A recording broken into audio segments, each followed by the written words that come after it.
We're back.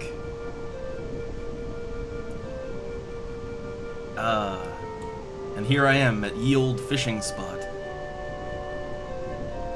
Also, so last time, right? Last time I was kind of complaining. I was complaining about how the scythe that I got did not look different than the Demon Slicer. The Senior Gold Musketeer scythe, right? I was like, oh, this scythe, I wish it looked cool. I wish it looked gold like the description. Well, is someone out there listening? I wonder. I wonder. But no, it's this is a little weird. Okay, if I switch over to the Demon Slicer right now, you'll notice that like nothing changed, right? So yeah, there's no visual change going from the Demon Slicer to that. Like, so okay, so like if I switch out to my axe, obviously it changes. And then if I switch back to the Demon Slicer, well, it still looks like the Senior Musketeers. That I think what it is. Let me try something here. So lock style off. Okay, so now if I switch, now okay. So yeah, right. Okay, yeah. So when I lock style, it's lock styling my weapon in too. But the thing is, I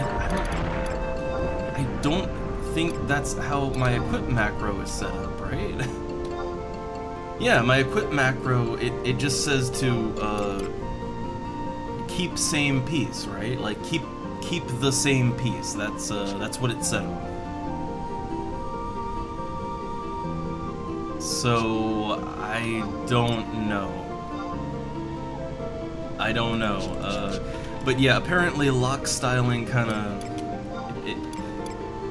yeah, like it makes the weapon lock style in a weird way too. Like, okay, here's my Tabar, here's my Barbaroi axe, but see, look, they change, right?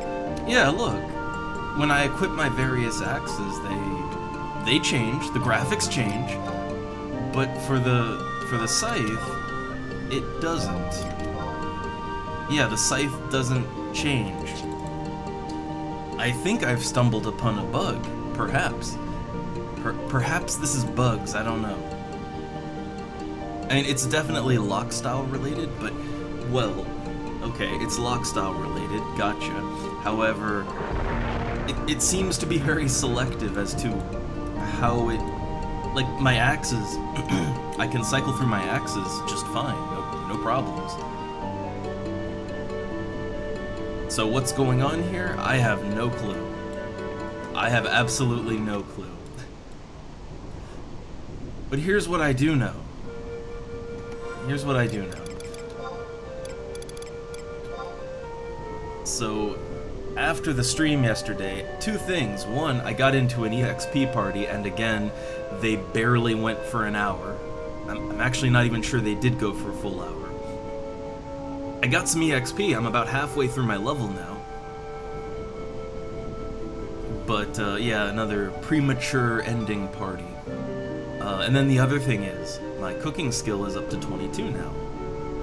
So, yeah, I baked some potatoes. There was a simple recipe with a fire crystal, a potato, and some butter to make baked potatoes. I did that to level 22, that's as high as that recipe can take me. I would like to get my cooking skill up so that I can, I can HQ that F carrot broth. So I have a plan, and I have a wiki open. So the next recipe up that looks easy is meat jerky. So meat jerky is a 26 recipe. It needs an ice crystal, which will be the expensive part. But then dried marjoram, giant sheep meat, and rock salt. And I believe you can get all of those things just from NPCs, and none of it looks too expensive. So we've got a plan, right? Now 26 is 4 levels over me, so I'll need synthesis support. Like I'll have to go to Windurst and get synthesis support. I'm not happy about that. But that's an easy recipe. Now, that can take me all the way to level 26, right? Like, that recipe will take me to 26. Once I've gotten to 26, then the next recipe up would be pineapple juice, which is also easy to craft. It just needs a water crystal and 2 Kazam pineapples. And you can get that from an NPC fairly cheap. And that'll take me all the way up to level 30.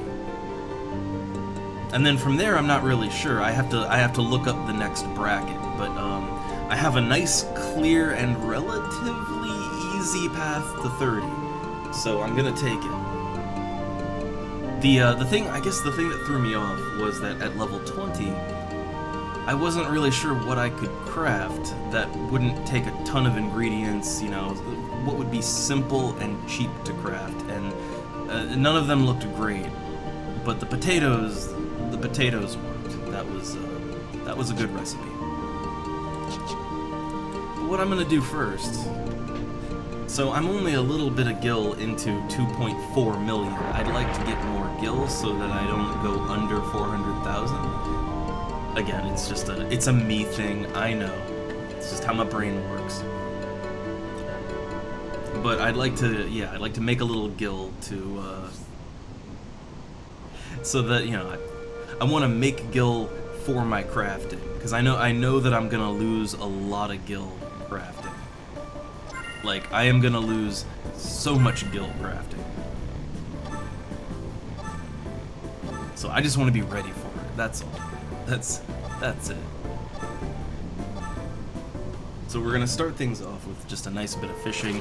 I will go ahead and get onto the Horizon website also, and I'm gonna keep an eye on Yell Chat. If someone is doing the various missions that I need, I'll try and get in on that, you know. But I don't have high expectations, you know. I don't have high hopes.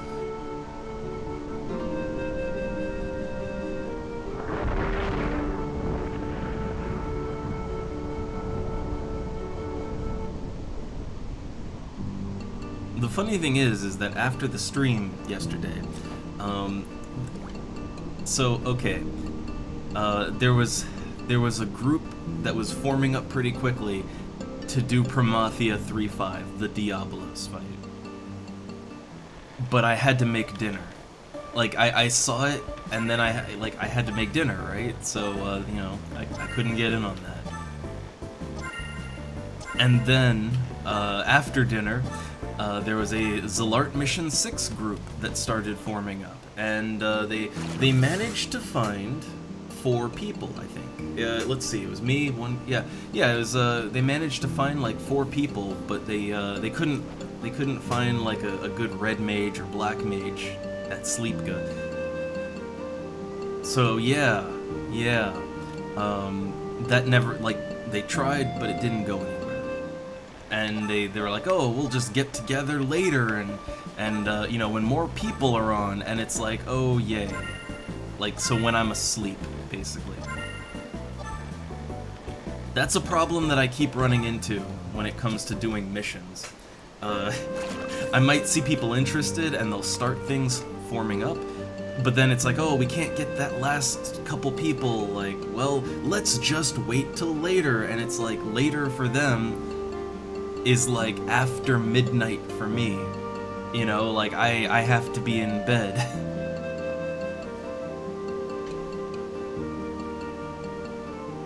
So every time that happens, it's basically, well, have fun with that, I guess I'm out in the cold again. It is great playing in EU times. don't know. It's just there's just not as much interest here, I guess, which is kind of weird because, funny enough, I have run into a lot of German players in this game,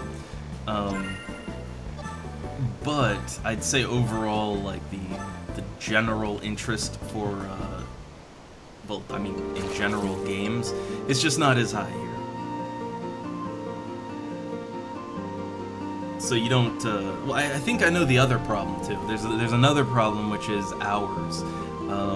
Like, for most EU players, there's a very specific set of hours that they're going to be playing during, which also might not line up with me, funny enough. But it's just because, you know, there is no 24-hour anything here. People don't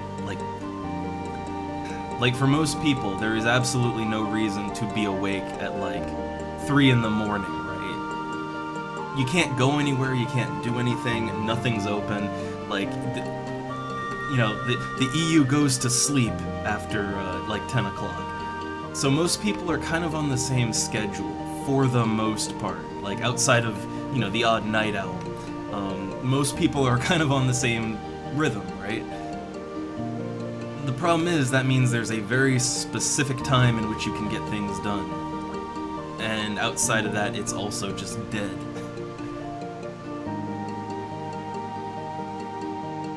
That's something that I think I took for granted, you know, back when I was in the US just playing games, is that, like, you know, you got like, what, you have 3 time zones full of people that want to play games and also speak the same language. You know, you got like 3 whole different time zones, and also, you know, Americans just don't sleep, so they're around at all hours of the day.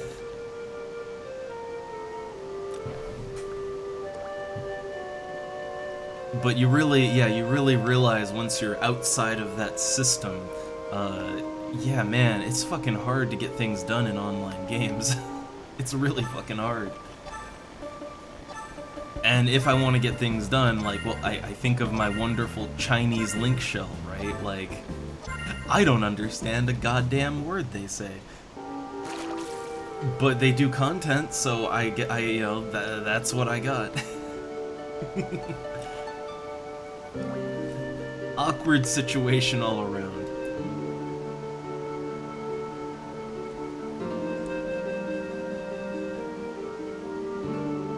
Also, I was just looking at, again, I'm kind of glancing at the Yell chat every now and then on the website, and I see someone selling the Octave Club.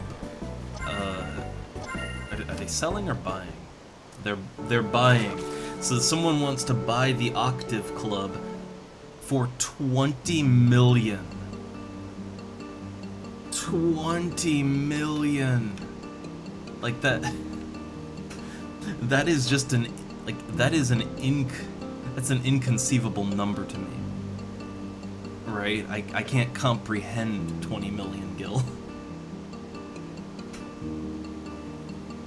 I mean, I guess back, you know, like for the longest time, right? Like right now I have the most gil I've ever had in Final Fantasy XI.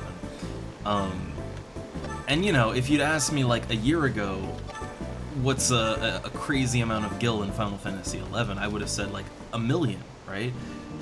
I couldn't imagine having 1 million gil. And I mean, here I'm working towards 3 million now, so it's, you know, it's, I mean, hundreds of thousands of gil is still a lot of money to me. It takes time, right? Like it takes a lot of time and energy to build up that gil number. But the idea of having just tens of millions of gil to throw around however you feel like, I don't know. I feel like when players get to that point, that's like, that kind of thing could fuck with the economy of the game. I kind of wonder if that's why things like you know, things like crystals, like earth crystals, are going for over 1,000 gil, even though there's no reason for that. I often wonder if, well, it could just be price manipulation, but I often wonder if it's because there's a lot of very rich players in the game now that, you know, they just want to level up their crafts and whatnot, and they're just like, they will just buy crystals for literally any amount of money. Like, you could put a stack of earth crystals up for sale for 1,000,000 gil, and they're just so loaded they'd buy it anyway, right? But I feel like when you have players that are that ludicrously wealthy, like, I don't know, enact communism in Final Fantasy XI, redistribute the wealth. Because, I don't know, it's like when people get to that level, that's when, like you don't want individual players to be able to just collapse the economy on their own because they feel like it, right? You know, generally you don't want people to have so much excess wealth that they could buy out the whole auction house and then relist everything for ludicrous prices just to destroy the economy, right? Like, you generally don't want that. That's the thing that happened in Final Fantasy XIV, actually, because Gil was just so easy to get. But yeah, you don't want stupidly wealthy people in the game. That just makes the economy do weird things. And I guess you could say that, well, if everything is inflating, then it's all relative, right? Like, you know, if early on a stack of earth crystals is only worth 300 gil, then, you know, the newbie out killing rabbits and whatever, you know, they go and sell 10 stacks of crystals, and oh, they might get 3,000 gil. But if each stack is worth like 1,000 gil, then oh, that same newbie would now have like 10,000 gil for selling their 10 stacks of crystals. So, you know, like, you're making more wealth relatively, right? And I do see that, but I think the problem with that idea is that a lot of the wealth in this game comes from NPCs, and NPCs don't change with inflation. Like, when I go to sell my Tavnasian gobies, they sell for around 400 gil each, right? Like, if the value of gil inflates to the point where people are, like, paying tens of thousands of gil for, like, a stack of crystals, you know, 4,800 gil worth of gobies, it's gonna feel worthless, right? Like, I think that's the problem, is because so much of the economy is also tied to just static NPC prices. Well, because of that, yeah, like, what do you do when things super inflate, and now the things you can sell to NPCs to make that sort of minimum cash, well, it's just not worth it anymore, and I don't know. It's a bad place to be in. Now, will it ever get that bad? I don't know. I think that as things go on, I mean, there's gonna be more money sinks, right? I know that when Treasures of Odd Urgen comes out, well, people are going to be leveling up new classes, they're going to have to buy stuff for all that. I know that Puppet Master is a very gil-intensive thing, so, you know, that'll help to empty people's wallets out. There's going to be new things to craft, all that good stuff. So I guess, you know, that, like, as the game progresses, and things keep getting released, and more money sinks get released, I guess there will be more to drain the wallet. But I don't know, I'm always a little worried when it comes to video game economics, which I know that sounds a little weird, but I've just played so many MMOs where the economy of the game feels good and satisfying, and everything clicks and works, and you know, it feels like everything you do it's worth your time and all that, and then over time, as things go on, you'll get like weird situations. What tends to happen is certain things get devalued to the point where they are worthless, and then other things get hyperinflated to the point where no one can afford it. And you put those two things together, and it tends to follow along the lines of like access, ease of access. So people who are already on the top, like, they can, you know, they can just generate money, right? They can just print it.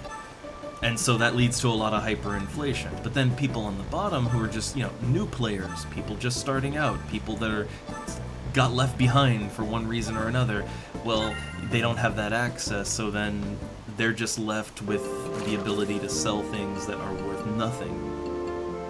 But the things they want, they're all stupidly expensive, so you just feel trapped, forever poor, and oh no, now the video game is, it's getting a little too realistic. I don't know, maybe it won't be a problem here. It's just, I don't know. I worry about it, right? Then again, I guess, while I've been playing on this server, I've seen things like crystal prices. I've seen them hyperinflate, and then I've seen them deflate within, like, you know, over the span of like a week or two, right? I remember I used to sell lightning crystals for a little while. I could sell lightning crystals for like 2,500 gil a stack for a while. But the last time I went to sell lightning crystals, they were worth about 1,400 gil each, so they actually deflated a lot. Last I checked, earth crystals were going for like 1,100, but, you know, I mean, a lot of the time they're only worth 300 gil or so, like 3 to 500. So, it might just be the usual ebb and flow of the market, right? But then again, like, at the same time, I'm really worried, because things like pet jugs, right? Like, there were 180 herbal broths for sale. Like 180, right? For the HQ sheep. And those things were selling for what? 14,000 gil? When they used to only cost about 5 to 6,000. That's like, things like that get me real nervous, right? They get me really nervous. But I guess, yeah, you know, ebb and flow of the market.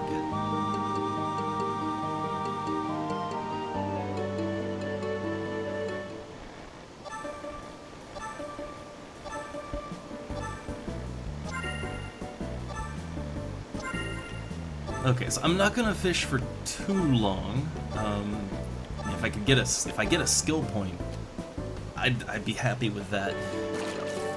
However, I'm just gonna fish for a little bit. I'm just trying to get a little gil to spend on cooking ingredients, because I'm gonna have to run around getting cooking ingredients. I need dried marjoram, rock salt, and giant sheep meat. 2 out of the 3 I can get from the Zolkheim regional merchant. So whoever owns Zolkheim right now, I have to go to that town and, you know, hit the regional vendor. The 3rd ingredient, rock salt, that's probably not going to be too expensive to just buy off the auction house. But I think I can buy it here, actually. I believe I can buy rock salt in Tavnasian Archipelago at the Safehold. I believe. Wiki says that they sell rock salt here, so I'm gonna trust that. And once I'm done fishing, I'll go in the stronghold and just see, like, okay, can I get some cheap rock salt?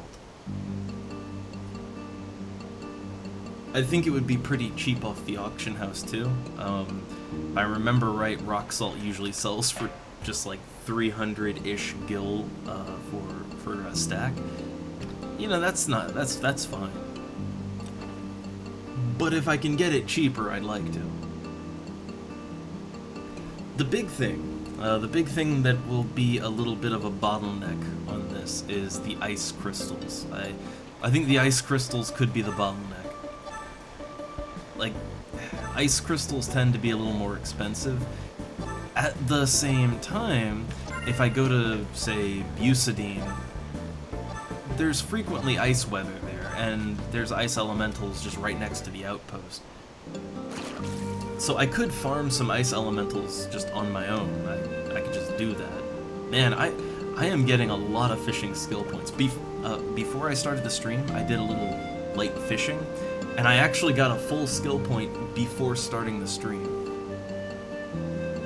So fishing skill is just, again, I don't understand it.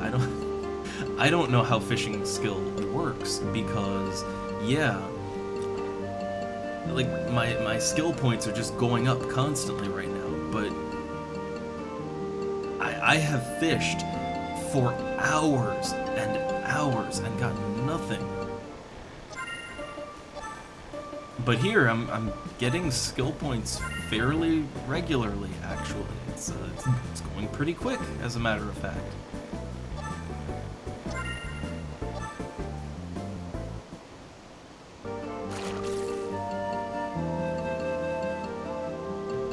I don't know. I just know I need those Tavnasian gobies. I need them.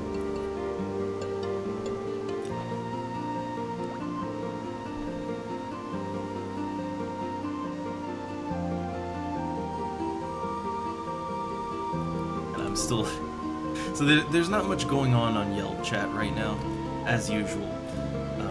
But it still just gets me that someone's paying like 20 million for an octave club. Like that's still just crazy to me.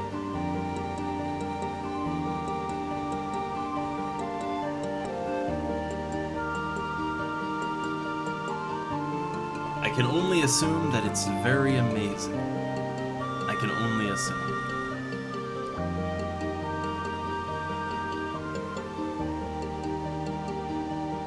I think the whole gimmick of that club, right? It's like the Kraken club, right?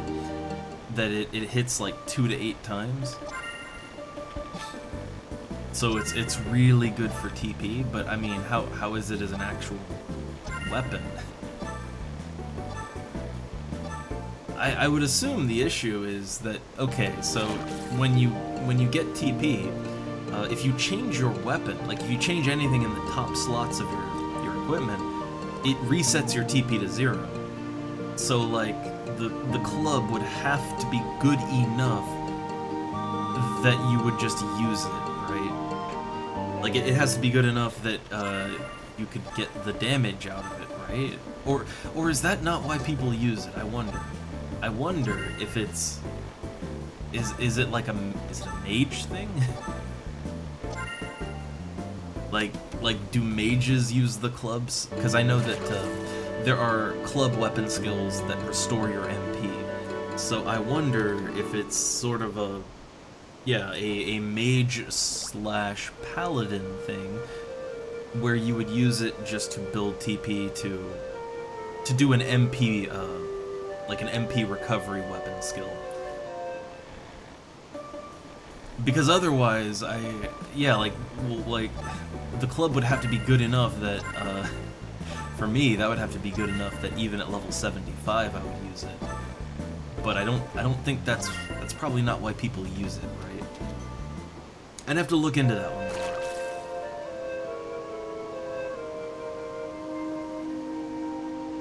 Though I have been looking into some equipment. Because I keep thinking like, oh, I could upgrade my equipment. I could, make it a little better, right? But how? How do I want to make it better? And I was looking at my accessories specifically. I saw some good stuff, some good body armor. Like there's the Hob, right? Which that thing's like 1,000,000 gil. That's a little too rich for me. I don't feel comfortable just spending down like half of my wealth in one go.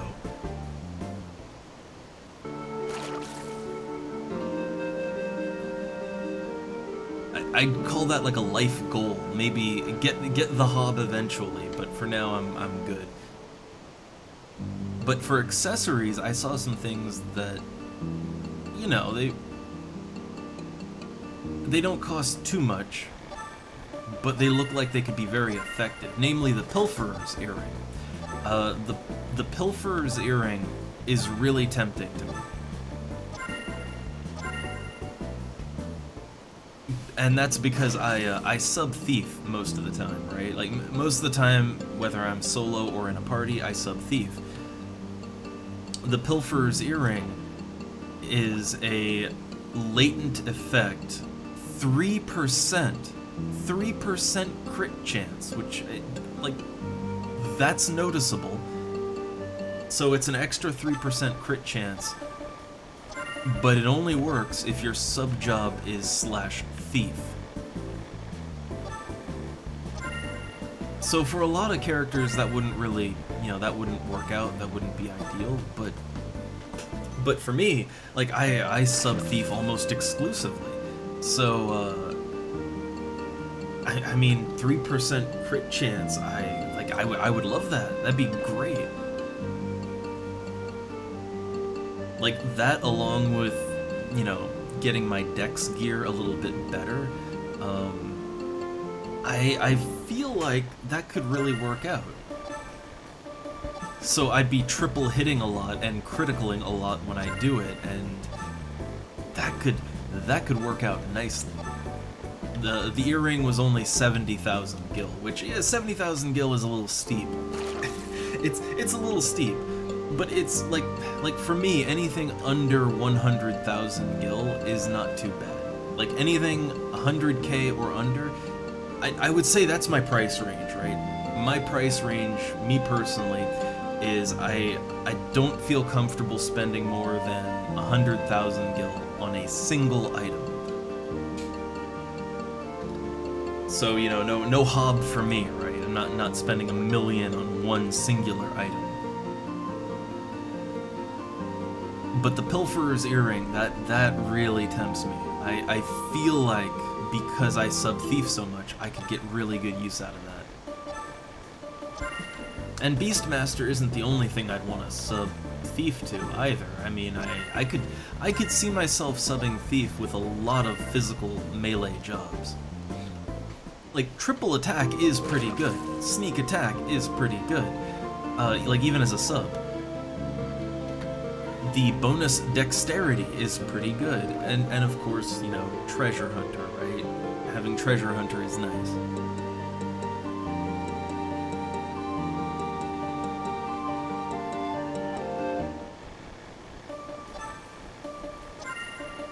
I'd have to look into more, I guess I'd have to look into more of my options, and also, I guess I should look into some other latent effect accessories, and see if maybe some other ones would be good for me, right?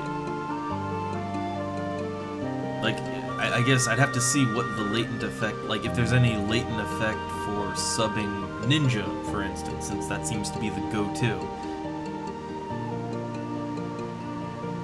I'd have to look into it.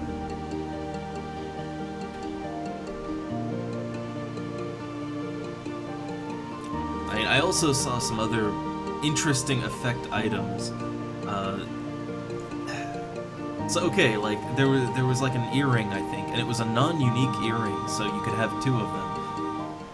And what it does is, like, if you are blinded, if you are suffering from the blind status effect, it boosts your evasion by 15 points, which is actually a lot. And you could have 2 of those. And that got me thinking, like, yeah, what if you just, like, carried blind potions around on you all the time, and you had lots of evasion gear, and you just blinded yourself constantly, and so you would always have, like, that extra plus 30 evasion. That sounds like something that would be really, really situational. Maybe a ninja, right? A ninja tank, I feel like, could probably make good use out of that. But outside of the sort of, the ninja dodge tank, outside of that kind of thing, I guess that would be a very, very limited usefulness, very situational thing.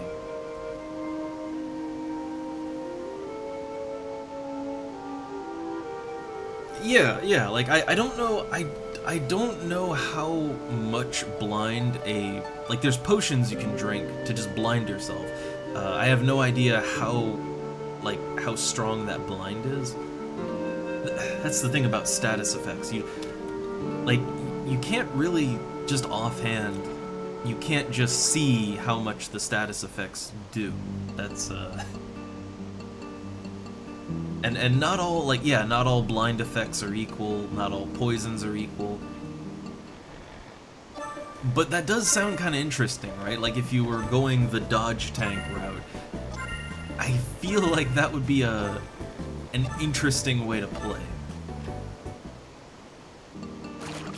I saw some other weird status effect things too, like there was some accessory where if you're poisoned, it gives you the effect of regen. Which, I mean, you know, you would lose some of that effectiveness because you're poisoned, but if, you know, like a weak poison, right? Like, let's say you, I don't know, I think poison potions are just a 1-point poison, right? So if you did that, but then you'd have regen. Again, very, very situationally, I could see that being pretty good. In very specific situations. I kinda, it's like going down a rabbit hole when you when you start going down the rabbit hole of equipment and the various additional effects that it can have. I start getting ideas, right? It's I mean, honestly, the only other game that I've ever really played that gives me that feeling is, funny enough, City of Heroes. Like, it's the same kind of thing in City of Heroes. You know, you have you have enhancements with set bonuses, and the set bonuses can literally do things that your character just couldn't do. So, depending on how you build, it can change the way you play the game. That's the only other instance in a game that I can think of where you really kind of, you could just get lost in thinking about how you want to equip your character because it'll actually change your playstyle. That's not many games go that route. Most video games just go the standard, like, you know, here's your sword +1, +2, +3. Your level 10 fancy hat, level 20 fancy hat. You know, most games just go that route. With maybe the most you have to think about being like elemental advantages and disadvantages, right?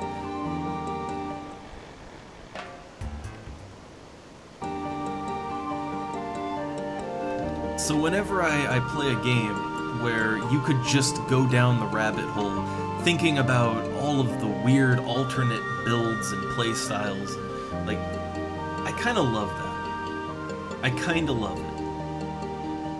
And I know that that does welcome the meta. I know, but I've said before, my strategy for that is just don't worry about it. Like, I don't worry about the meta. I just play to have fun. And when you have an interesting system that allows you to have a lot of fun, I like that. I can get into that.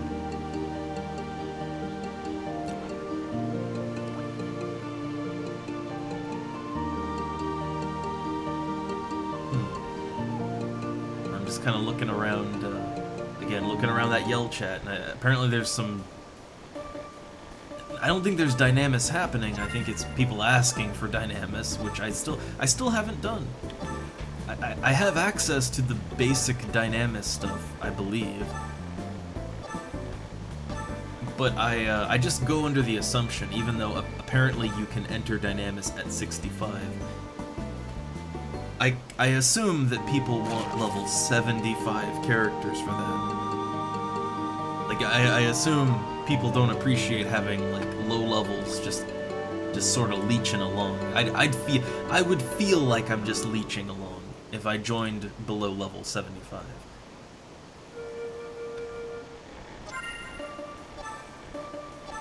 But I would like to get in on some Dynamis eventually. I'd like to see what it's all about. That, and I just like seeing new content in the game, right? And the idea of Dynamis, I like the idea of it.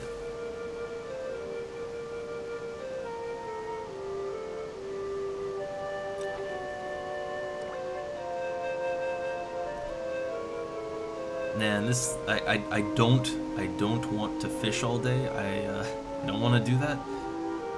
But I got to admit, Lufay's Meadows is a super relaxing place to fish in.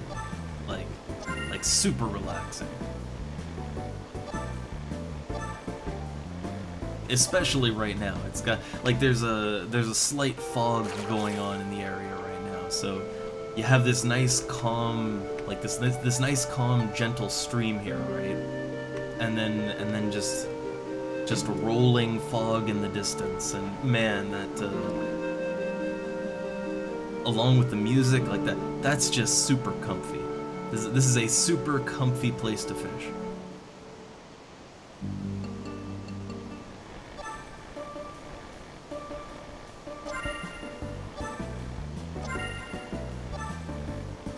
That, and I'm also getting fairly frequent fishing skill ups. I can appreciate that. But my idea is I just wanted to fish up some extra gil so that I can buy ingredients to do some cooking. I wanna get that cooking skill up so I can craft my own F carrot broth. I know it's famous carrot broth, but the game, it's that F and carrot broth, right? Like, I love how the game shortens some things down.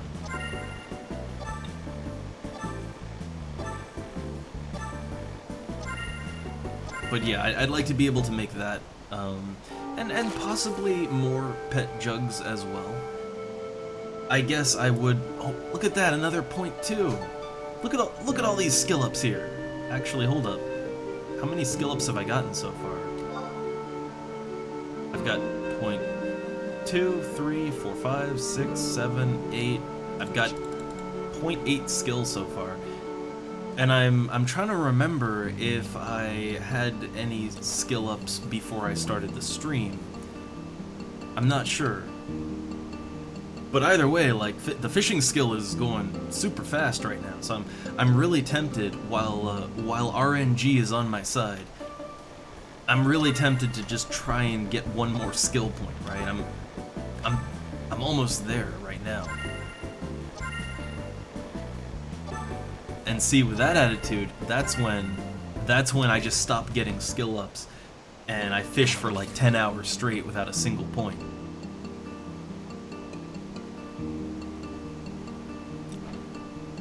Now, why am I suddenly getting all these skill ups? Is it because I'm facing north on a foggy day? I don't know. Is the power of the moon on my side right now? I'm sure there's a lot of voodoo, but I think fishing is just random.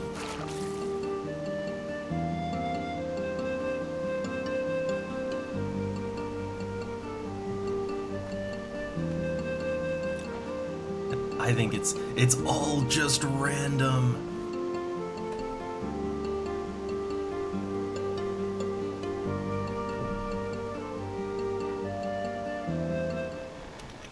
Oh, it's not like super foggy anymore.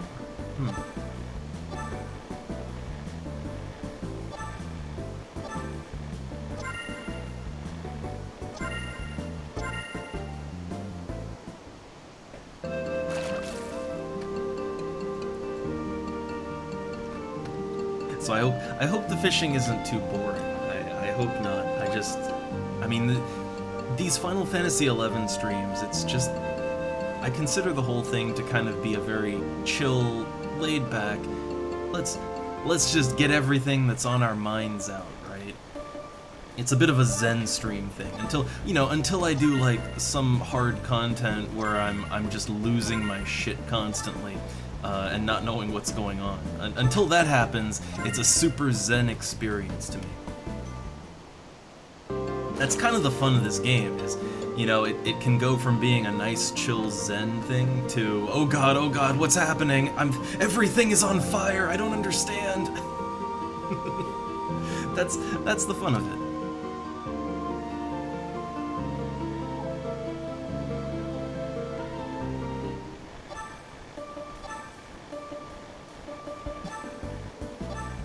but I still, yeah, I still just love fishing here. It's, I don't know.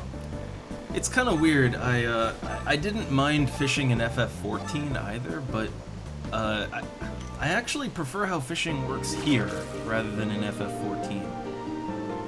And that's weird because FF14 has a lot more systems around fishing. You know, fishing is literally a whole class, right? But it just never, yeah, I never really caught on to it like I did here. I think a lot of that is, I think a lot of it was just that it sort of felt like you were fishing in FF14. Like you were just doing it for funsies, right? Like it really gave me that vibe really strong. Like yeah, there's tons of super rare fish that you could catch, and oh, you gotta catch them all, fill that achievement log, but it really felt like a lot of what you were doing was just kind of for fun, and none of it had any sort of practical purpose to it whatsoever.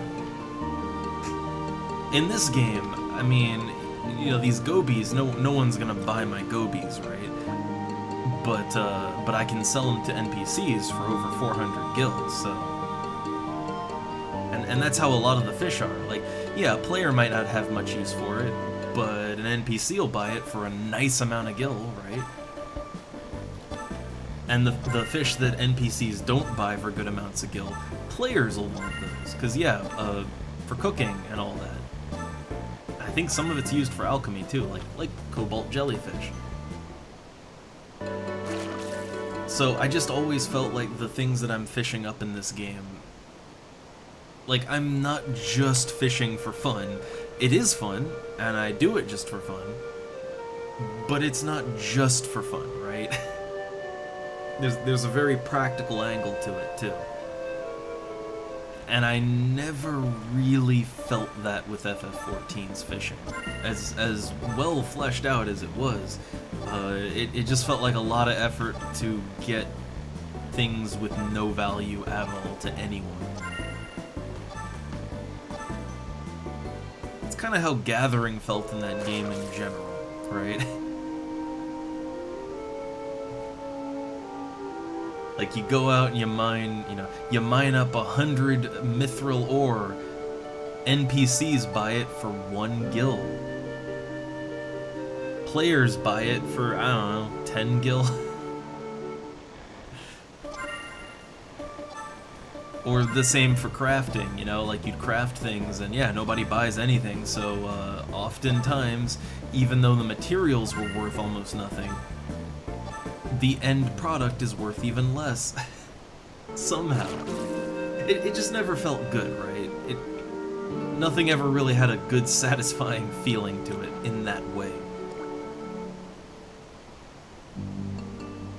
And I do think that goes a long way to making a more mundane, repetitive activity, to make it more fun, right? Is to give it meaning, give it value.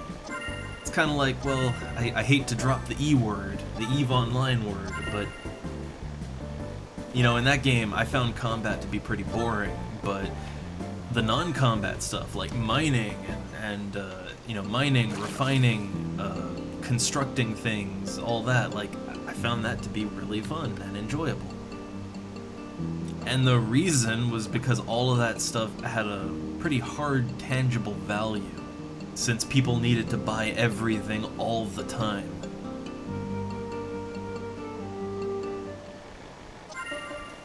Like, imagine if all that stuff, like, imagine in EVE Online, if, the stuff you could mine, the asteroids you mined were just worthless, right? Like, yeah, you wouldn't do it. Nobody would do it, because it's a repetitive task.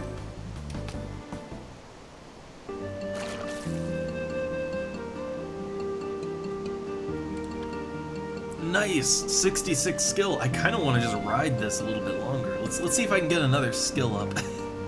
Well, just, just a little more. Just a little more.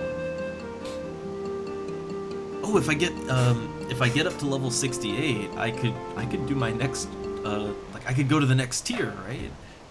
Which, I gotta be honest, okay, I've talked a little bit about it before, but let's talk again about that whole guild point system, right?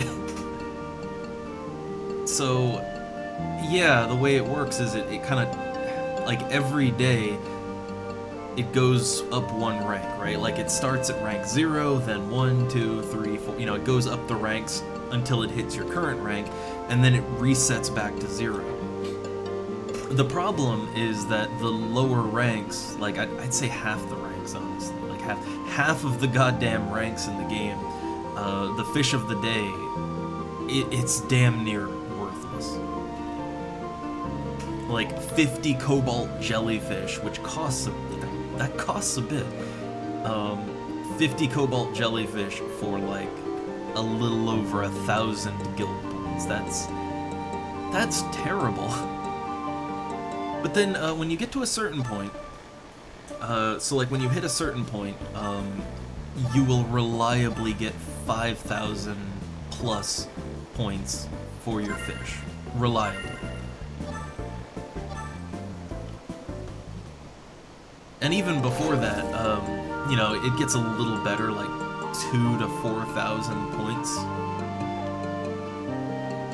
But the problem is that, like, let's say, you know, you're only like rank 4, right?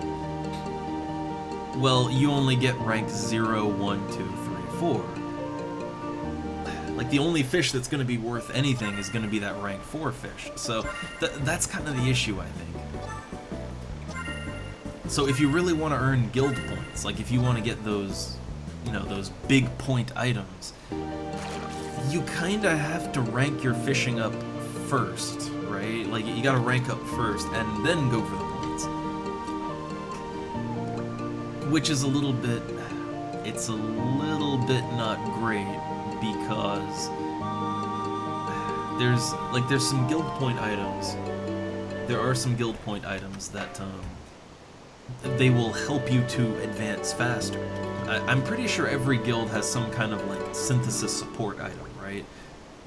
That you can buy, and I think it has limited charges, but, like, oh, you could synthesis boosts, you know, give yourself support just anywhere, right? So you don't have to go back to Windurst to the cooking guild, for example.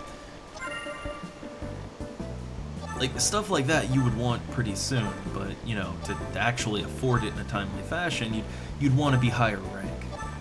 It's a little bit of a catch there.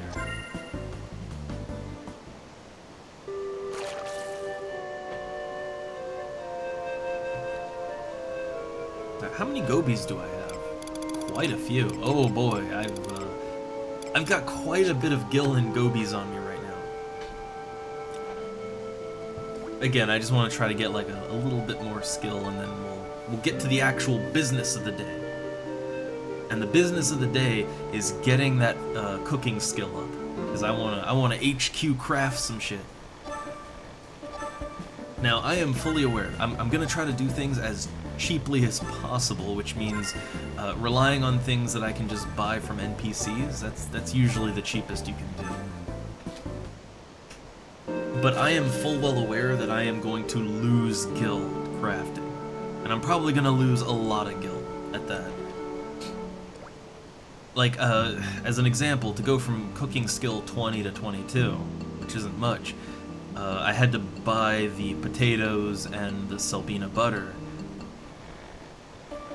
The fire crystals, funny enough, I already had the fire crystals, right? Like, I just had fire crystals on me. If I didn't, it would have cost even more. But yeah, like, just buying the potatoes and butter, I had to buy about 3 stacks. It took me about 3 stacks to get 2 skill points. And all in all, I'd say I lost a couple thousand gil on that. Not too much. I think a stack of potatoes and butter is like, it's like maybe 2,300 gil. But yeah, I definitely lost at least 5,000 gil on that. And that's not so bad. Like, that's really not bad. That is super not bad. Like, for other crafts, for real quote-unquote crafts, you can waste tens of thousands, hundreds of thousands of gil to just get that, you know, those 2 skill points, right? So I understand cooking is the cheap option, but yeah. Though I will say, like, fishing doesn't really feel like it helps out with cooking all that much. I mean, I don't know. Let me take a quick look. Like, in my range, what could I craft that would use fish? So right now I'm 22. I'm targeting a 26 item. Meat jerky is the thing I want to make. But let's see, what else is there? There's vegetable soup, that doesn't use fish.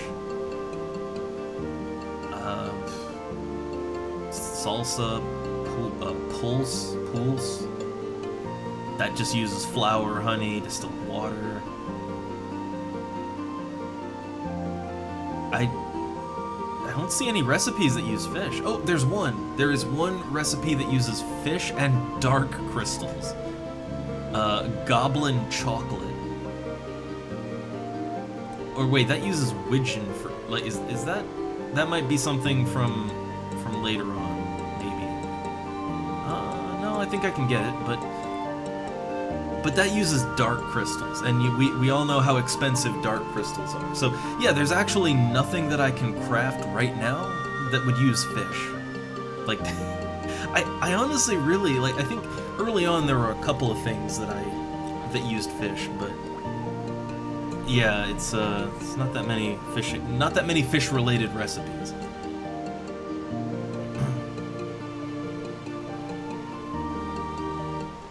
Oh, just do insect paste. Well, I mean, what level is insect paste again?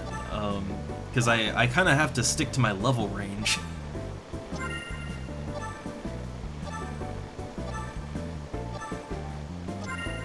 And right now, I think meat jerky. Okay, 29. Well, that's a little too. That's too high. Yeah, I see. Well, there's insect balls. So insect balls is distilled water, little worms, and million corn. So that's a pretty cheap one. That is a nice and cheap one right there. Though honestly, once I'm gonna get synthesis support. And, like, I'm just gonna buy a ton of everything I need to make meat jerky, because that's also a fairly cheap one. So I'm gonna do that up to 26, and then I'm gonna do pineapple juice to level 30, because that's a 4-level difference, right?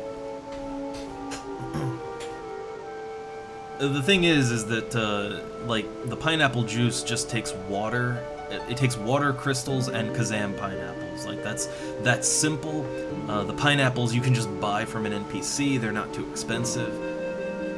I'd say that meat jerky and then pineapple juice would be the way to go. Keeping the level range as tight as possible, right? Like, I think plus 4 levels with synthesis support. That's like about as high as I would want to go. I think.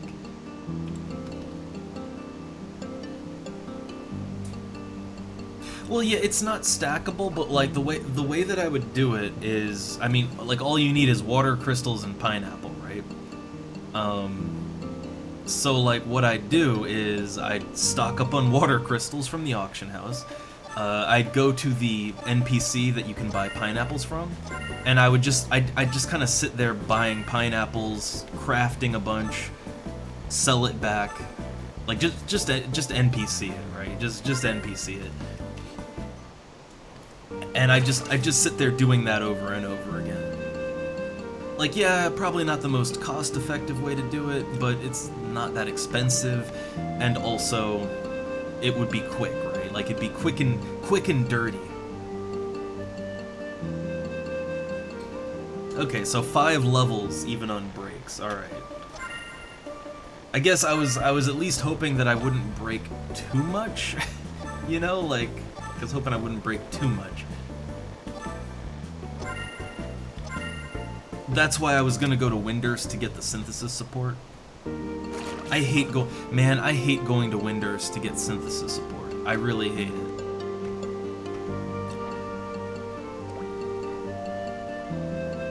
but I would like to kind of have something to show for my efforts, especially with the meat jerky, especially with that.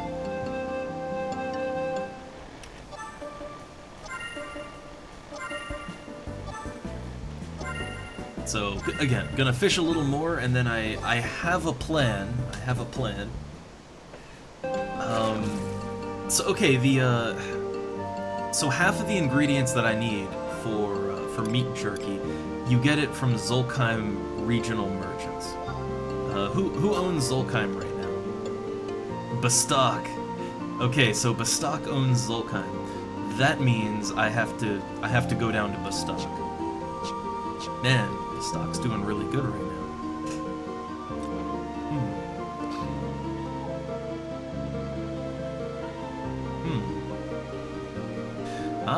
I guess, yeah, that would be a cheap one. I guess so. And people actually buy insect, like, they buy the insect balls, right? Like, because you catch moat carp with that.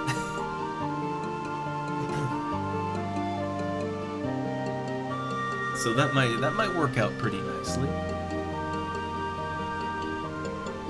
I mean, look, man, at some point I do want to do the Lushang quest, and I want to do the quest. I don't want to buy the moat carp. I don't want to buy the rod. I want to catch all 10,000 fish all on my own. However, I'm not gonna do that until I hit fishing 100. Like, I'm gonna hit fishing 100 first, so I don't have to, you know, like, I'm not stressing because I'm just catching level 1 fish instead of, you know, ranking up. But yeah, like, I want to do that eventually. And yeah, I know it'll take 4 goddamn ever. I know it'll take forever.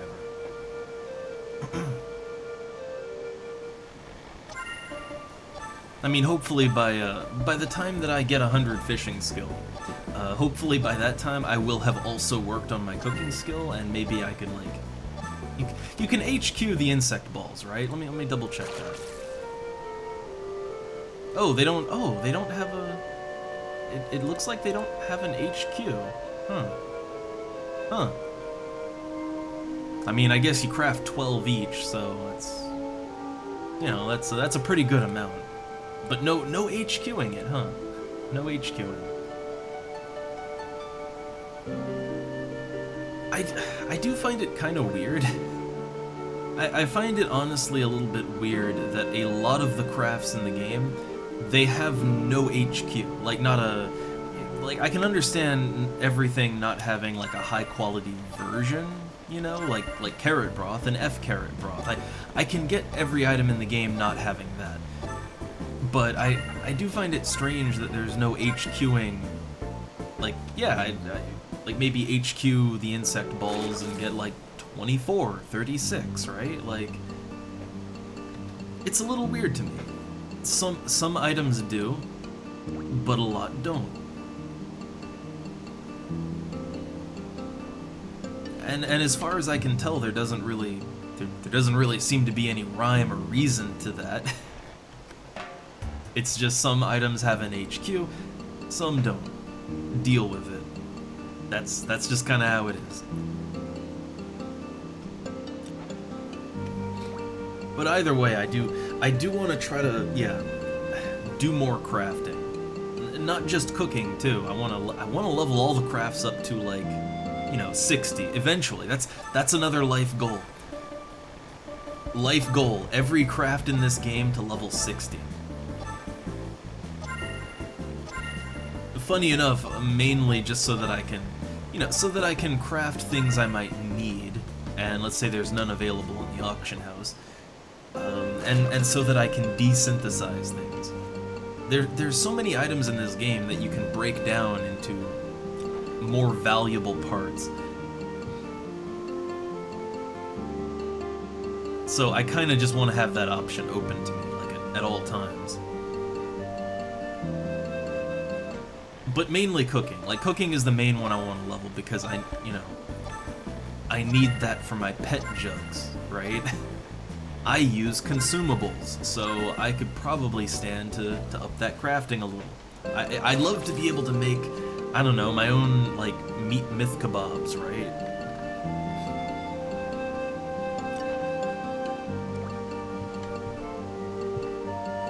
It's just kind of, I feel like, just, like, hitting level 75, that's great, but you get so much out of crafting in this game. It's frustrating. It takes a really long time to level things up, but there is just so much in this game that there's so much fulfilling things you can do with crafting. Crafting, fishing, there's so much to do with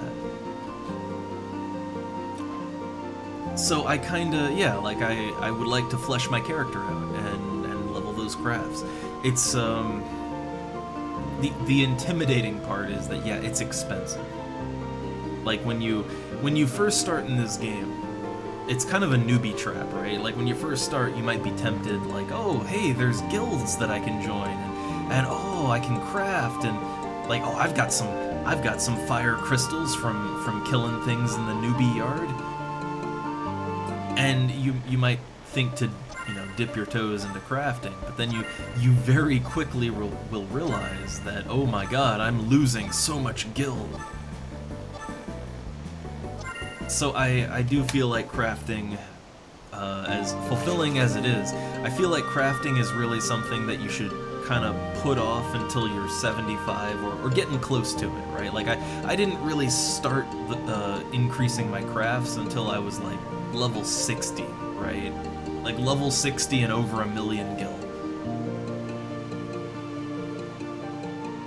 Because now, if I lose tens of thousands of gil crafting, it's an acceptable loss on the path to progress.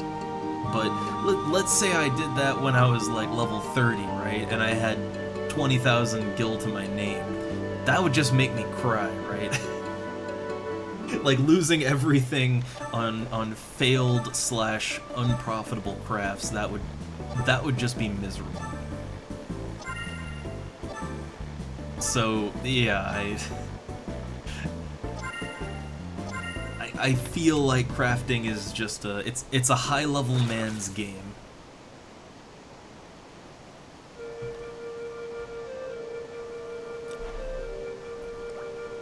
But that said, it has value to it. It has value.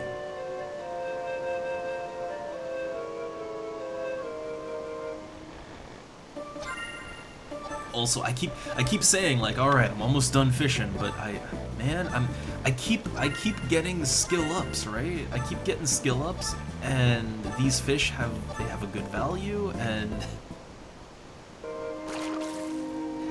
it's like the, just one more potato chip, right? I can't stop fishing. See, this is why fishing is a good activity for me in this game, but I know a lot of people just can't stand it. A lot of people, they fish, like, they fish twice, and it's like, oh god, I can't, I need dozens of fish, and oh, it's too much. But for me, it's just sort of, fishing just becomes a reflexive thing. Like, yeah, I just keep hitting the fish button, I keep reeling them in. Keep watching gil number go up.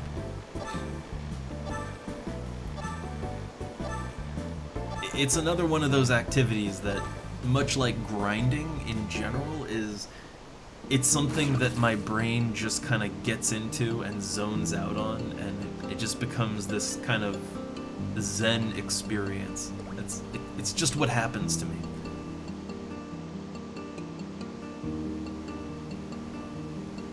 And I'm the only fisher out here, right? Yeah, I'm the only fisher on this bridge. For all I know, there could be fishers over on the other bridge, but either way, the bite rate here is, it's great. Like, it's way better than crescent fish. Out in Saruta Baruta, I was fighting with like 10 other fishermen around that little lake, and it wasn't enjoyable.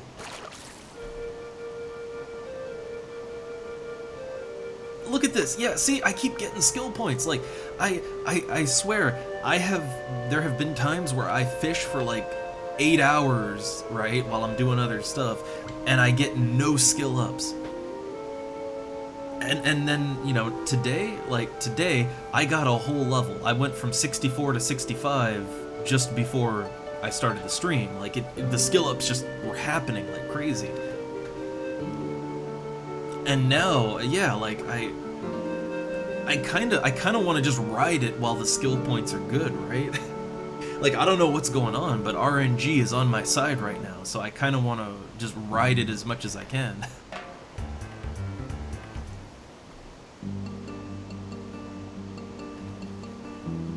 But yeah, fishing and cooking, I mean, it just seems like a good combo, and you know, fits my playstyle. But I am considering, you know, I want to level everything up to 60, and I'd say that with everything at 60, you would have a lot of things you can craft, right? Like, you can craft a vast bulk of things in the game. Maybe not at an HQ level, but like, you can craft much of what the game has to offer. But, I was thinking, like, I don't know, do I really want to take cooking to 100, or maybe alchemy? Because I actually would like to make more use of the various medicines in the game. Like, you know, I'd love to be able to make my own prism powder and sneak oil and all that. Those items keep getting more and more expensive, so I'd love to be able to make my own. Or I'd like to actually use potions and stuff. Like, if you can afford it, just popping potions and ethers and all that, like, it works, you know? I've done boss fights where, like, AoE damage was just going out to everyone, and I just brought a ton of high potions, and I just chugged them, right? So the white mage didn't have to heal me. Like, I would love to be able to make my own potions and stuff. That sounds pretty fun.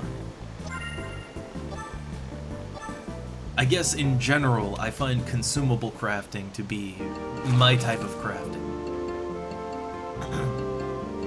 Because you always need consumables. Everyone needs them.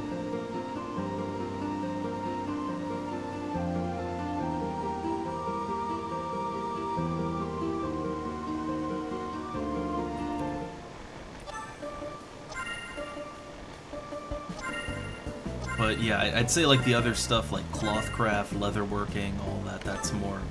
For me, that's more just to de-synthesize things rather than to actually make things of my own.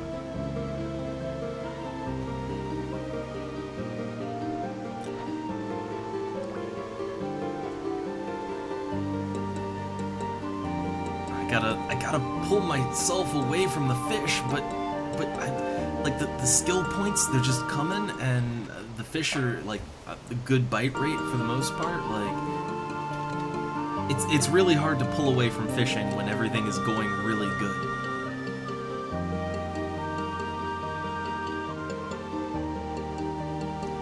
I think the next fish that I can catch, the next fish would be, I think they're called three-eyed. I think they're just called three-eyed fish.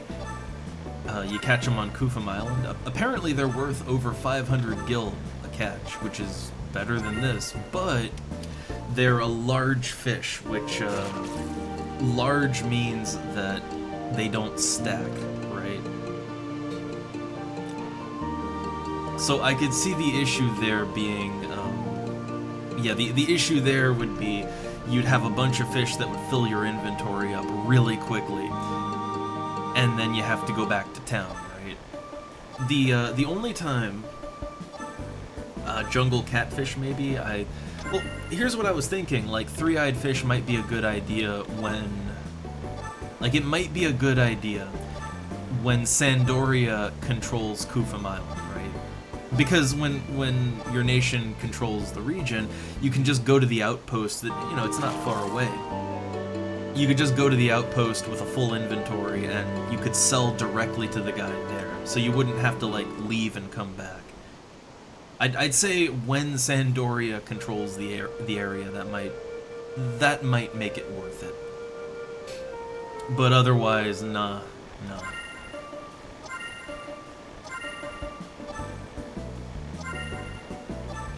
Also, I haven't really fished in the jungles, like in the 2 jungle zones. I guess I figured that the fishing wouldn't be very good because there's no ocean fishing to be had in the jungles. There's only like little ponds, right? There's little ponds and not even rivers, just little ponds, right? And those tend to deplete really fast. Or at least that's what I would assume.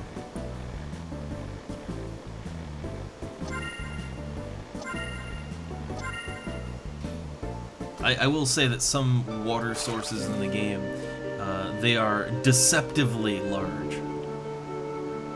We'll see popular fishing spot, that's the thing. Popular fishing spots tend to have a bad bite rate because of the fishing pool.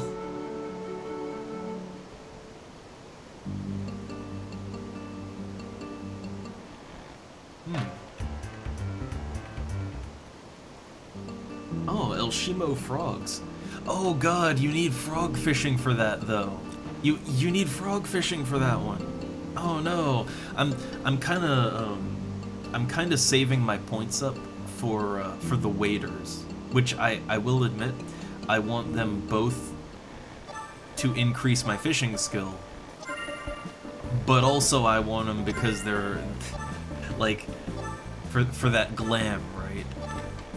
Like they're black boots that any class can wear. Like I could make a black mage look out of that.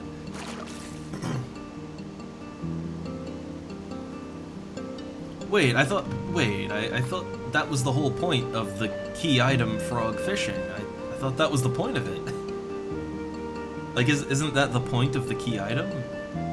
That it allows you to catch frogs? Well, huh, okay. So what, El Shimo frogs are they're the exception? Huh.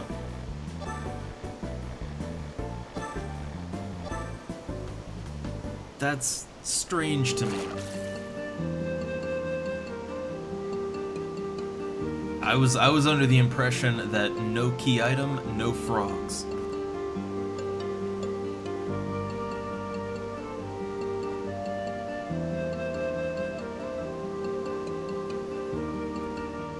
I guess I see there are many things that I still do not understand about fishing. I kind of feel like somehow I learn something new about this game every day. I don't know how it keeps happening, but yeah.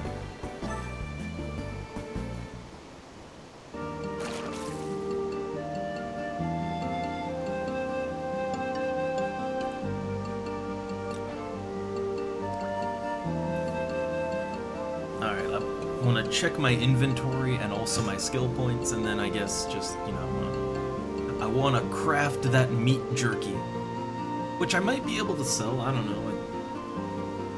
I think some people buy meat jerky. I used to buy it. Yeah, that's a lot of gobies. That's a whole lot of gobies. And let's see, I got 66, and then, so I'm 0.4 into my current level. That's almost halfway. Just one more skill up, just one more. Make it an even halfway to the level.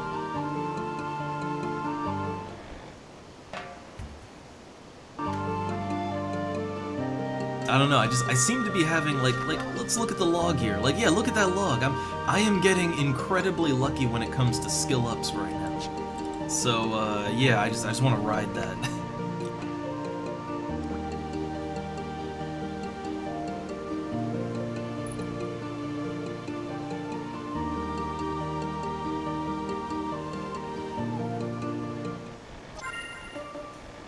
Also, I think I'm the only one out here catching fish, and okay, you know what? I wonder if fishing skill ups are maybe also relative to the number of people fishing in an area. I might be making up some new voodoo right here, but I swear when there are multiple people around me all catching fish, I swear my fishing skill ups, they just never happen. Even if I'm catching fish regularly.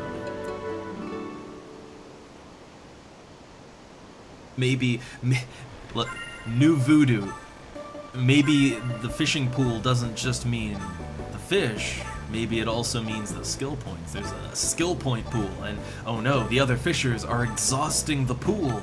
There's no skill points to go around.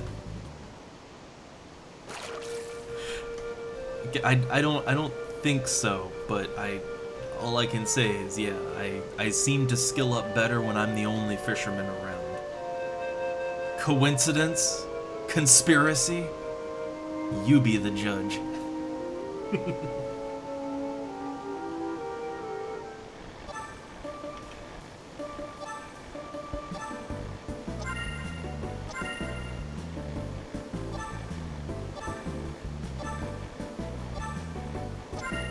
Alright, so I just want one more skill point, and then I'd say that's good enough.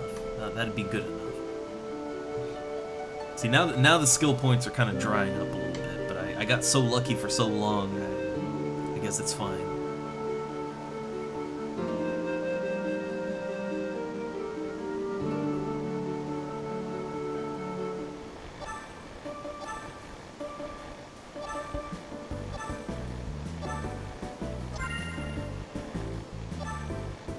Also, just thinking about like the larger fish, because catching the three-eyed fish.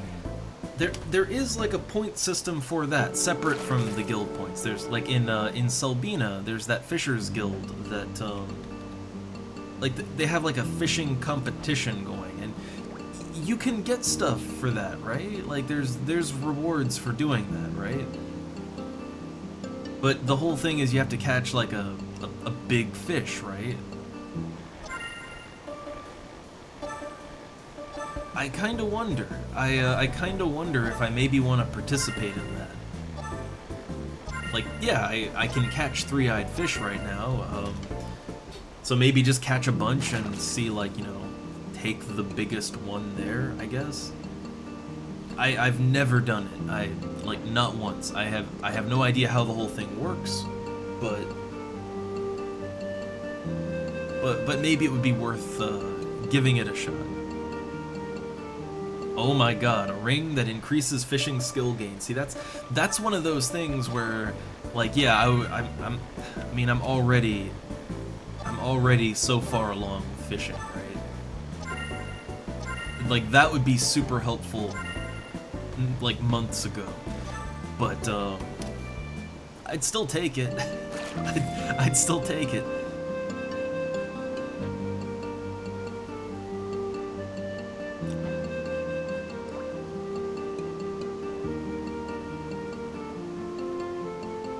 I don't know how hard it is to win that competition. I don't know how many people do it, but I could use that ring.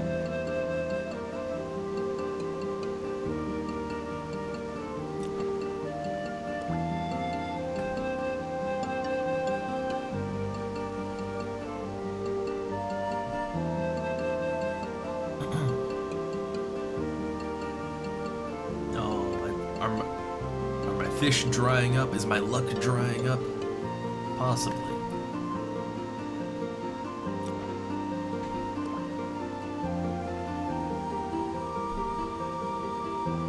So I gotta think about the items I'm gonna get. So I think I can get rock salt just right here in the stronghold. But yeah, I need to get some other items, and I can get both of them from the regional vendor in Bastok. So I'll have to swing by there. And then the last thing I'll need is ice crystals. Ice crystals are kind of... I don't know. I don't know how expensive ice crystals are right now. They're not... They generally aren't as bad as, like, dark crystals or something like that, but they usually are a little more expensive. So that would be where I consider maybe going to Bucidine Glacier, and I mean there's frequently ice weather there, so you know I might get lucky and hey, I could kill some ice elementals. I wonder if there's anywhere. Is there anywhere that would have enemies I could kill that just has ice weather all the time and has elementals just floating around all the time?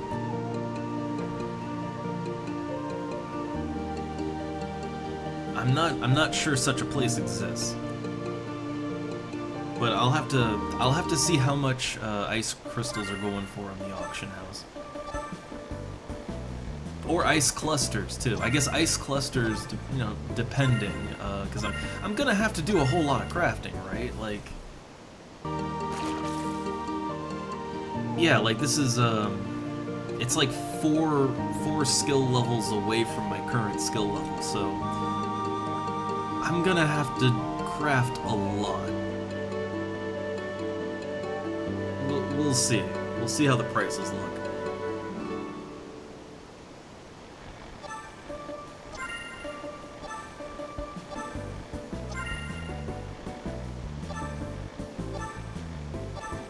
My main thing with crafting, especially cooking, because it tends to use a ton of ingredients, is, I don't know, for me it always feels like such a hassle to sort of collect, you know, various stacks of ingredients. Like some of these cooking ingredients, you need like 6 ingredients to make a single item. And I'm just thinking like, man, going around collecting like, you know, even just 1 stack of everything, and then once you start crafting, well, if you fail, then it's gonna break items in an uneven way. So you'll have like 10 of one item, 8 of another item, 12 of another item, and it's like,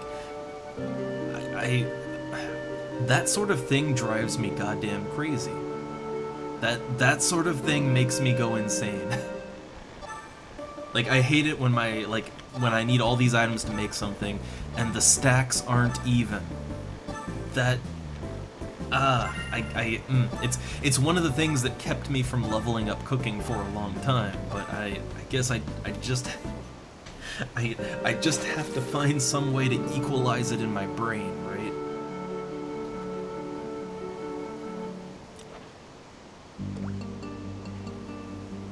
I guess for me, it's why I was gonna go straight to pineapple juice, because, you know, all that needs is water crystals and pineapples, right? No managing multiple stacks, it's just water crystals and pineapples. I can handle that. I wish every recipe was just 1 ingredient.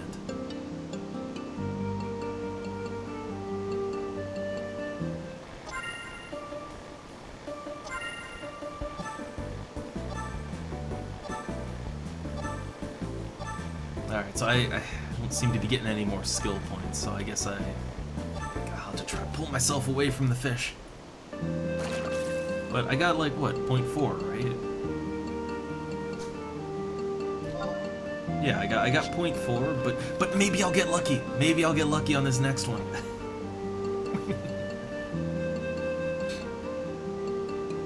You never know. You never know.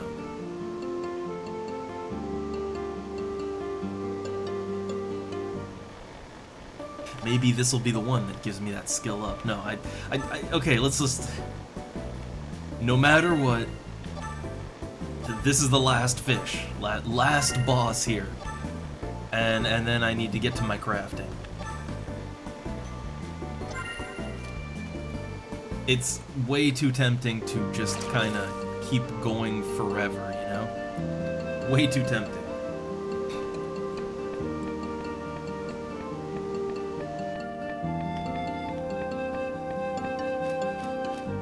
Alright, so, looking up the recipe for... Let's see, where is it? Yeah, so meat jerky, that's the thing I'm gonna try to make.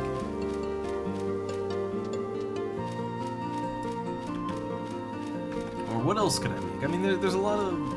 I I don't know, there's a lot of recipes, but this one, I like it because it just requires 3 ingredients, right? That's nice and easy to manage.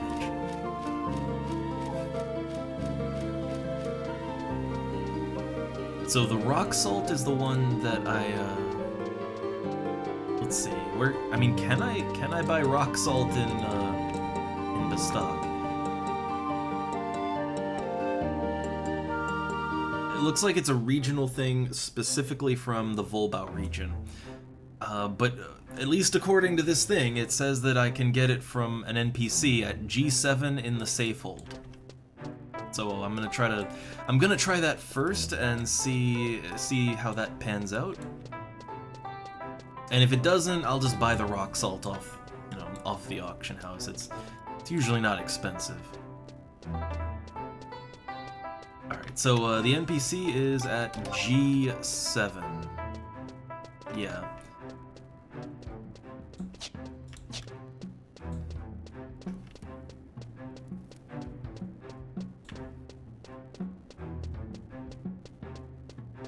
Alright, so from here, G7 would be, I'm assuming there? I'm assuming there. Now, I don't know, like, the wikis, the various wikis I check, they're not always 100% accurate, so we're kind of just hoping on this one.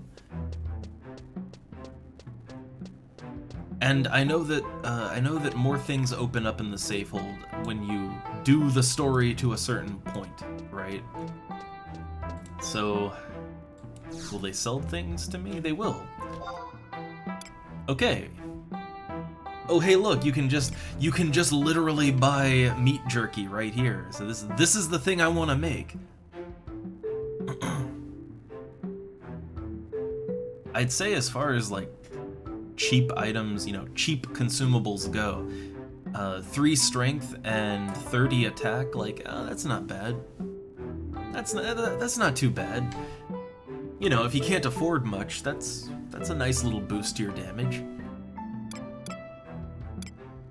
Okay, so they do have distilled water here too, to make other things, but yeah, so I'm going with meat jerky and then straight to the juice. So, I guess, I don't know how much of this I'll need. It's pretty cheap at only 14 gil each. So I'm just gonna buy an absolute ton of it. Like, I'm gonna buy an absolute ton, and I can put it in storage, right? Yeah, there we go. That is a ton of rock salt.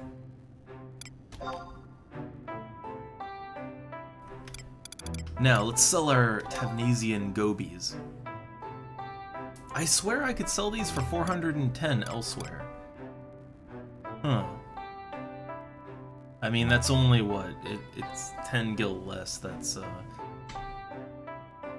I mean, that's only, what, like 120 loss? But then again, yeah, that's 120 per stack. I swear I can get a better price elsewhere. I swear it. So, okay. Gonna go ahead and pop my... Where is it? My Rollin' Berry pie. I'm still doing the pie thing. Because my sub job is Black Mage, so I can just warp out of here.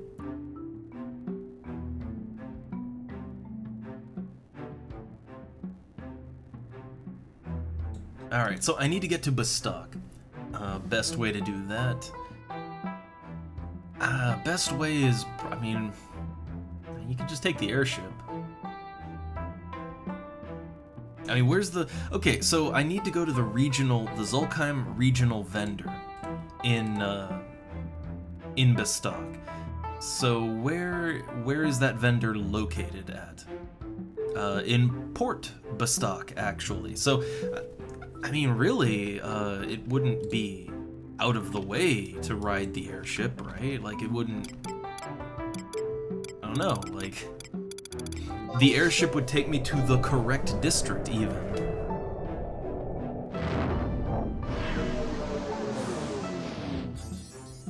Like, yeah, it would involve some waiting, but I think that might be the way to do it. Might just be the way to do it.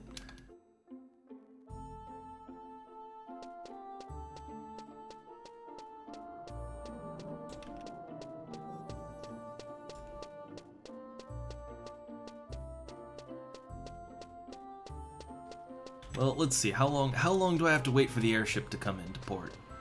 Doesn't look like it's there right now. Doesn't look like it.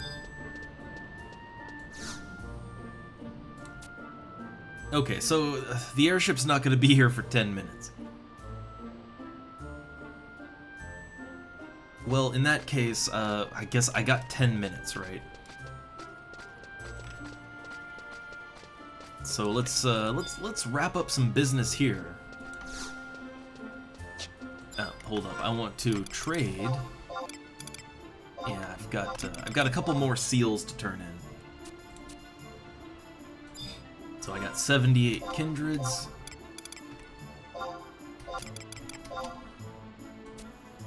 And 1,270 Beastman seals.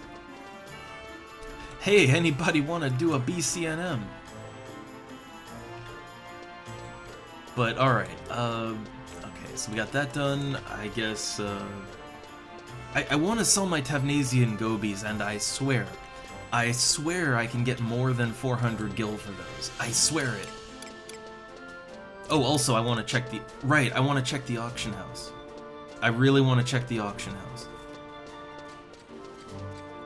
Wait, there's an auction house... There's both an auction house and a merchant here, right? I always go back to Lower Juno, but... That stuff is here too, right? I think there, right? It's over here.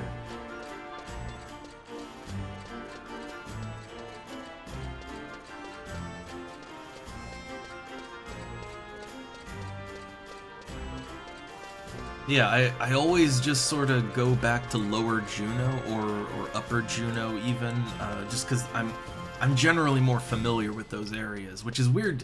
You know, it's weird that I'm not familiar with the whole thing, but it's just I rarely come down here to the port area, like super rarely, right?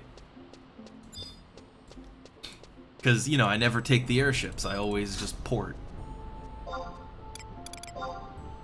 Yeah, look at that! I can sell my Tavnasian gobies here for a little bit more, and I know it's only 120 gil per stack, right? But I have multiple stacks to sell, and I mean that probably adds up to over 1,000 gil, right? So yeah, I know it's not a whole lot, but I'll take it. Alright, so we had what? 2,403,000, so after selling all of my fishies, let's see how much I'm up to. And then how much we're gonna lose, because we have to buy stuff.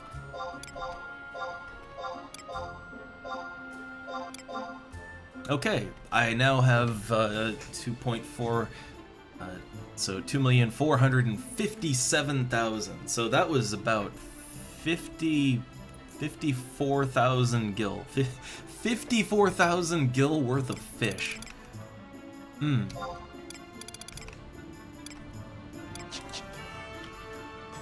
fish. Okay, so again, I got like a couple minutes still before the airship comes in. These are auction houses, right? Yeah. Do I have anything I want to sell on the auction house? Don't think so. Oh yeah, how much is rock salt worth? 600 gil. It's gone up. Huh. Yeah, that used to just be like a 300 gil item. Okay, I have some individual spider webs that I'm selling. Yeah, a couple individual webs.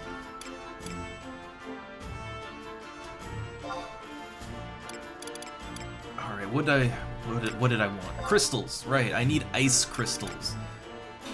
So, ice crystal stacks are 800 gil. Okay. How much are clusters? I always, you know, always check, right? Well, look, one cluster is a stack. It's about the same. It's about the same. So a stack of clusters would be, okay, so that's trying to think, if I bought like a stack of, like I'm trying to math it out. If I did so a stack of clusters is 12 individual stacks of crystals, right? The individual stacks are about 800 gil each, so 10 of them would be 8,000 plus 1,600, so that'd be about 9,600 gil, right? I could farm the... No, but honestly, this isn't bad. Like, this really isn't bad price-wise. Like, if I wanted to... Like, if I was using fire crystals, right? Fire crystals are 1,000 gil, and I'm sure the clusters cost even more. Like, as far as the price of crystals go, this is fine. And, I guess anything I don't use, I could just sell back, right? Yeah, like if I don't use all of the clusters, I can, like, whatever I don't use, I can just sell back, right? So I'm thinking to just buy a full stack of clusters. Yeah, like at 800 gil each, yeah, it'd be like 9,600 for 12 stacks. So if I can buy them for 9,600 or less, that'd be great. Like I might even be able to turn a profit on that if I sell some back. So let's see how low we can go here. How low can I go? I mean, 9,600 is really the target, but okay, 9,500. Okay, well, I mean, yeah, 9,600 would be, like, exactly the same price as if I bought the crystals. Ah, can't quite do it. Can't quite do it. Well, again, this is relatively cheap. I'm willing to go a little higher.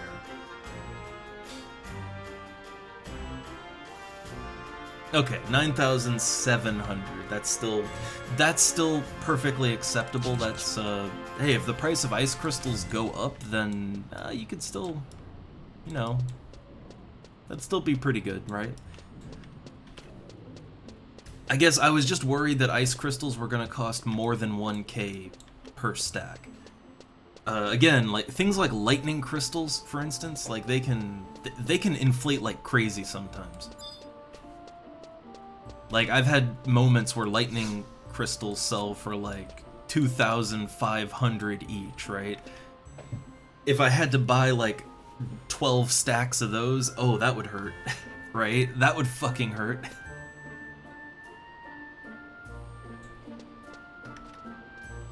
But yeah, this, like, all the fish that I caught, you know, the 53 or 54,000 gil worth of fish, like, yeah, I got that so that I can, you know, I can have money to buy cooking ingredients. So we got the crystals. We got the, well, we got them in cluster form. Yeah, we got them in cluster form. But we have the crystals, we have the rock salt, so now all we need is we need the dried marjoram and the giant sheep meat, and both of those can just be bought from the regional vendor, and I am 99.9% sure that it will be cheaper to buy from a regional merchant than to buy it off the auction house. It's usually how it goes. Oh, people fishing down here.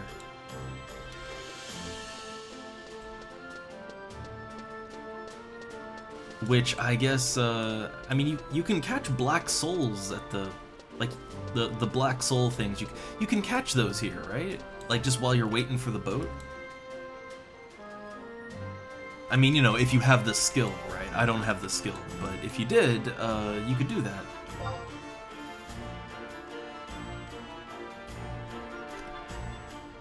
Which I wonder, since there's like, you know, there are merchants that you can only buy some nice stuff like cheap copper from, right?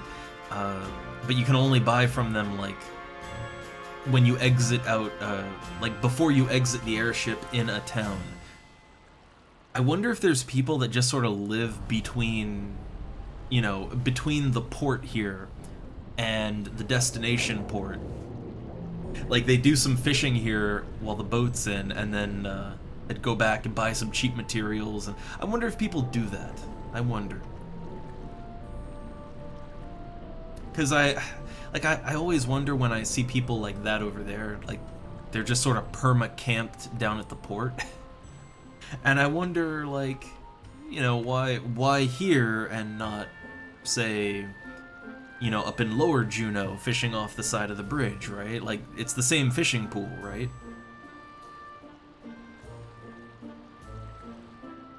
Oh, here's the airship. Here she comes.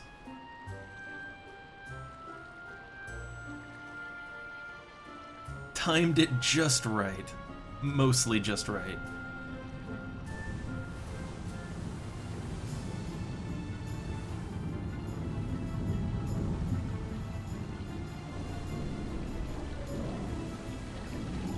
Alright.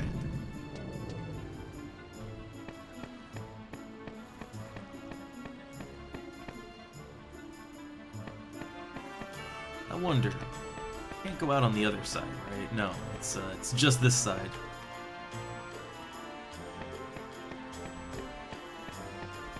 You know, I don't ride the boats in this game very often because, well, you know, once you've unlocked all the outpost teleports and, you know, your home base is in Juneau, there's not really a whole lot of need to ride a ship anymore. But every now and then I do it just for fun, and I like the experience of riding the airship, you know? So it's a nice experience.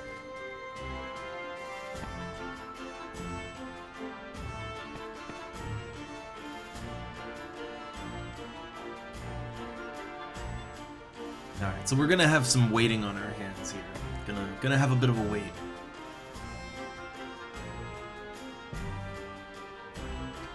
But while we're waiting, so let me just double check something. So I need to go to a regional merchant in Bastock. Their name is Roswald. So they are at J7 in Port Bastock. And they should have all the items I need to craft. I have the rock salt, I have the ice crystals, I have a shitload of ice crystals. So when I get to the merchant, I could just buy stuff there, and yeah, I can just like sit in front of him doing my crafting. So, okay, here's something I'm not 100% on, and I could use clarification. So let's say that I don't care about losing money. Right? Let's say that money is no option, because really this isn't an expensive thing to do. So if I don't care about failing, so a recipe that is 4 levels over me, I will, like, I'll get skill points the same as if I went to Windurst and I got synthesis support, right? Like, obviously I would fail less with synthesis support, but having synthesis support, that, like, having or not having it, that doesn't affect your skill gain rate, right?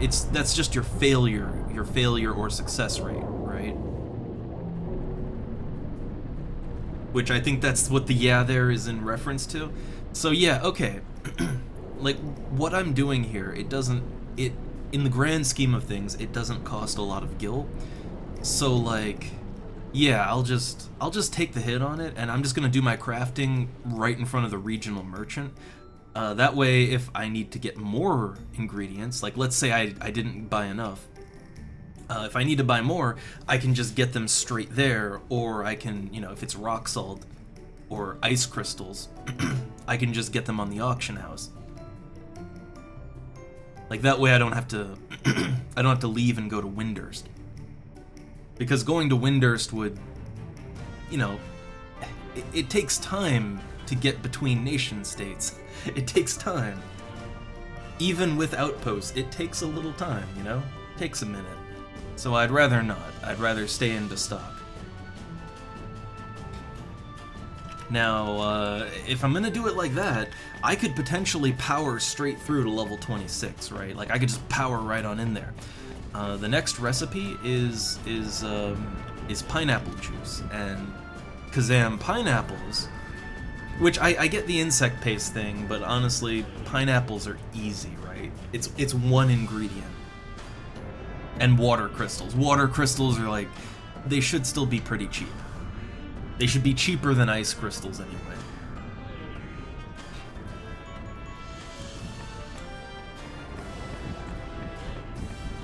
Also, hold on, let me just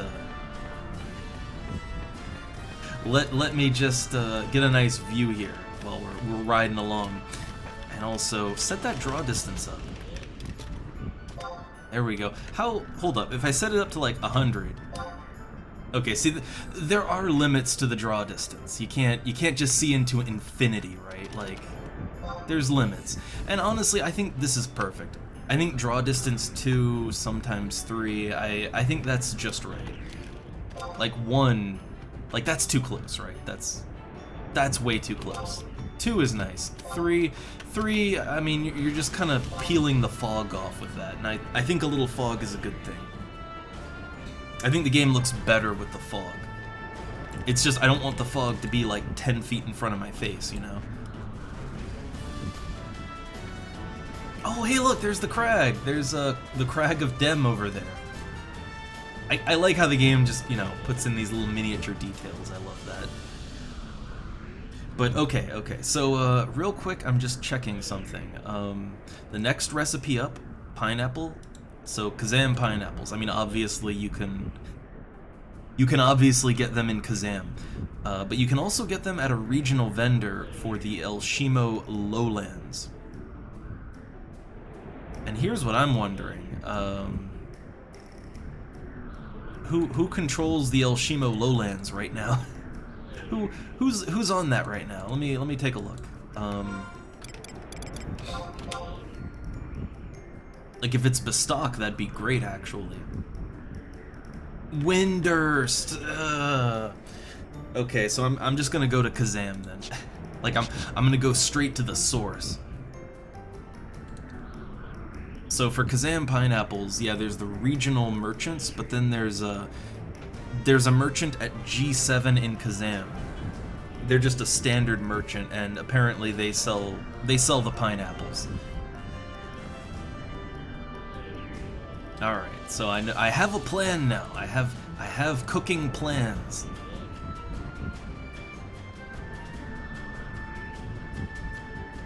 Yeah, man, like, okay, for the longest time, and not just on this server, but on like on every server I've ever played on, even back in the day on retail, Windurst was always the nation that just, like, nobody played it. They never captured anything in the conquest.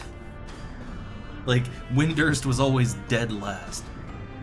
But on this server, I keep seeing Windurst topping the charts.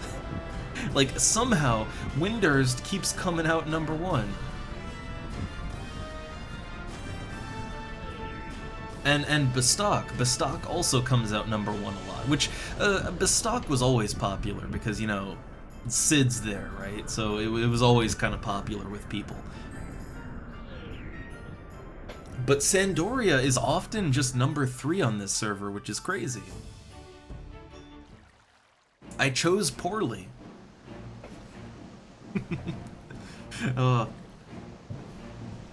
Can't stop Windursting.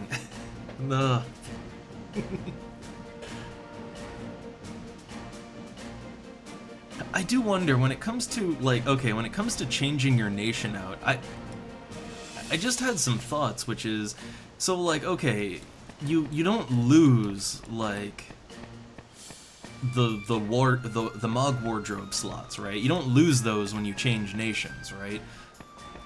But what about your outposts? Like, I know on most servers you lose all your outposts when you change nations, but I'm not sure how it works here.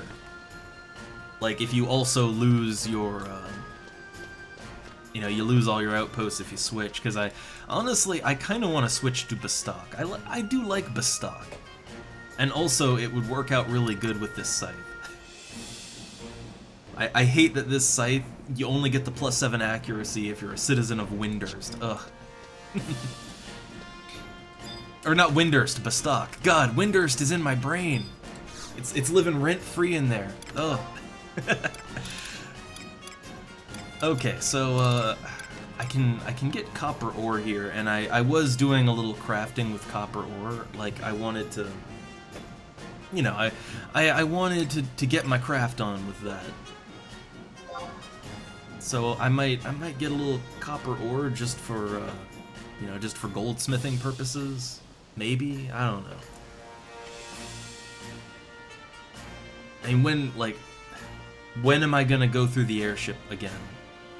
Wait, then again, wait a second. Couldn't I just like go to the port and buy the airship ticket, but not actually get on the airship? Just buy copper ore, right? Couldn't I just do that? I don't know. I'll get a couple chunks of copper ore. Just yeah, a couple chunks for the road.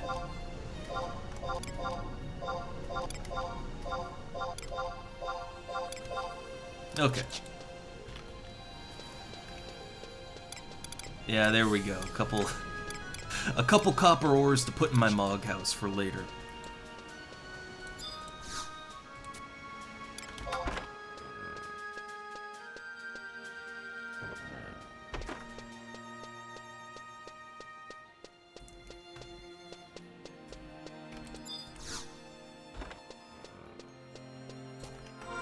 Alright, so for the regional merchant here, I need to find Roswald. He's at J7. So, J7. So he's... I'm gonna guess he's like at one of the stalls right there. So if I just go east and then south, I'll hit it.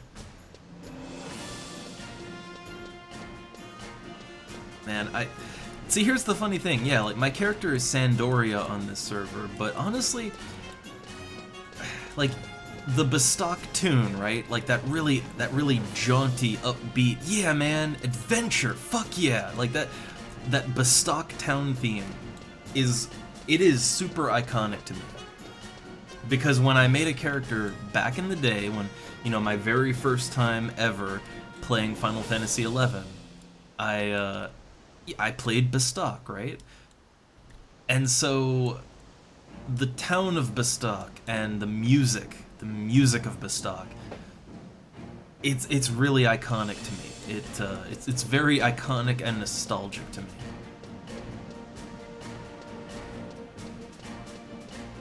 Like, way more than Sandoria. Although I like the general look of Sandoria and the area around it. I like that a little better than Bestock. But I think Bestock has the best town theme. It's got the best happy town music out of all of them. Oh, you can get Lathine Cabbage here too. You know, there's a quest with that.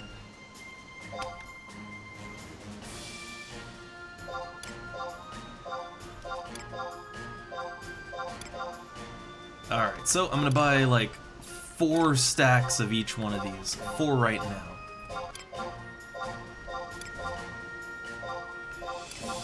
There we go. Which, I'm trying to think, so the dried marjoram and giant sheep meat, they're both like, what, 46 gil each?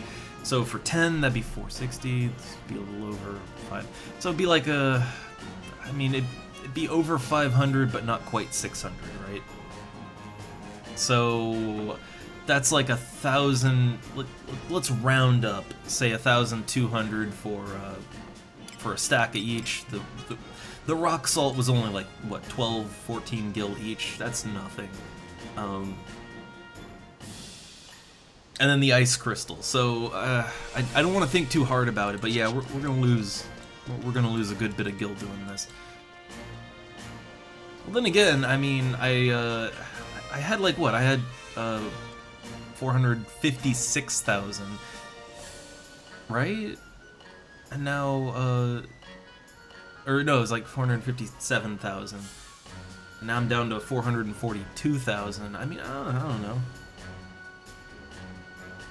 I'd say we're still doing pretty good for gil, like, in terms of gil investment. And not all of that is, you know, some of that is the copper ore, right? Like, I bought a shitload of copper ore.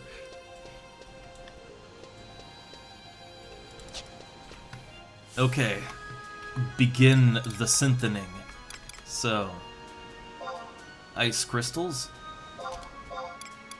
I need 1 giant sheep meat. I need a dried marjoram. And a rock salt. You put them all together, and you maybe get some meat jerky, or more likely I will fail. More likely will be failure. But let's, yeah. Skill points! So yeah, money is no option.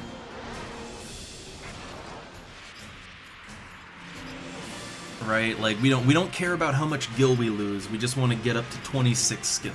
26 skill is the goal. I kind of feel like see, here's the thing, I sort of hate that kind of crafting in games, but you know, every game does it, right? Where you'll just craft things endlessly, not because you want the item, not because it's worth anything, but just to level up, right? And it creates a situation where, like, there will be a flood of items that nobody wants, or you're just gonna have everybody losing money. Again, almost every RPG does this, but I hate it all the same. And hey there, Lily. We just took the airship to Bastok.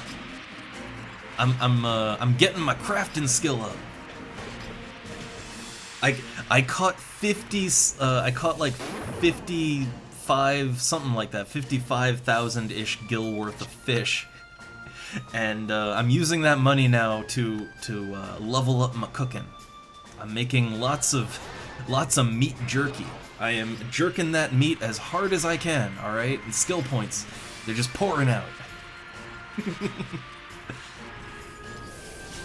I find it kind of funny that you use an ice crystal to make meat jerky. I mean, wouldn't fire be more appropriate? Like, wouldn't fire be more appropriate for drying meat, right? Look, I'm no crystal scientist, all right? I don't know how these things work.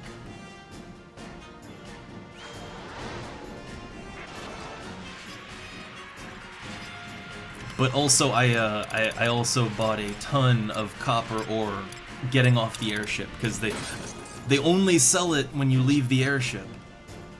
It's like, here, have some complimentary ore after your ride.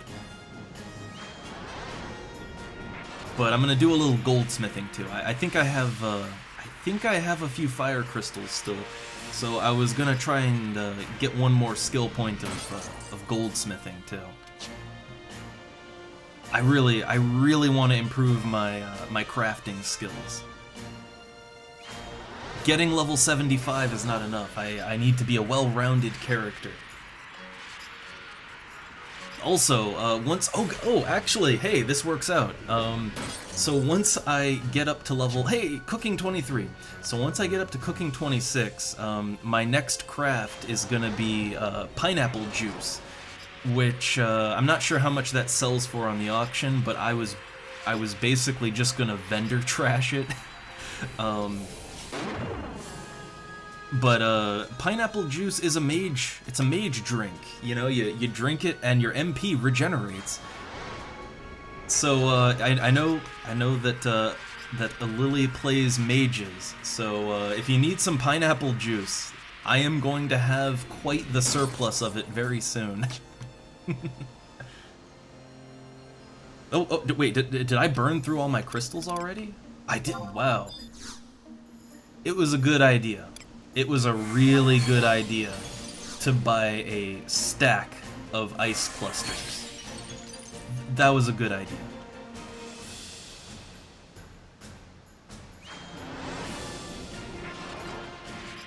See, I was a little worried that I was be overzealous in buying a stack of clusters. I thought, oh man, that's too much, right?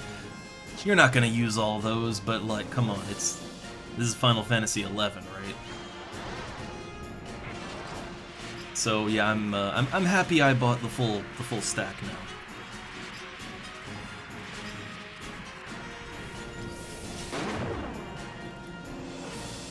Also, I have absolutely no idea how much, let's see, where's my dried jerky at? Where is it? Meat jerky, there it is. So I have no idea how much this is worth on the auction house. I might want to check that before I just vendor trash it. But I was just gonna vendor trash it.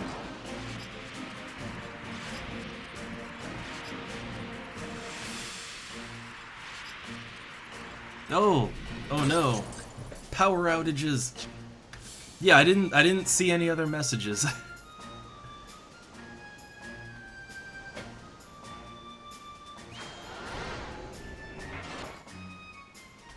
But I was just saying that, hey, if you need some pineapple juice, there's gonna be a huge excess of it. Like once I hit 26 cooking, I'm gonna go straight to pineapple juice. And I was just gonna vendor trash it, which is a bit of a waste, but you know. So hey, anybody needs some pineapple juice? Yeah, like I can mail some out, I guess.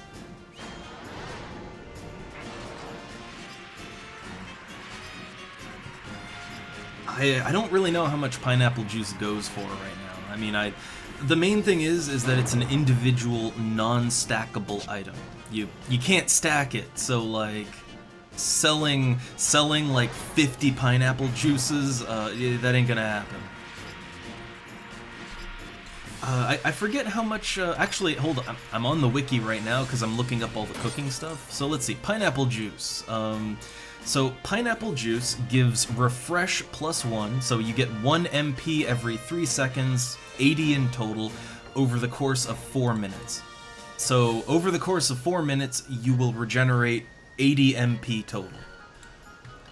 It's passive MP regeneration.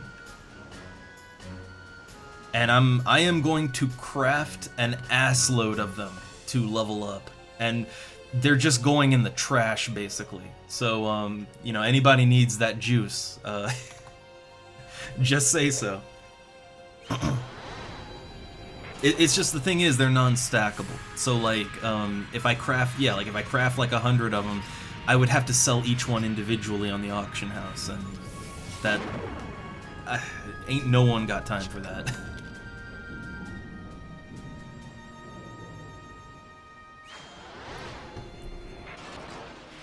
But yeah, any sort of passive MP regen, as a mage, you want that. It's not something that, you know, like in a normal EXP party, you maybe wouldn't get too much use out of that, but for those moments, right? Hell, even in an EXP party, there will be those moments where the party wants to go, go, go, but you've got no MP, and yeah, like having a little boost to your MP is, it's nice in those situations. Alright, cooking 24. I could just get to cooking 25. I think if I get to cooking 25, I could just move on, but you know, I bought all these ice clusters, so I'm gonna take it as high as the recipe will let me go. So to 26, right? Or if I run out of materials before then. Whichever one comes first. Oh yeah, inventory space is kind of the tricky thing, because yeah, like the juices, yeah, they're non-stackable, so every bottle of juice is 1 inventory slot. Yeah, you couldn't really have a lot of them, but I always find that when I'm playing a mage, I like to have a drink on hand. Like, I like to have a couple, right? Like maybe 5, right? I like to have a few drinks on hand as sort of an emergency. You know, like when, a good example would be when you're in the dunes and the party pulls a little over their weight and the fight is going on way too long, you're running out of MP. Moments like that, that's when you want to have some MP regeneration, right? So you can keep the cures coming. They're a nice little panic button to have.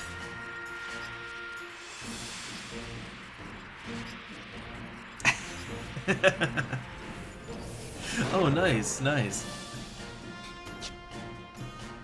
It's always weird to me when, like, I mean, I know that most of the people that watch along are also Horizon players, but it is always weird to me when people kind of acknowledge it in-game and all that, too.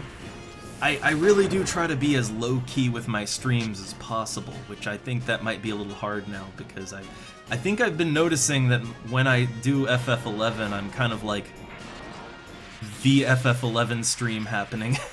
But I try to keep the things separate as much as possible. Like in the in the link shells that I've kind of tried out, I never mention once that I stream a damn thing, right? If anybody mentions streamers, it's like, oh no, streamers. I hate them, of course, the worst thing ever.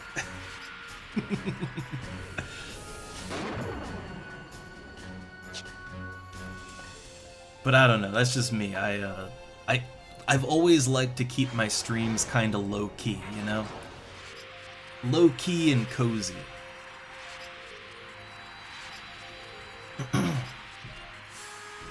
So I'm not the type that you'll see like spamming links to their Twitch channel all over the place. Let's keep it comfy in here. Ah, those breams, which oh god, I'm gonna have to fish for bream at some point. Oh no. Can't wait for that. Like, I'm getting so high up in fishing now that there's kind of a... Like, the options are... It feels like the options for fish to catch is narrowing, right? Like, I feel like each tier I have less options for fish.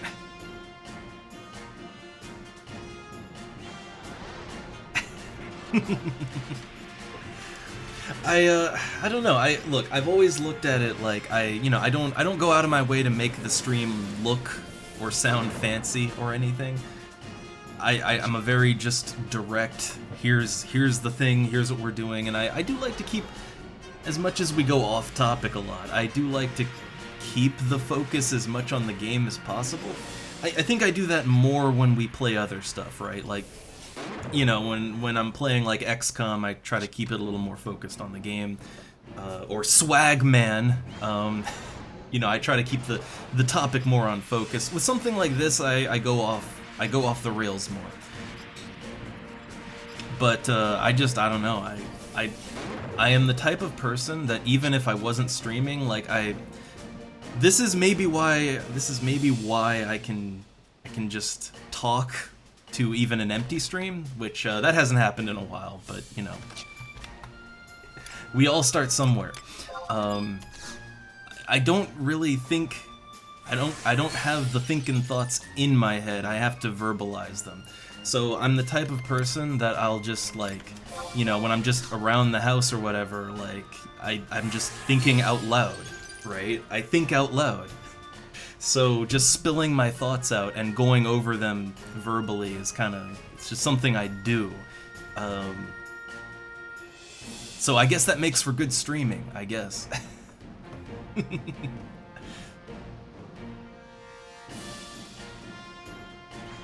I know that some people, there have been some people that, hey, even, like, I would love to support, but, like, they try to do a stream, but I know of people who, maybe they're very good at playing the video games, and, you know, they do have things to say, but a lot of people, I think, they kind of struggle with just, you know, just having things off the top of their head to say just at any given moment. Doesn't have to be the most clever of things. I know I fail at that. But just having things to say. Some people get quiet a lot. And I think it's because a lot of people, when they're super focused, they get quiet, right? For me, it actually helps if I talk. It helps me to get more focused in a weird way. A great example would be when I was, I don't know, when I beat like a really hard bullshit game, like the Quattro Adventure Pack, right? Or Swagman is actually a pretty goddamn hard game. So in the more intense moments, instead of getting quiet and focusing, that tends to just make me mess up more. So I like to talk it out and kind of go through my thoughts in the moment, you know? It helps me. Ugh, I'm being waved at. Oh, I'm just yeah, I'm just breaking crystals over here. That's all I'm doing. Ugh, another one gone. But I gotta be honest, now that I'm actually getting to crafting more, I honestly feel like the skill ups from crafting are much more consistent than the skill ups from fishing. Like, yeah, it costs more to level up crafting, obviously, but I feel like if you have the gil to just throw in a fire, the skill ups are incredibly consistent. Like, I'm leveling up at a very consistent pace. With fishing, sometimes, you know, sometimes you get 2 levels in, like, an hour. Sometimes you don't get a single point in 10 hours of fishing, right? Like, it's incredibly inconsistent.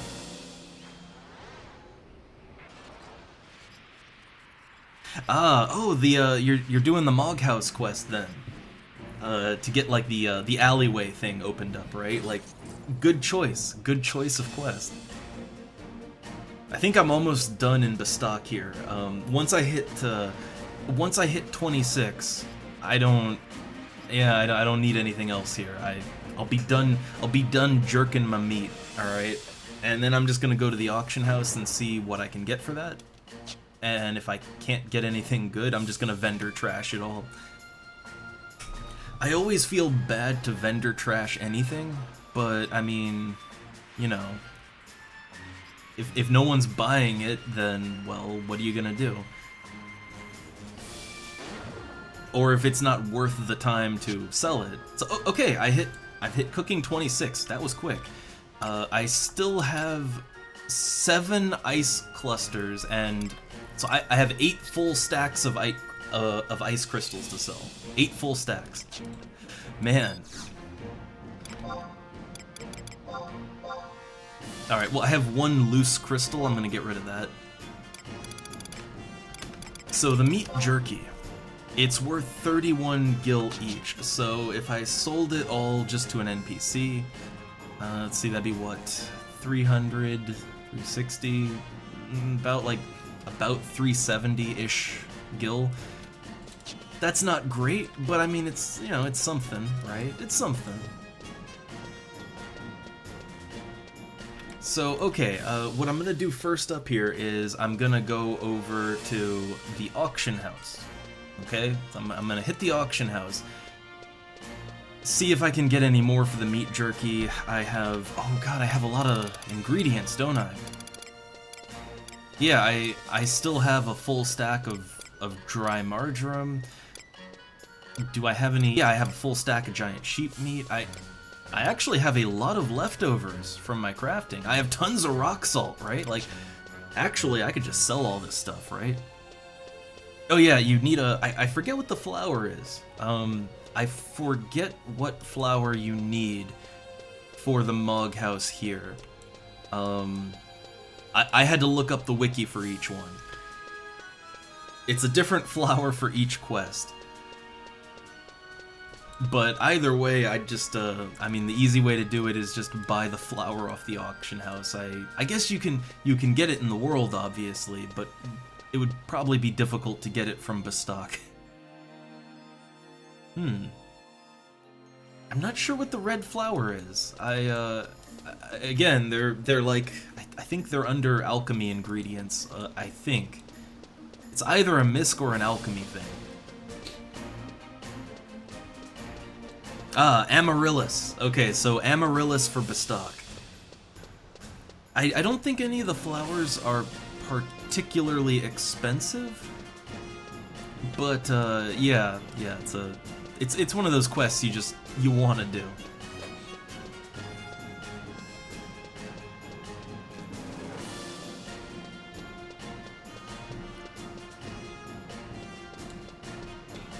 Alright, so let's see what I can get on the auction house. And I mean, I guess I could check and see how much pineapples are, too. I think if I go to buy them, they're gonna cost, well, the wiki says anywhere between 45 and like 115 gil. So that doesn't exactly tell me how much it's gonna cost, but I'll see how much they are on the auction.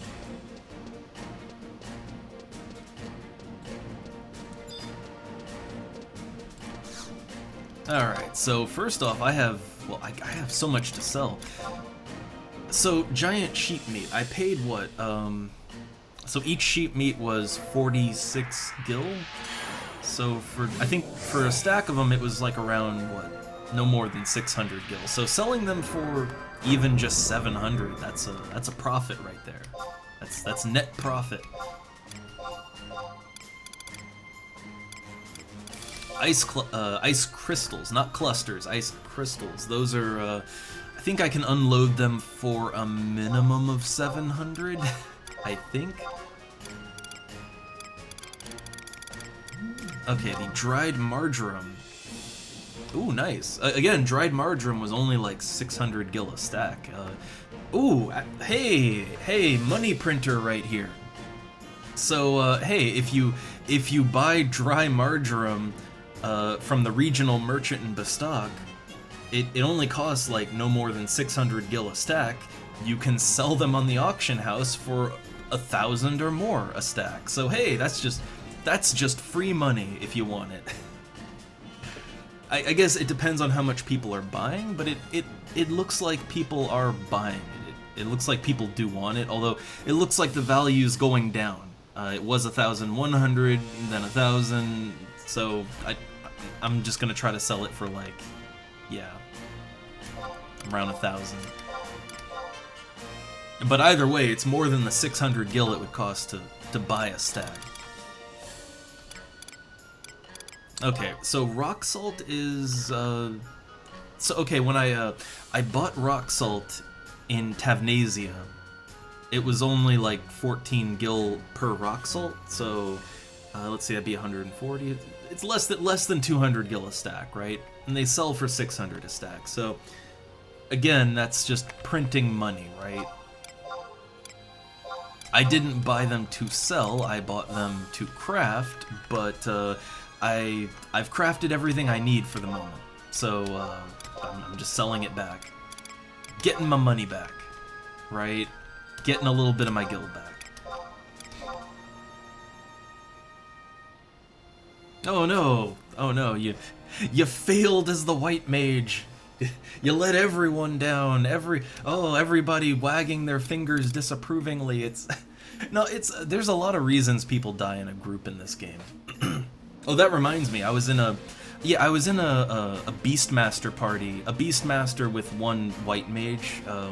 I was in a party after the stream yesterday, and one of the Beastmasters, he died 3 times in about a 5-minute time span.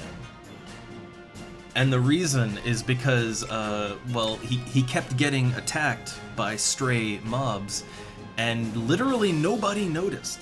Like, the first time he died, it was because nobody even noticed. Like,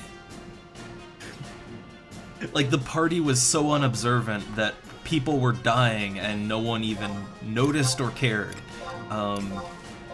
Like, the white mage just sat there doing nothing. They raised them, but yeah, that was about it.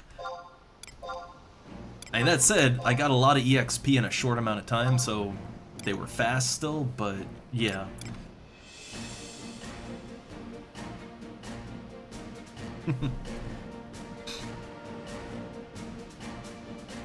Oh yeah, oh god, goblins. Man, the thing about goblins is that bomb toss. I mean, a lot of enemies have AoEs, and they have just a random chance to use them.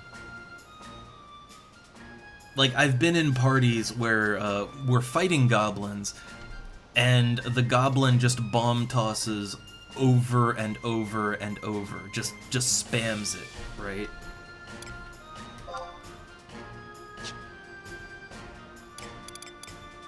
And when that happens, there's not really Not really a whole lot you can do about that. not a whole lot to be done. Oh, nice. So, looks like the jerky sells for at least 1,000? That's not bad. That's not bad at all. I'll take that. I gotta be honest, while I don't think I'm coming out with a profit, I'm not losing nearly as much gil as I thought I would. I thought I was gonna lose a lot more gil. But if these things sell for even just close to these prices, that's good. Like, it's not profit good, but it's hey, you're not losing tens of thousands of gil, right? I like that. That's fine.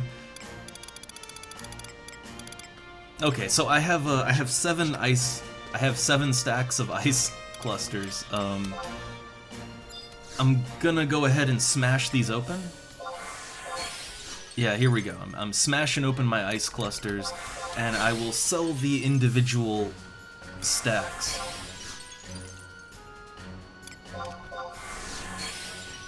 Like, that's, yeah, I don't really have a use for these, so...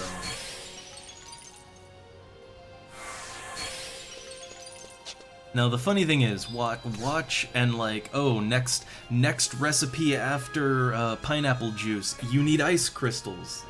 It's fine. Okay, here's a little thing, right? Here's something to think about. So, you know, I used to be very paranoid about selling things I might need, right? Like, I used to be super paranoid about that. But here's a thought. So, like... Let's say you buy a sword for 10,000 gil, right? And let's say you out-level it and you think, oh, I might need it, right? Like, I might level up another class that uses swords and I might want to use that sword again. And, you know, that's true, and you could hold on to it. But here's a thought. What if you sell that sword for, you know, you bought it for 10k, well, what if you sell it back for 10k? I mean, you basically just got your money back, and if you need to buy the sword again, you can just buy it again, right? I mean, assuming that inflation doesn't go out of control, you could just buy it again, right? So in a way, when you like sell equipment that you don't need now but you might need later, in a way, you're just kind of banking that for later, in a way. Uh-oh, I think I might be full. Oh no, oh no. My auction house is full. I can't put anything else on there. Oh no. And I've still got 3 stacks of ice crystals to unload. Well then. Well then. I guess I'll put it in my Mog house, and if I need ice crystals at some point, there they are.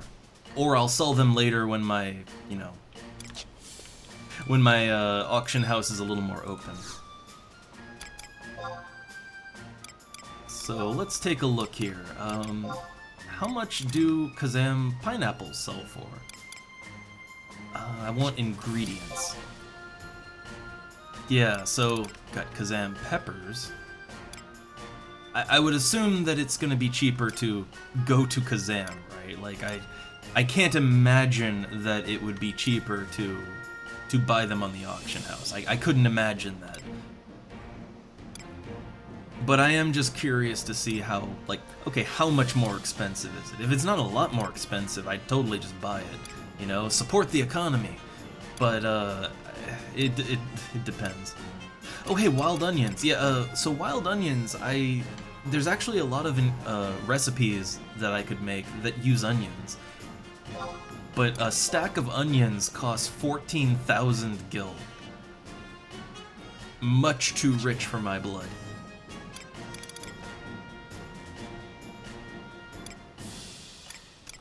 Let's see. Here we go. Kazam pineapples.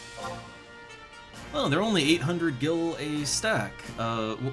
Considering that potentially I could pay up to like 100 gil to buy them in Kazam, I mean, that would actually cost more, right?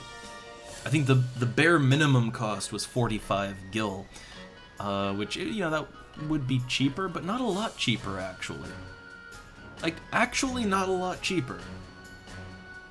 So here's what I'll say. I think I'll go to Kazam for the most of my pineapples, but I'll buy like a stack or two of pineapples now, and I guess, yeah, I could just craft it right here, right now, right? And I could go up to level 30 with that. Also, if anybody in Bestock needs a few bottles of pineapple juice, well, I'm gonna have a few in a moment. So, okay, I got that. I need water crystals. Where's my water crystals at? Okay, so water crystals have traditionally been a cheap item. 500, that's fine. Wait, 500 individually. How much for a cluster? How much for water clusters? 12,000. Well, let me think. I mean, 500 times 10 would be 5,000. You know, that's like double the cost right there. That's like double the cost if I just bought the crystals. So, nope, that won't do. That will not do at all. Okay. So I'll go ahead and buy... I'm probably gonna need a lot of these, but I'm gonna buy 3 stacks for right now. Kazam has an auction house, but again, I'm kind of feeling lazy, right? I'm feeling sort of lazy. So, alright.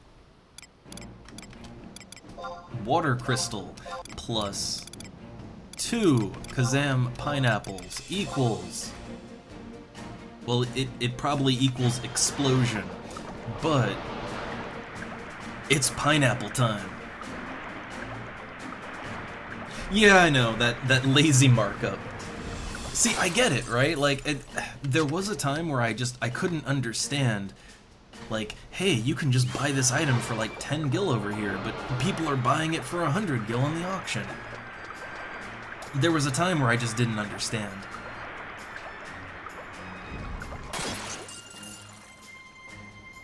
But now I get it, right? See, I get it. I could go to Kazam, and you know, I could get pineapples cheaper there. But then I'd have to go back to Juneau, and then I'd have to go to the airship. I'd have to ride the airship to Kazam. You know, it's a whole thing, right? Like, or I could just sit my lazy ass in front of the auction house, and I could just buy the ingredients right here, and you know, yeah, sure, I lose gil on that, but I mean, you know, look at that. Fresh squeeze Kazam pineapple juice. Fresh squeeze. Now, I would argue that there was no squeezing involved in this. I would argue that, in fact, the pineapples were completely unsqueezed, and I just sort of threw them into this glowing ball of water, and juice came out. In a bottle. I don't know where the bottle came from. But, okay, so yeah, anybody wants pineapple juice? I'm over by the Bestock auction house in the markets. I am just going to be crafting this juice, and then, oh, I need to go to an NPC and trash it. Yeah, anything that I don't give away, I'm just vendor trashing. I can't even put it on the auction house. That's the thing. Like, like, my auction house is full right now. I have no space to put more items. So I can't even properly sell things even if I wanted to. But theoretically, if I could, right? If I could sell these things on the auction house, they're worth about 700 gil. They're worth like 700. So, I mean, hey, if you want to sell it, you can do that too.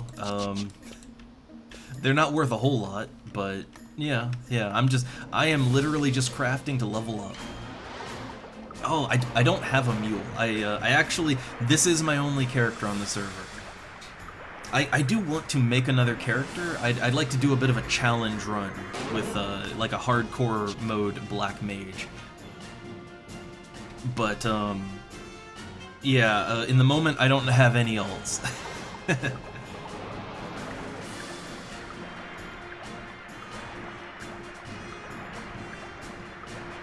I still really wish that I had made my first character here a hardcore character to start, because I didn't know how the whole thing worked, right? Like, I didn't even know there was a hardcore system in the game when I first started up. But I totally would have taken that challenge, and I mean, yeah, I would have failed it, of course, but like, I could have unlocked some, you know, some neat cosmetic items that I would keep even when I failed. I really wish I'd done that.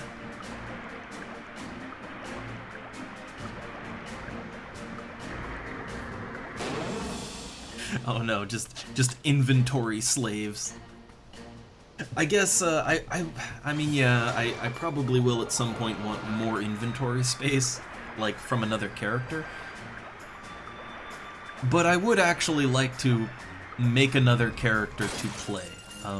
Just to, you know, to try out different play styles, right? Like again, I kind of think it'd be fun to make either a Taru or a Galka, just because that's an extreme play style difference, right? Compared to like Human or Mithra or even Elvan, really.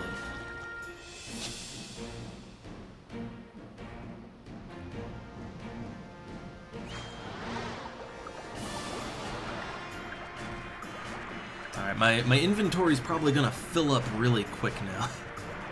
Like, I really, I don't have that much inventory space. Cooking 27, yay! When you actually just sit down and start crafting, honestly, crafting is not that bad to level up, at least, you know, at least for now, right? It costs a ton of money, like, you know, it really hurts your wallet, but it's not hard to level up like fishing is. Like with fishing, I mean, you know, you don't lose money, you only gain money, but with fishing, it's so inconsistent that you might just never level up even though you've been fishing for like 10 hours. It doesn't feel great in that way.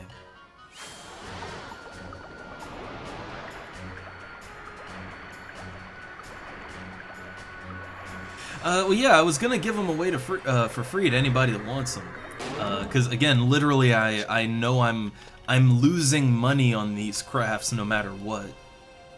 I don't have any auction house slots left, so I literally have to either vendor trash it or just give it away, and I'd rather give it away, you know.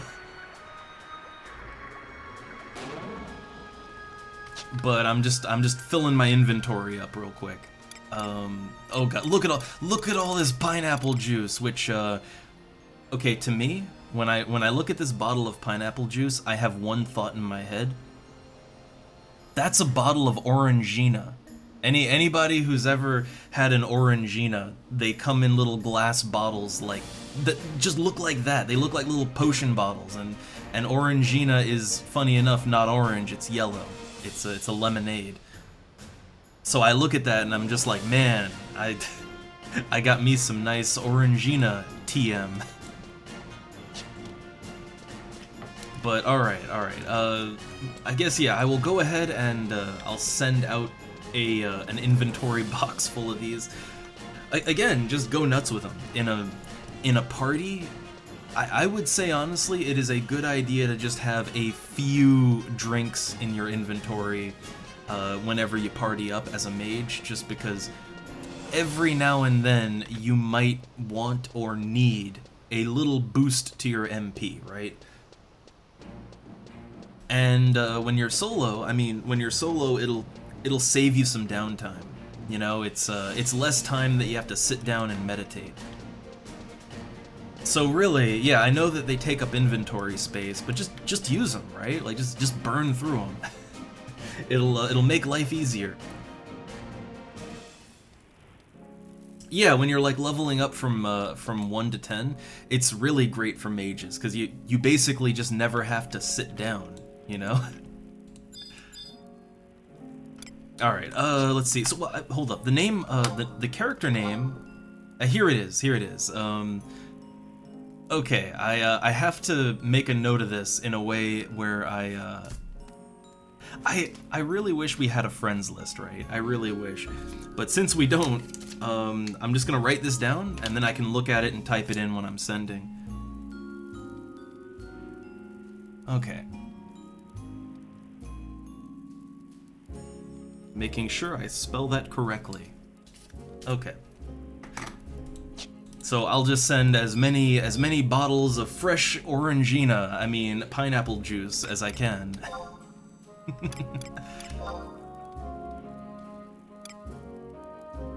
Which, one thing I, like, okay, so when you send stuff, you can only send, like, 8, right? Like, you actually have to wait until someone collects your items before, like, before you can send more items, right? So make sure to actually collect that pineapple juice, because I can't send anything to anyone else until it's collected.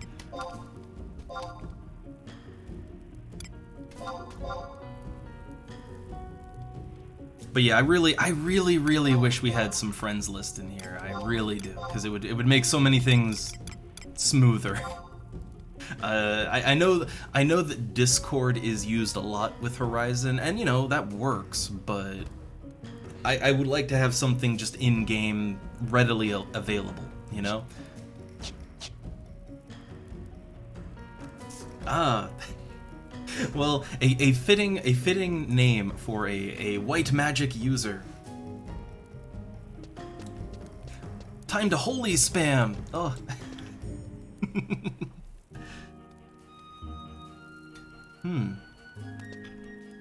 But yeah, I've heard that a friends list might be coming. It's just, I don't know.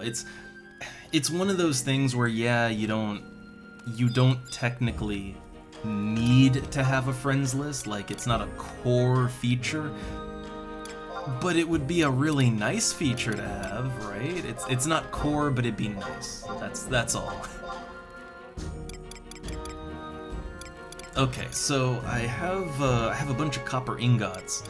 I thought I had some fire crystals. I thought I had some. Here they are. Okay, I have 9 fire crystals, so I am gonna try and craft some more ingots. I'm gonna try to do that. But I'm gonna go ahead and just slap all my extra copper ore in there, because I do use it, right? I craft things. Alright, let me think. I guess, yeah, I guess I'll try to actually use my fire crystals, and I think it's what, one fire crystal, and I think it's 1 fire, 4 copper, I think that's the recipe. I'm not 100%.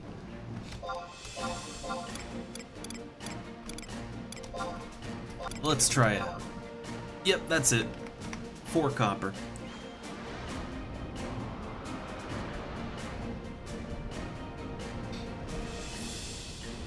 And yeah, like there are social features in the game. You know, there's link shells. You know, and of course, again, a lot of people just use Discord now. I think that's the problem. Is a lot of people just use Discord. Makes it easier to just ignore the friends list and stuff, but I don't know. The reason why it's a bit of a difficult thing is it's because of the way that the friends list was handled in this game. The friends list was done pretty much exclusively through the Play Online launcher, and obviously we don't have the Play Online launcher. Every private server uses its own launcher. And I mean, technically you could work something out, like you know, the custom launcher functions, it serves the same function as the Play Online launcher, so technically you could rig something up to make it work, you know, like it would back in the day. Or now, you know, if you play retail. But I guess, yeah, it's just not really seen as a priority. But you know what I really want? Tetramaster. Like they did the card game. They did the card game through the launcher instead of in game. Which I will say that's one area where FF14 kind of won out, right? Like you can just play Triple Triad in the game in that. With FF11, you could only play Tetramaster in the Play Online launcher. You know, it worked, right? But wouldn't it have been cool if we could have just played it in game? You know, like had Tetramaster competitions in game? Like that would have been fun. I would have loved that.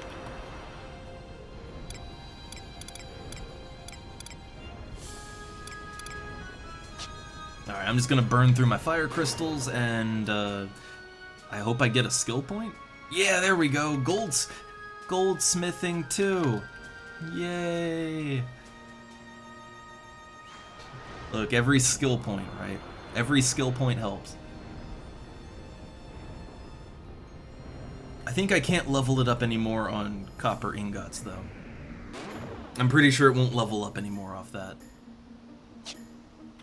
But I just want to get rid of all my crystals because right now I have a little too much in my Mog house.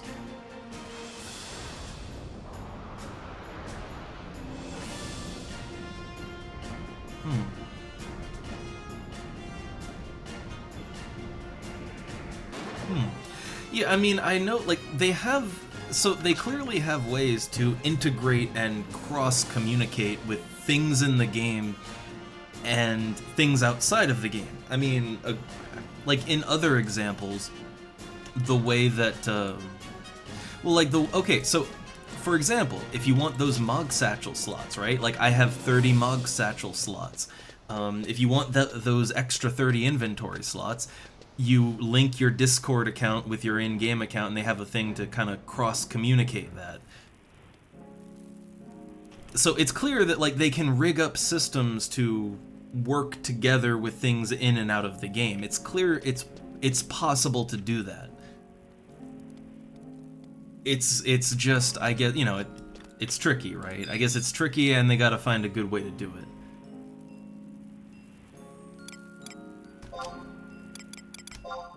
As a side, anybody who doesn't have their Mog Satchel, yeah, you just link your Discord. I mean, Discord is, I gotta be honest, Discord does serve a lot of functions with this server, like how there's just a daily chart for the guild point item of the day that's just posted immediately, like every day on the dot when it's time. So yeah, get those extra 30 inventory slots. Alright, putting my copper ore back in, putting my copper ingots back in. And I'm gonna keep these water crystals because I need to use them. I guess I have some meat jerky. I don't have a full stack, so I have to sell that. Gonna just have to sell that one.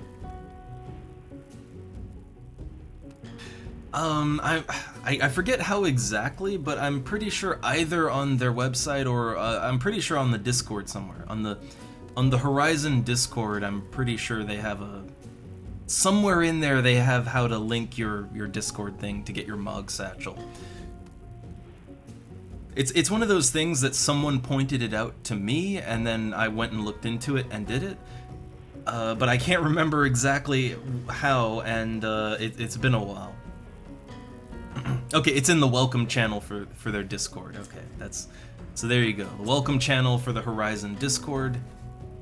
That'll have your Mog Satchel info, because, yeah, I gotta be honest, especially as someone who doesn't even have mule alts, this extra 30 inventory slots is, I need it. Like, for me, that's where I put all my consumables, right? Like, I put all my extra pet jugs, my ninja powders, you know, crafting materials. I just use the extra 30 slots for all the various random items that shift around in my inventory. That's where all of them go.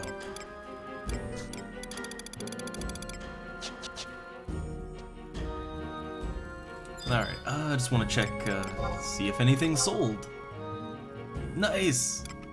My rock salt sold. And 1 stack of my ice crystals. So I have a little bit of room on my auction now. A very little bit.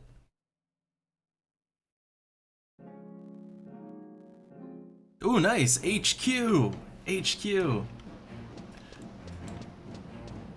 Yeah, I think when it comes to crafting, not everything has, like, you know, not everything has a high quality version or an HQ craft, right? Not everything has that. But the things that do, if you can HQ craft, like, man, some good gil to be had there.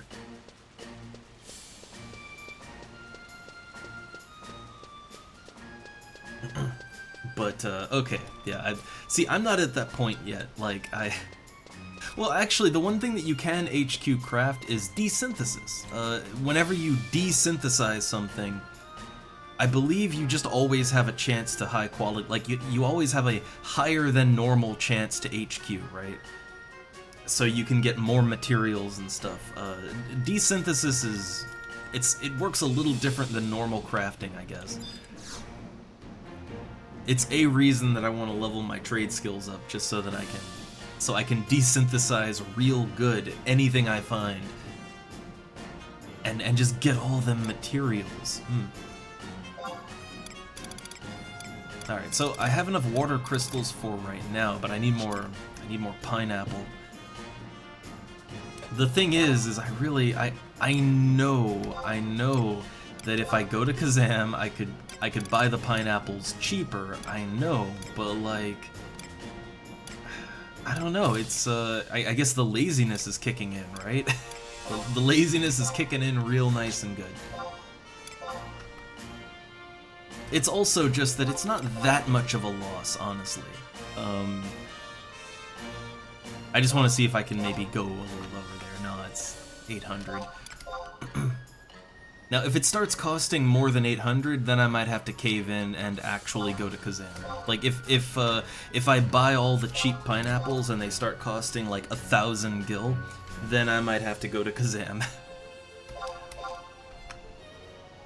But I'm gonna ride this as far as I can.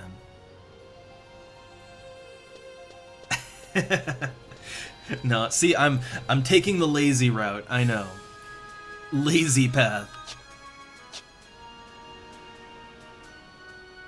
I understand now. I understand how items can inflate so much. Because, yeah, at a certain point, when you have a certain amount of gil, you're more willing to spend the money instead of wasting the time, right?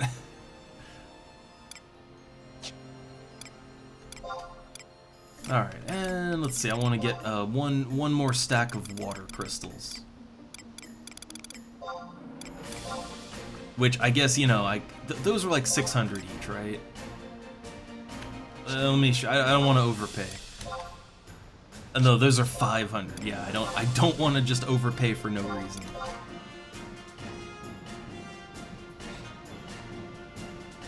Okay. Now, my inventory is gonna fill up pretty quick, but let's go ahead and water crystal plus pineapples.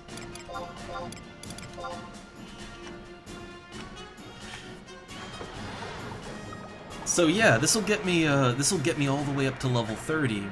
At which point I could do, well, I have to do the cooking guild quest. So actually, I have to go back to Windurst, and I have to turn in the guild item to rank up.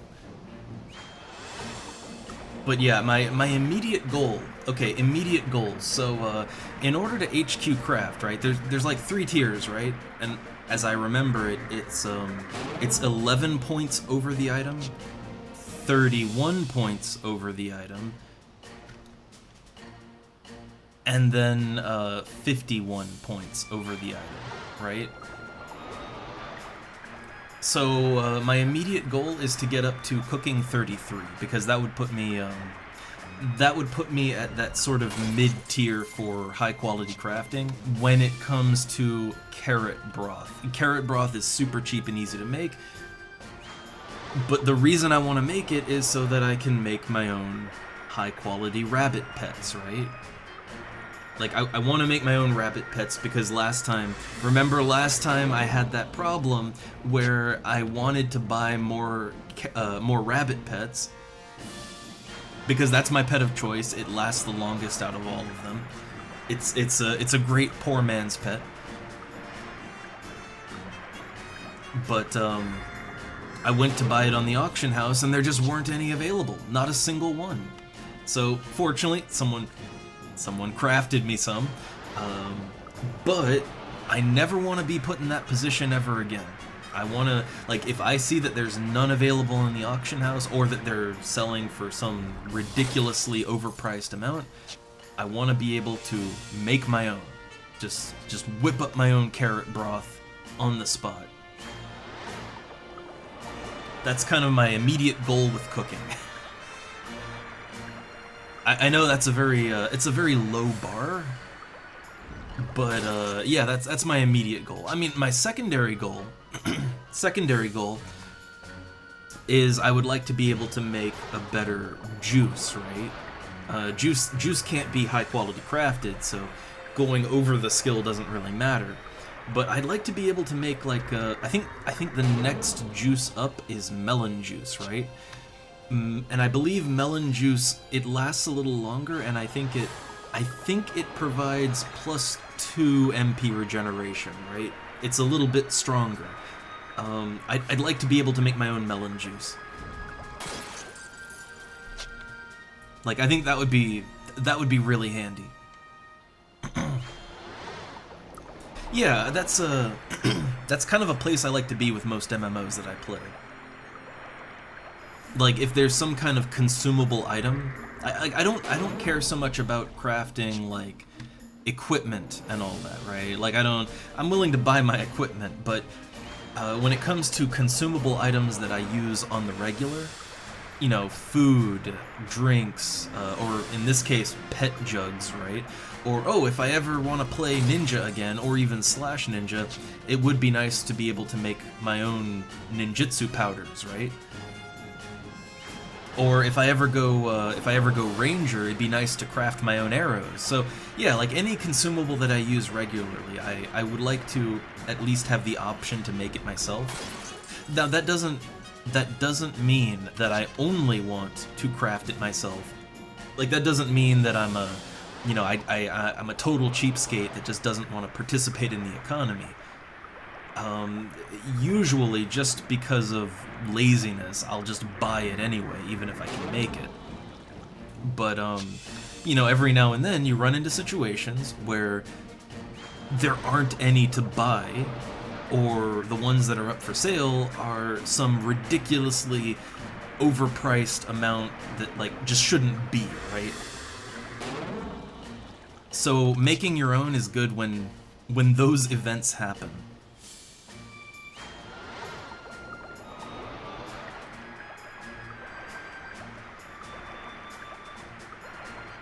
Ugh, sorry, the coughing came over me. Oh. I cannot wait till I fully shake off whatever germs I caught. I can't wait till it's just fully gone. Ugh.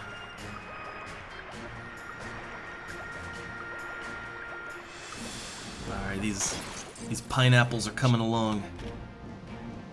And surprisingly, my inventory actually isn't filling up that quickly. I was really worried my inventory was going to fill up so fast that it'd just be back and forth between a vendor, but it's going okay. It's going fine.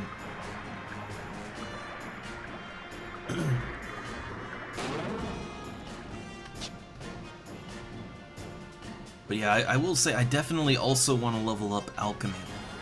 I really want to level up alchemy because I would like to make my own, like, potions and ethers, because I'd like to use them more.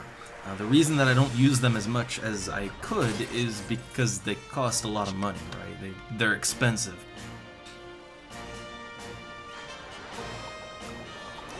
Alright, up to cooking 29.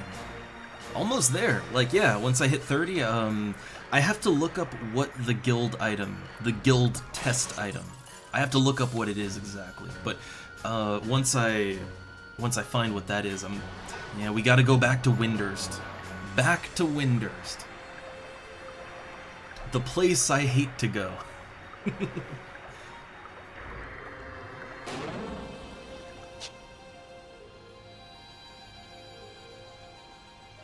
I guess for me, it's part of the laziness, right? Like, whenever possible, I like to just stick around Juneau and then go out and do what I want to do. Juneau or my hometown, right? Like, my hometown is also easy to get to. It's easy to get back to Sandoria. So, either Juneau or Sandoria I'm cool with, but if I have to go to Bastok or Windurst, I'd actually say Bastok is a little more of a pain to get to.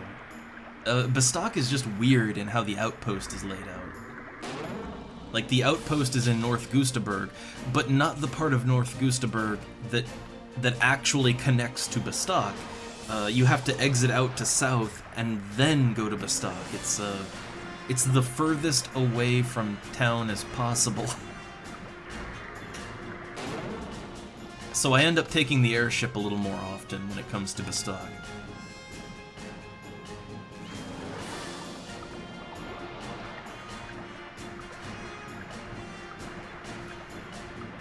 I'm noticing my skill ups are kind of slowing down a little, which makes sense. We're almost on the level with the recipe.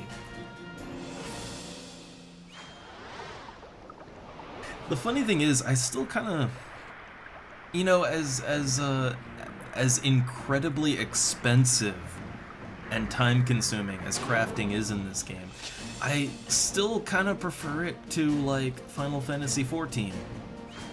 And it's weird, because FF14 definitely has a lot more dedication to crafting. I mean, you know, the crafters and gatherers are actual classes in that game, with abilities on a hotbar, and with gameplay and shit. Like, you would think that would be the ideal crafting situation, right? The ideal crafting environment, but I don't know. To me, it kind of felt like it was over, like, I don't know, it felt like it was, sort of overdone, you know? Like, there's too much to it sometimes.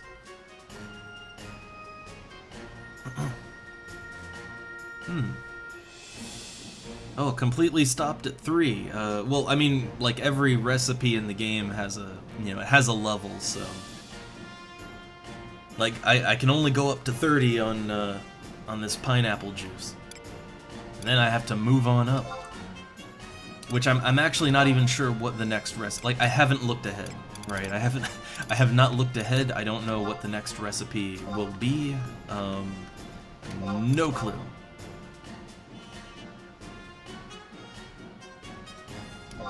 Alright, I feel like 1 stack of crystals is all I'll need, but I'm not sure. I'll get 2 stacks of pineapples though.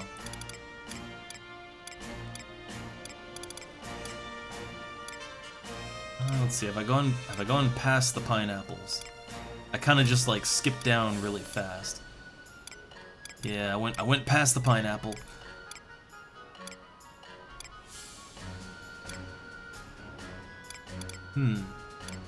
Oh, there it is, kind of awkwardly displayed.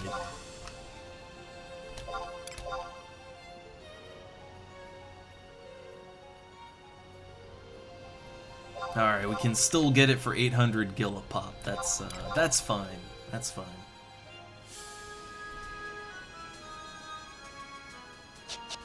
Alright, as long as they're only 800 gil each stack, that's okay by me. That's fine. And I mean, I guess technically, right, like the water crystals are fairly inexpensive. Like, even at 800 gil a stack, it only takes 2 pineapples to make a single pineapple juice, right?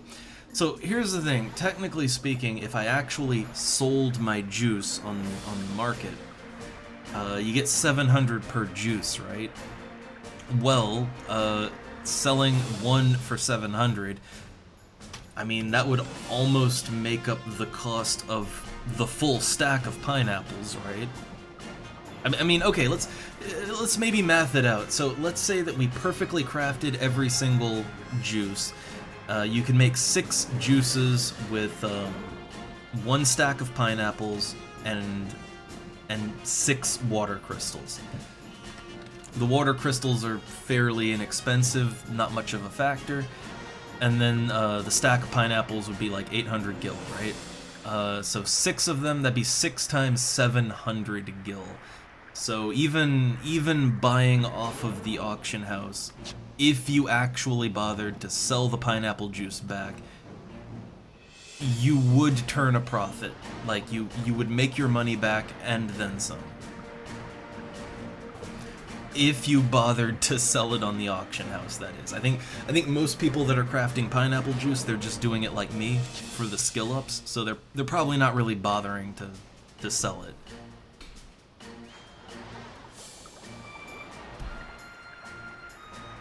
I do have a few inventory or a few auction house slots free now, right? Because two items sold, so I could sell 2 of my pineapple juices. 2 of them. I don't know, anybody else need pineapple juice?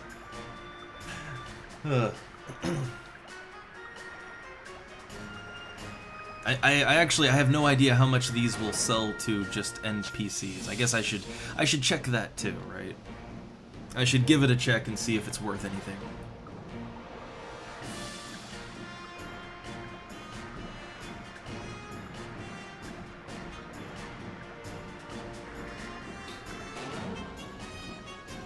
I feel like I'm getting close,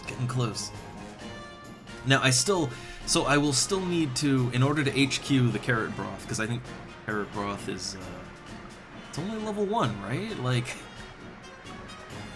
I have to double check that actually, but I think it's like level 1 or 2. But I still have to get a few levels into 30. Oh no, inventory full. I have to sell now.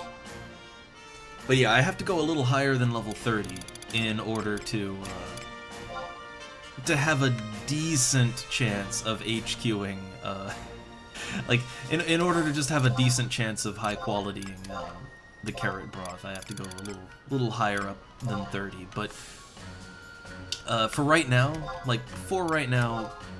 30 is my goal. Get level 30, and, well, let's see, I get 30 and then do the guild test. I have to look into what the guild test is, but that's just my goal for right now. Oh god, I just had a thought. I'm gonna, especially if I want to go as high as I can, I'm gonna have to start getting cooking guild points, aren't I? Oh man, I know how much, like, man, the foodstuffs can get expensive. Oh, that's... I mean, I guess that's kind of the problem with everything that isn't the Fisher's Guild, right? Is that those point items can cost a lot of money. Alright. So I just put 2 up for sale. I have a little more space free now, so... Oh look, fellow crafter over there. Nice.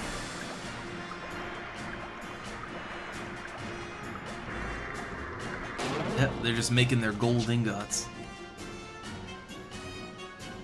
It still feels kind of weird to me to get into the crafting of this game. Again, for the longest time I never bothered with it. And it was really just because crafting is... It is expensive. Even, you know, cooking is like the cheapest one, but even still it's expensive. Okay. I did it. I done it. Level 30 cooking. So now let's go down here and let's just sell off. Yeah, let's just sell off our excess juice. See what we get, and then I have to buy the guild test item. And I just had a little bit of a thought, which is, so I have to go to Windurst, right? Like, I have to go there anyway.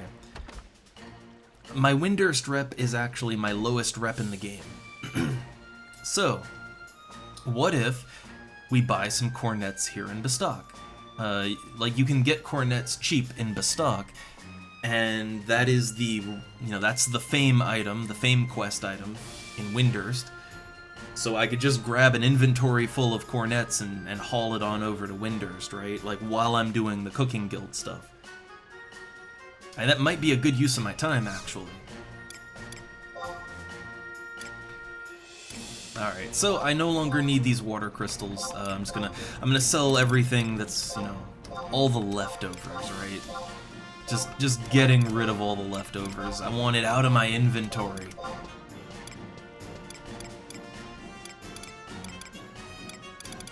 Yeah, the dried marjoram that I only have a little bit. Okay, and then pineapple juice. So how much is it worth to an NPC? 106 gil. So yeah, that's not great. That's not great, but I mean, you get a little bit of your cash back, right? You get a little something back.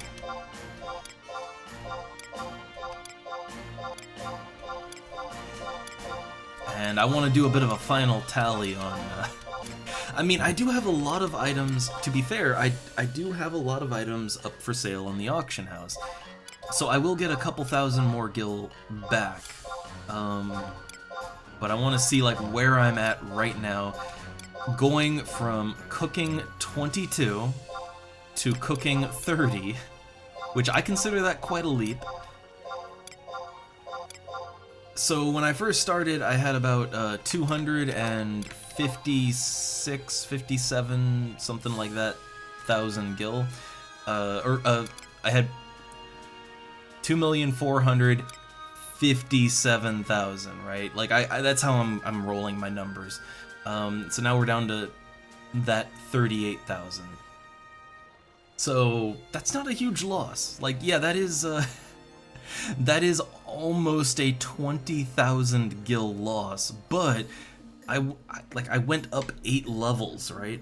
That's 8 levels of progress, and I do have things on the auction house that when they sell, it'll get a decent chunk of the money back. So I would say that's not so bad. I think in the grand scheme of things, that's fine.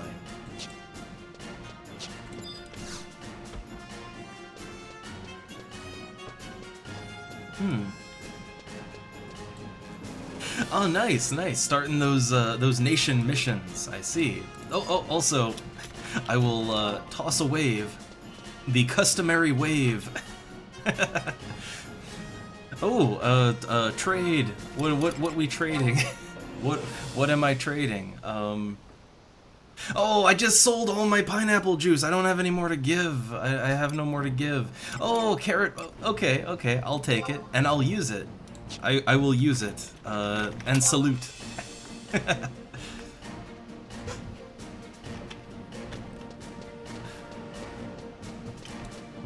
I welcome some more rabbit pets. I always welcome them.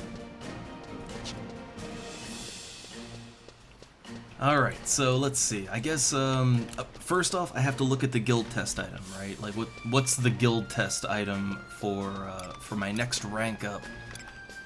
So right now, for cooking, I am...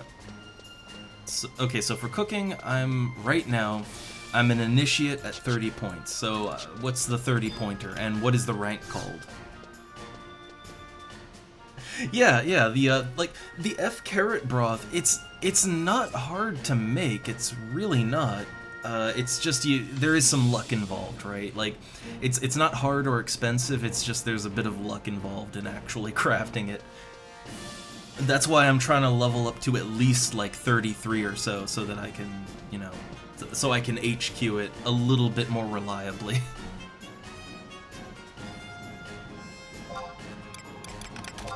Alright, so let's see. What is the dish for the next rank of cooking?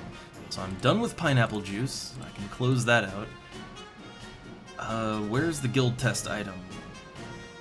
Bolded. Okay, so this guide that I have, they bold the guild rank test items. Ah, I see.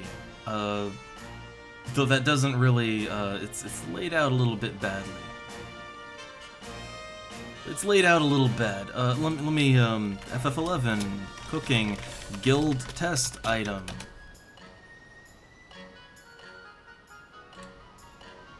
Oh, there's a, what? There's, man, oh man, I think I've stumbled on one of those ancient parts of the internet. So just looking it up, I found a website called ffxicooking.com, and oh man, this looks like it's been around for a while. Yeah, this one looks like it's been around for quite some time. But all the cooking info, nice. So let's see. So the level 10 item was a salmon sub sandwich. I remember that. Pea soup was initiate. I don't really remember that one. So the level 30 item is vegetable gruel. In order to become a novice.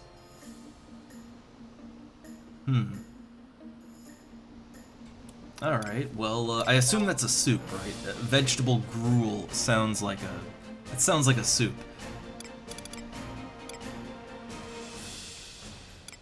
There's vegetable broth.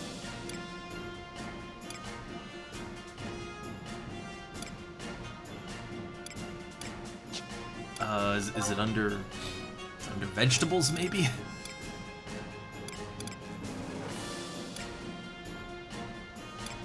Or is it just not called that?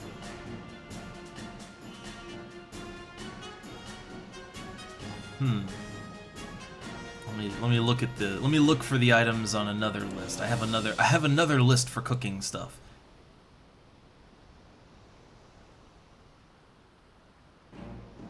No, it's just called vegetable gruel. What is that under? A bowl of vegetable gruel.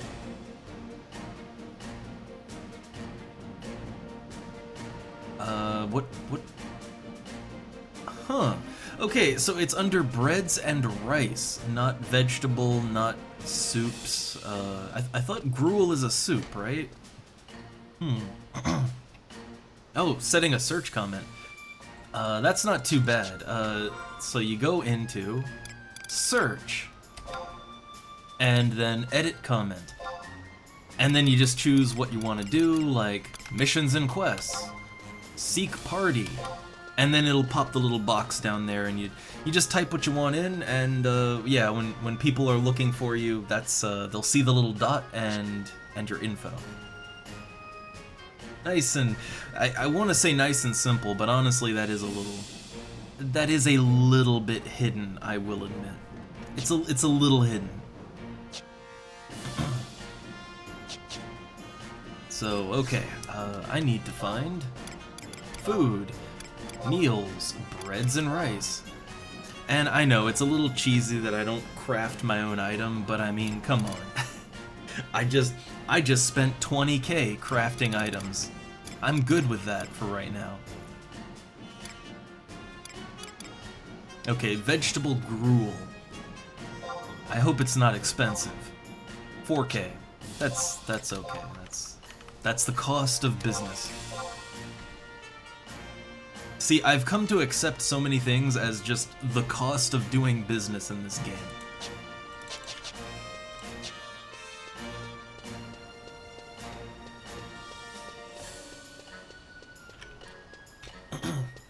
Okay, so I got that.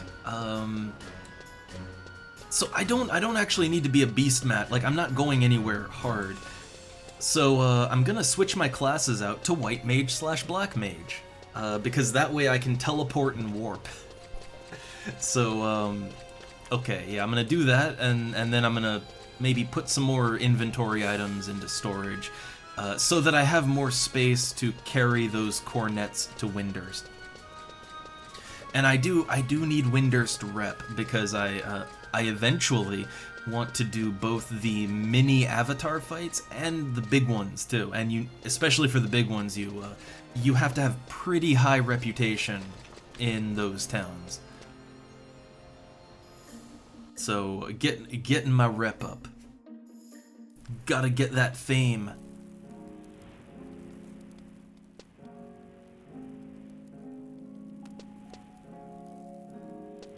Yeah, they, it is a little awkward how you have to do it for the Discord thing, but, like, no, it works good and smooth. It shouldn't take a minute to do once you're ready and know what to do.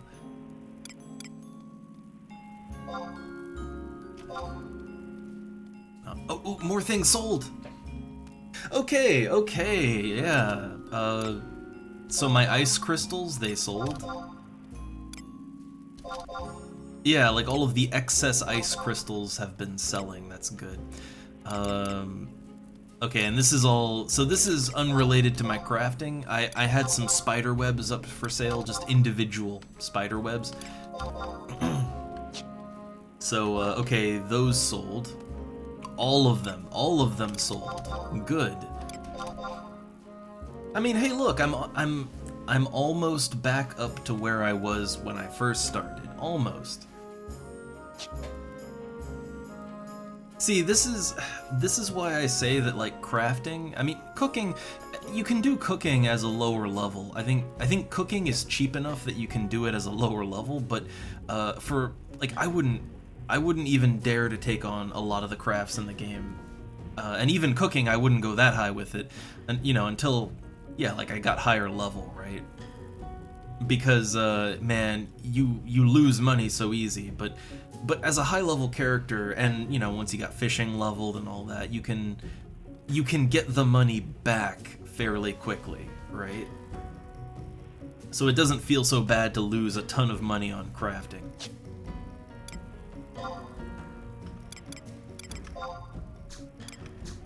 Alright, so yeah, I want to put as much as I can just in storage. I guess I'm not using, I'm not using stealth items right now. I don't need to have those out. I'm probably not gonna use my tuna sushi right now either. Like, I only really use that in a party. Okay, so that frees up some inventory. Man, I'm getting a little tight for space here. A little tight for space.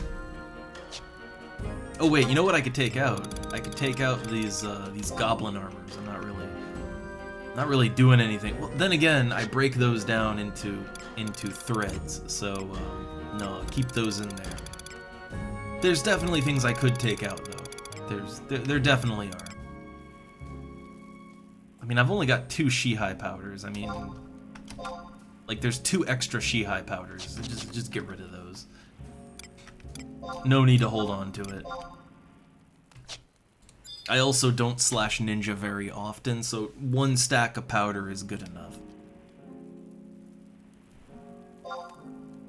Alright, so let's change jobs to 37 white mage. 19 black mage. Oh, I don't have... Hold up. I know I can wear it. Yeah, there we go. I can wear the red cap. The signature red cap. Alright, so now, yeah, now I can warp, I can teleport, all that good stuff. Which I will admit, I guess I do kind of want to level white mage up a little bit more. Because yeah, right now I have teleport Hala, teleport Dem, teleport Mia. I would kind of like to get the rest of the teleports, you know? Like, there are instances where I may want to, you know, I might want to ferry someone out to the other crags, right?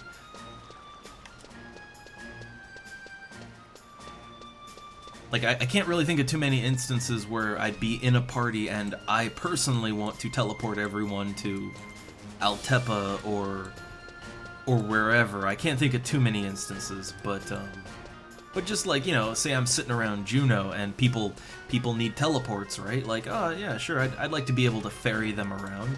Why not? Alright, so I have 10 inventory slots taken. That means I have 35 that I can stuff full of cornets. So yeah, I'm gonna just go ahead and waste a ton of money buying cornets. If possible, that is. Yeah, so cornets, they cost 233 gil each. The good thing is that when you trade these in to the NPC in Windurst, when you do that, I believe they give you like 100. They give you like 100 gil back for each one. So you're not actually losing 233 gil times 35.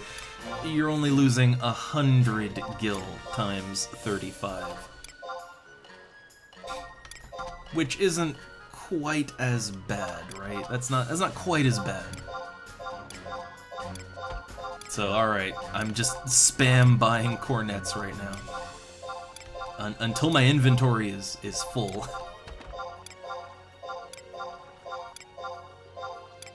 Man, every time I look at like the bard shops in this game and I see all the, all the songs and the instruments, man, I do want to go bard. I do want to go bard at some time, like bard is just one of those classes that's it's just thematically fun, thematically fun.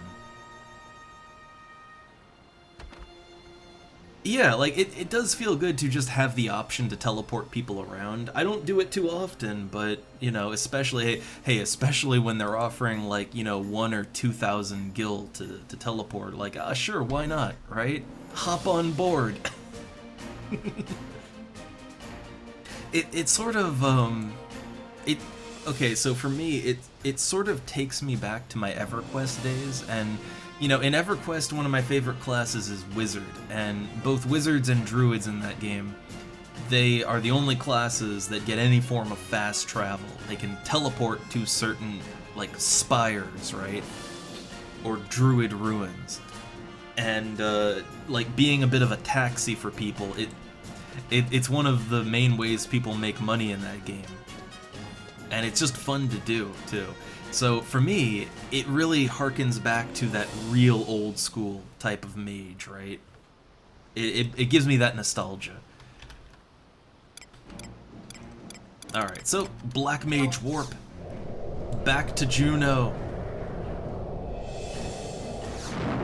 I mean, certainly there's better ways to make guild than teleporting. Like obviously, if you level up fishing, I mean, like, someone catching, like, black souls in Juno, each one's worth, like, 700 gil. Obviously, that's more, like, that's better, quicker money than teleporting people around. It's not that it's great gil, it's just kind of like, well, hey, if you want to provide a service and kind of be part of the community, right? And also make a little gil while you're doing it, just to, like, let's just say you're not really doing a whole lot, and you got nothing better to do, so hey, partake in the community and make a little extra cash on the side. Sounds good to me, right? Alright, so we're here in the Juno, so now, I gotta go to Windurst. Again, there's two ways I can do it. I could ride the airship, or I could take the outpost teleport. And for me, the choice comes down entirely to which one's faster, and they're both kind of, honestly, outpost teleport's generally faster. But riding the airship would take me straight into Windurst, and I wouldn't have to navigate Saruta Baruta. It's good on the laziness meter, right? But it depends entirely on how long I have to wait on the airship. If I have to wait more than 5 minutes for the airship to get here, I'd rather just, I'd rather just take the outpost.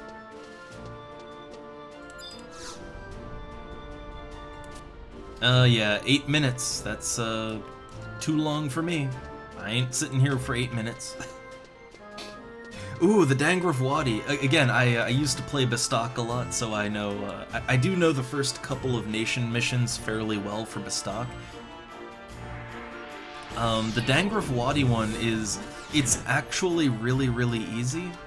As long as, you know, as long as you don't die to the goblins, it's really easy. The thing is that it's a little confusing because it's not clear. You have to like stand on the water geyser, and it like you stand on the water geyser and it shoots you up to where you need to go. The thing is that the water geyser is really not obvious. It's really, really not obvious. Like the first time I did the mission, I really just went everywhere, and I was like, where do I go? Where do I go? But yeah, once you know you have to stand on a water geyser, then it gets much easier. Because now you at least know what you have to do.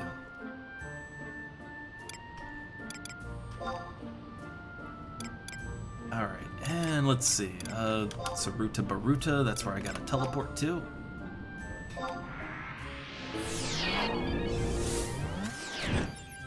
But if I remember right, I'm trying to think what the first Bastok mission... The first one was, you have to go into the mines for the first one, right? You have to get the report. And then the second mission, that's the Dangrif Wadi, right? And then I think the third mission is the Quadav fetish parts for the doll. That one, I have to be honest, I can't recommend farming Quadavs for that one. Like like especially if you don't have Thief for the treasure hunter, the parts are actually a pretty rare drop. And they don't sell for too much on the auction house. Like you can buy the parts on the auction house from other players, and I think most of the parts sell fairly cheaply, like just a few hundred gil. So for that one, I tried once to get the parts myself, and it just took forever. Like it took an uncomfortably long amount of time.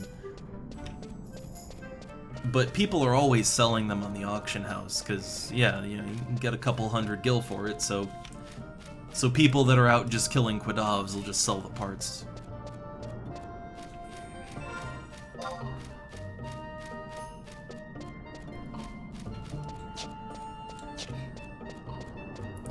But yeah, getting those nation missions done, that's oof.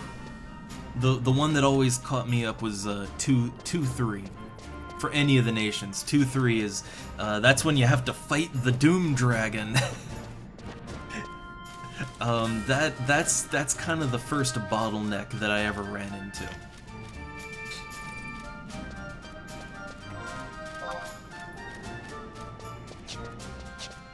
Though I will say that the Doom Dragon and the floating eyeball monster, you have to fight them both at the same time. It's actually not that bad. It's a level synced fight, so you can't cheese it with a high level. But honestly, the fight's not that hard. Like once you kind of know what to do. I managed to duo it with one other person.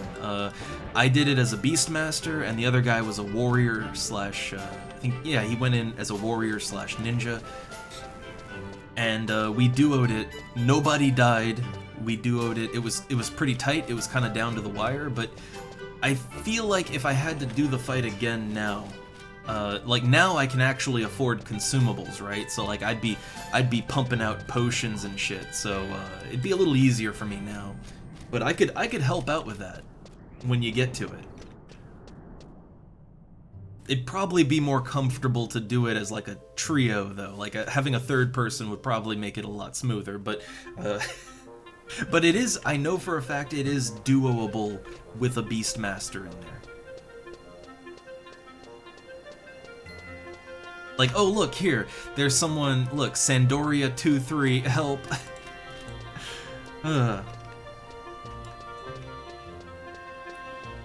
Yeah, 2-3, that's the one that gets people stuck for a long time.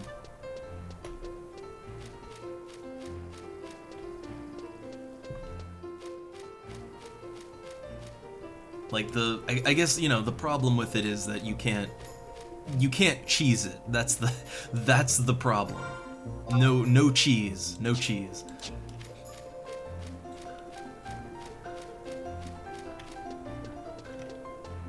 And I do find that at least early on, I mean, see, nowadays, like, I need ZM6, I need the Prometheus stuff, but like the Zalart missions, they aren't level synced. Like a 75 can do them, it's just they're designed with 75s in mind, so you still can't really cheese it. But early on, one of the big progress blockers is when you need help with a boss fight, and it's a level synced boss fight, so you actually need like a full party of 6 people, or you need really good players to duo or trio it with.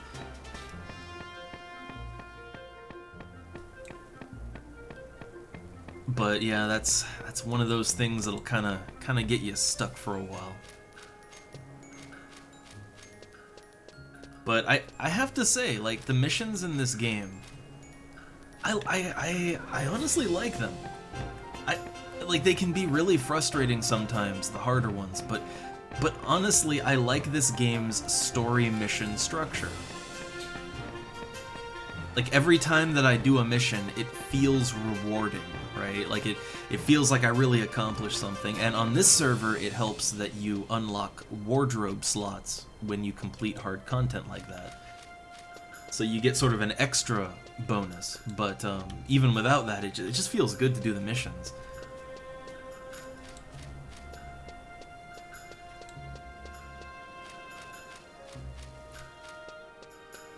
Though I have to say my favorite, like so far my favorite missions were the, honestly all of the Prometheus missions are really fun, and I like the story. Like, I actually like the Prometheus story. Okay, so let's see, who do I have to turn these guild items into? Also, I want this, I really want this, this chef apron here. I really want it. Though I hope the human version isn't open in the, you know, I hope it isn't assless like the Mithra version. That would just be kind of weird. Alright, so yeah, I love this. To assure product quality, they can't do business with me. Ooh, novice! I'm about to hit novice cooking, right? Like, I can do guild items. I can do the guild items! Okay, so here it is, the Cooking Guild. I love these little tarus. Just like they remind me of like the Palicos in Monster Hunter. Kind of the same energy, right? I think that one provides synthesis support, right? Yeah. So you can get synthesis support here. So you won't fail as much. Which, oh yeah, I guess you're doing cooking crafting, right? So have you been over here to Windurst? Have you been to the Cooking Guild yet? Because there's goodies there.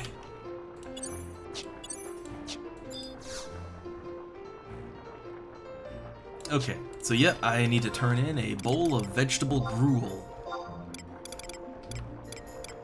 Where is it? Where is it? There it is. Alright, I am now a novice. Nice. So yeah, as a novice cook, I should be able to make use of the guild point system, right?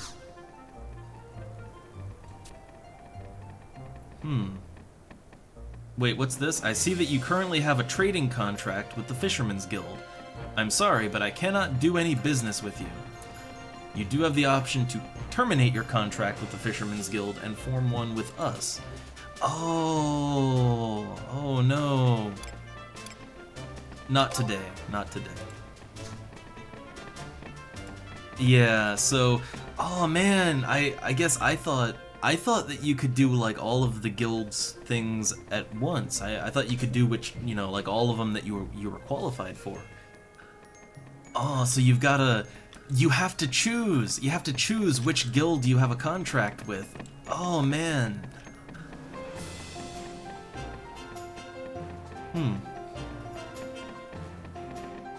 Yeah, that's unfortunate, but I guess at the same time it does sort of make you choose, right? Like you have to choose where you want to get your guild points, right? And for me, I really want my fishing points. Like I really, really want to get my fishing guild items. I like fishing a lot. So I want to get my waders, I want to get the key items, like I want to get all my fishing guild stuff. But once I've done that, once I've got the fishing guild stuff done, then I would totally switch over and get some cooking guild stuff. I'd totally do that.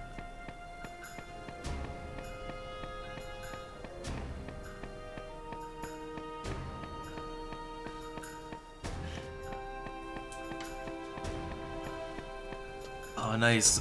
Made the journey to Sandy, which you know, I was a Bestock kid back in the day, and I still really like Bestock. I think it has the best town theme out of all of them, but I have really come to enjoy Sandoria. I really, really like Sandoria. I really feel like Sandoria has that sort of, it has that fantasy kingdom vibe going really strong. And I do like its architecture too. I really like how the city is built. I think it's the best looking city out of all of them. But the town music, yeah, Bestock wins for that happy town music.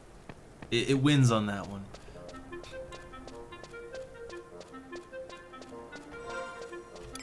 Alright, so I have cornets. I think you turn those in, oh god, where? I think you either turn them in at Yoron Oron or at Korumoru. It's one or the other. So I actually made a macro to trade cornets, because, you know, it's really annoying to do it manually. So I made a trading macro.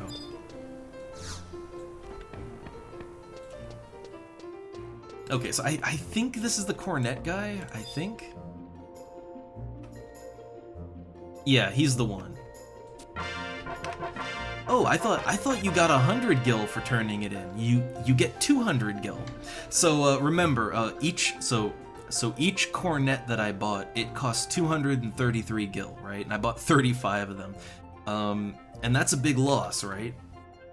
But when you do the quest, you get 200 gil back. So really it only costs 33 gil per cornet.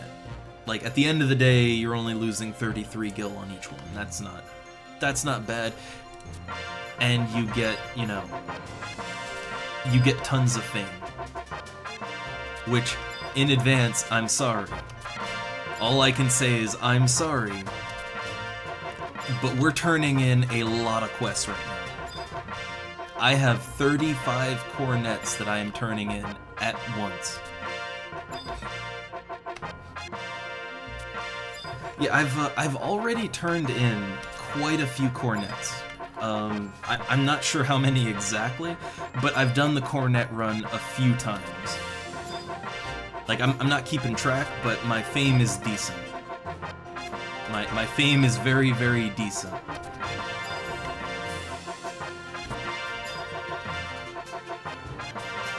Yeah, like what's happening here is that I'm turning in 35 cornets, so every time I turn it in, you get the quest reward sound. The faster I go, the worse it sounds. Oh, you haven't... Oh no. You gotta be famous. You gotta be a famous legendary adventurer. So yeah, there's like a reputation system in the game. I'll take a break from turning in those. So there's a reputation system. Every one of the major cities has a reputation associated with it. And all of the minor cities also have a reputation, but it's based on the nearest big city. Juno also has a reputation. Your reputation in Juno is a mix of your rep with everyone else. And then also there's the Tenshodo. The Tenshodo is a hidden faction, which you can also get rep for. That's a whole other thing. But you need fame. You need to rank up your fame in order to do a few things. So the more fame you have in a city, the more quests you have access to. A lot of quests actually require you to have a certain level of fame. A good example would be the summoner avatar fights. Like, in order to do those, you have to, I think you need 4 fame for the mini avatar fight, and then 6 fame for the full-blown Avatar Prime fight. So you need fame for quests, you also need fame, so the higher your fame, the better the prices. So like, as an example, when I was selling my Tavnasian gobies, right, in Tavnasian Safehold, they would buy it for 400 gil each. But when I went over to Juno, I could sell my fish, like I could sell the same fish to the Tenshodo for 410 gil. So yeah, the better your fame, the better your prices. And it works both ways too. Like you can buy items a little cheaper too if your fame is high. So you can sell for more and you can buy for less the more famous you are. I mean, I like that. It makes sense, right? Like, if you're super famous, everybody gives you that hero discount.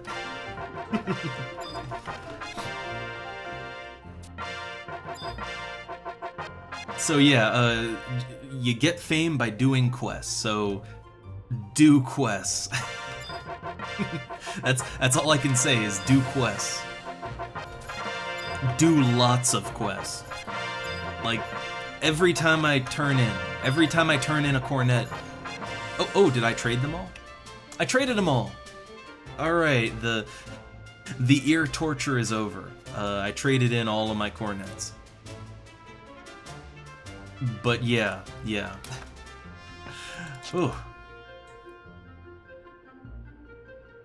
I know, I think that one of the things I really like about this game is that there's a lot going on, but you wouldn't necessarily know unless you find out from other people, or you really do the research yourself, right?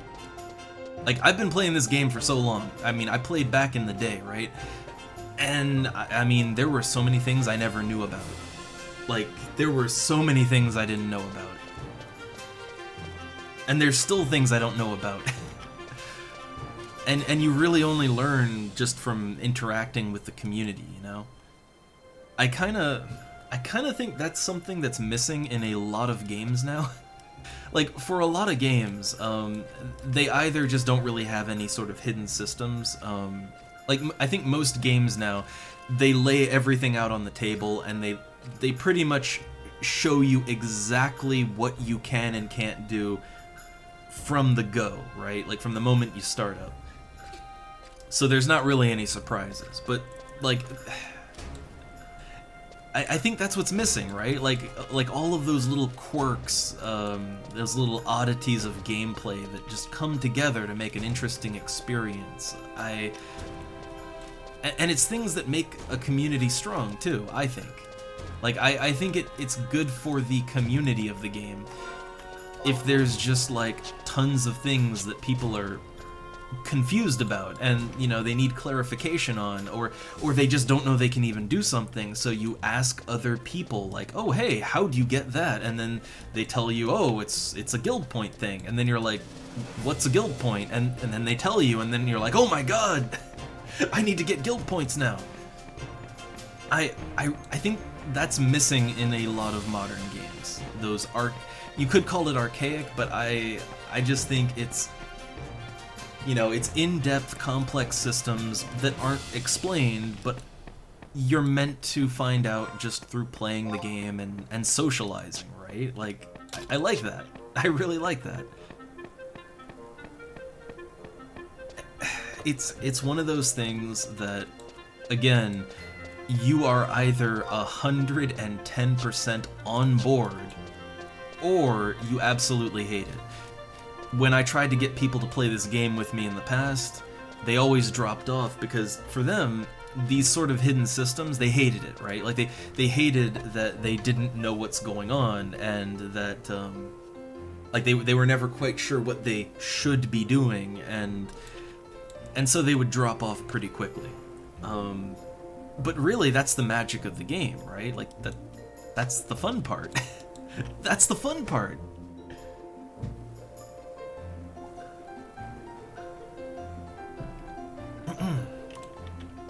Alright, so while I'm here in Windurst, I want to check something real quick. I am considering to just keep leveling my cooking skill a little bit, because there's nothing going on, right? There's nothing going on in Yell Chat, so I figure it's either I work on my trade skills and stuff, or I go back to grinding randomly, and I mean, I like the grind, but it is nice to kind of advance my character in a different way, and I really do want to get my cooking skill up there. I really do. So let's see.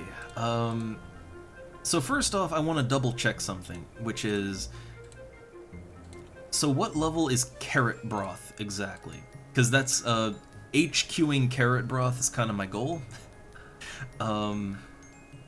Let's see, so HQing that. So carrot broth is it's level 3, okay.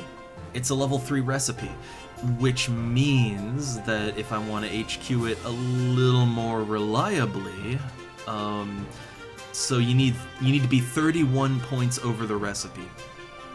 So I need to be level 34. Okay. So 34 is my target goal right now. So what could I, 34 is a great goal because one item could take me all the way there. Well, yeah, you want to, so when it comes to crafting, as I've been informed, you want to craft things that are 1 to 4 levels high. I mean, the most you can get skill for is something 5 levels over. So if it's 5 levels higher, you can get skill ups off of that. But you're gonna fail a lot. So I guess a good balance between, getting skill ups and actually crafting something would be 1 to 4 levels higher than yourself. But anywhere from 1 to 5 levels higher, you can skill up. If you are even level with the recipe, you don't get any skill ups anymore. You stop leveling up after that. So you always want to go higher. And it's the same with everything too. Like when I'm fishing, I try to fish things that are 10 levels over me, because that's how you get the skill ups, right? It's a little, I think that's a little different than how a lot of MMOs would handle it. I know in FF14 you could craft things a little higher level, but really you wanted to craft things equal or under your level. That's how that game worked. That's how a lot of games work. You have to hit the level before you can craft it, right? But no, here you want to go higher. You want to go big. But not too big. Not too big. If it's over 5 levels, you don't get anything. You just get failure. I learned that also the hard way. Okay, so I need a recipe that is a 34 or 35. Either one would get me to where I need to be.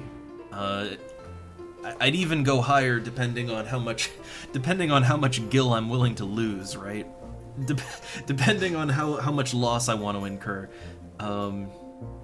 Let's see what my options are. Meatballs! Okay, so this looks like a good recipe. You can make 12 meatballs with distilled water, hare meat, and Sandorian flour. Distilled water and Sandorian flour, those are easy. So the distilled water, where can you get that? Let's see. I think most general merchants would have that, right? Yeah, standard merchants in southern Sandoria, probably in the same place you can buy the other stuff. They'd have that. The Sandorian flour, I'm pretty sure I can just buy that in my hometown, right? Yeah, standard merchant item. Earth crystals, well, you know, Earth crystals are selling a little high right now, but it's not that bad, right? The kicker, the one that's gonna be a little tricky, is the hair meat. Yeah. There are no merchants, yeah, there are no merchants that sell hair meat. Hair meat is gonna be, that's gonna be the bottleneck.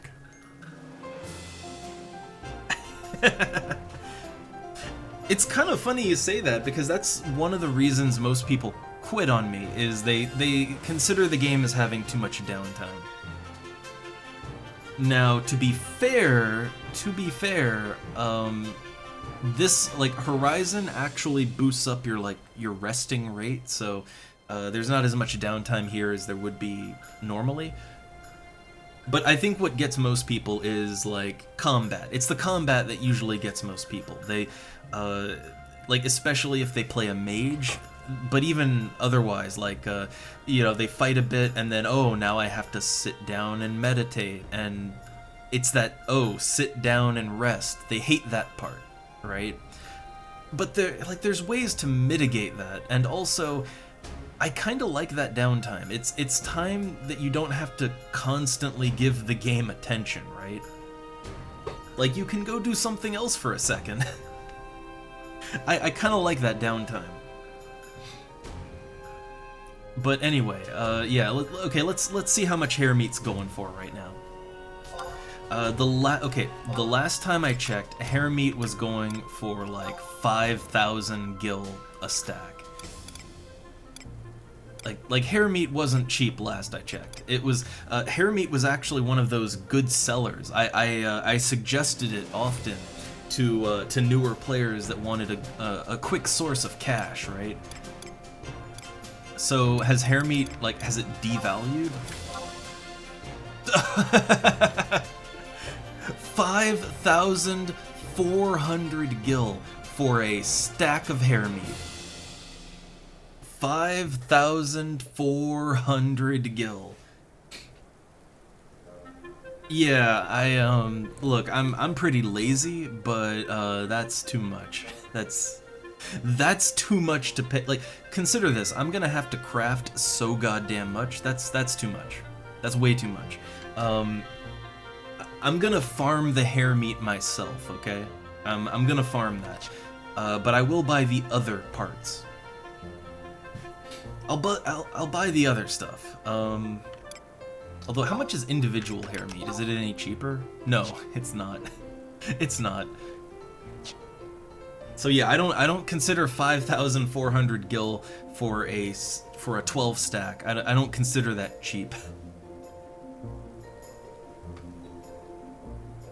All right, but let's look at what else I need, right? So here's the thing: if I go into the Ronfar, I can farm my own hair meat. So I'm just gonna do that. I would level up an alt job while I'm doing it, but I want that treasure hunter, right? Well, each meat makes 12 meatballs, but well, hold on. What's a stack? Like, what is a full stack of meatballs? A full stack of meatballs is 99. So you'd have to craft a few to make a full stack. Also, remember, this is a 5 levels over me recipe, so I'm gonna, like, for the first, like, 2 levels, I'm gonna be failing almost constantly. Like, I'm just gonna be burning the money.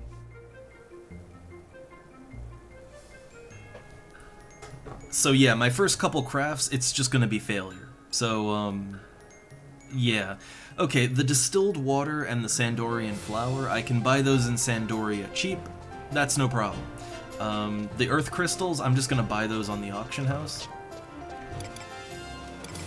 So, again, I know I could, like, level an alt job, and that would kind of work, but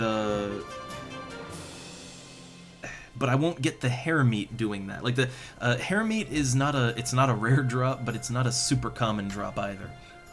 Like, you want to have at least a level of treasure hunter to reliably get that hair meat. So a stack of earth crystals is 1k right now. That's a lot. Are earth clusters any better? Okay, no, they're not. They are not. Yeah, so right now earth crystals are they're kinda overpriced. They're kinda really overpriced right now. I'm gonna see if I can, yeah, I wanna see if I can bid a little lower than that. So I got a stack for 900, that's better. 800, okay, hold the fuck up, hold the fuck up. I just got a stack for 800, so that tells me that people are selling a lot lower. I might be the one to do it. I might be the one to break the cost. Like, how low are people going exactly? Because there's a lot of these up for sale. Like, there are a lot on the auction. Like, there's 470 stacks on auction. Okay, so it looks like 800 is about as good as you can get. But that's a lot better than 1,100, right? Yeah, that is so much better than 1,100. So yeah, the price was overinflated. The price was way overinflated. That was some market manipulation going on right there. That's what that was.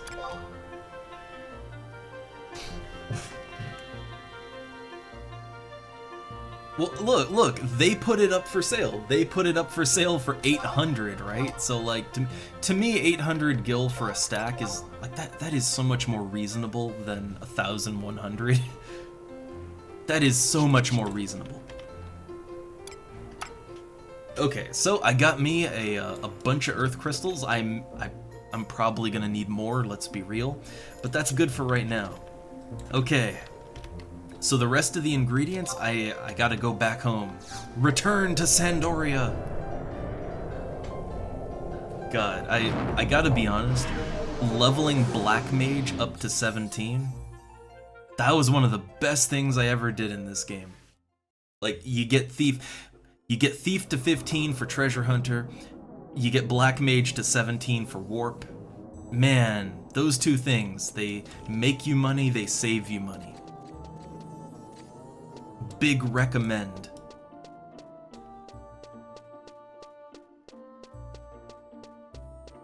Alright, so I want to farm me some hair meat. Now, okay, yeah, there's two things I could do. I could level up an alt job and fight rabbits, but the thing is, without Treasure Hunter, my chances would be kind of low, right? And I need a lot of hair meat. Like, I mean, I need a ton of hair meat.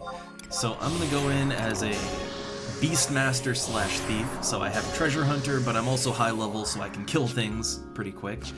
The scythe is not what I want to use. For this, I want to use an axe. Because the enemies that I'm gonna be fighting, they're weak, right? They're very weak, easy enemies. I don't have to worry about DPSing them.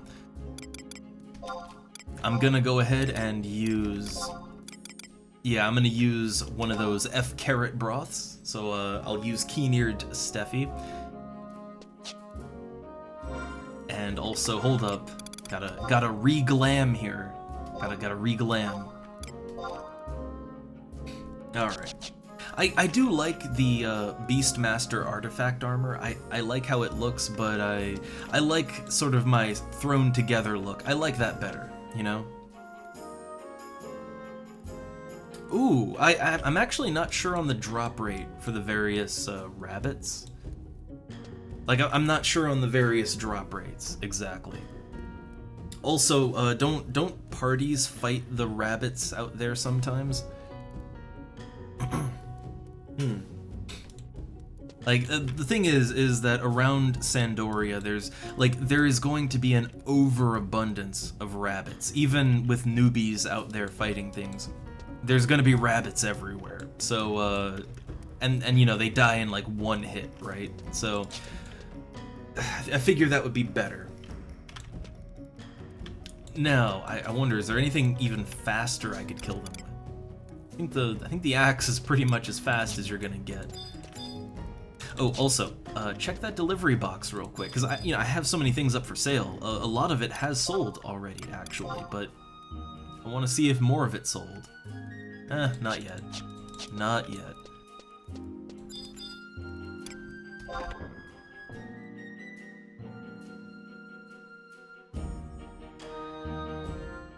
Okay, so parties do pugils out there, but I just figured that because, you know, the newbie zone around Sandoria, especially on Horizon, like, there's a ton of rabbits, and they spawn really fast, too.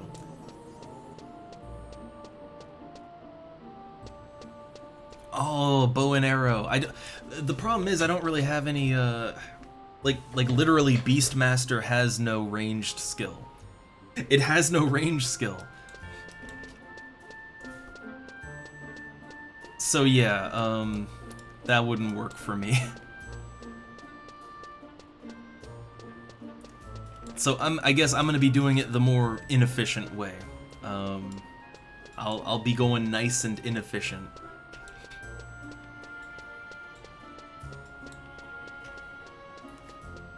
I guess actually, if I switched to Thief and I used a crossbow, I wonder, like, Thief main, use a crossbow. I'm wondering if that would do enough damage to one-shot rabbits. Actually, I'm kind of wondering. I don't know. I'd have to buy a crossbow and everything. So back to the Ronfar. My nation has lost control of my own home zone. Nice.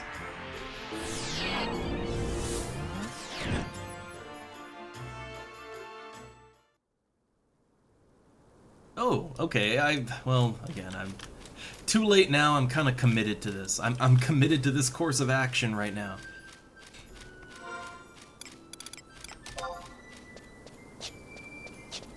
But I guess I could, I mean, I actually do have Ranger.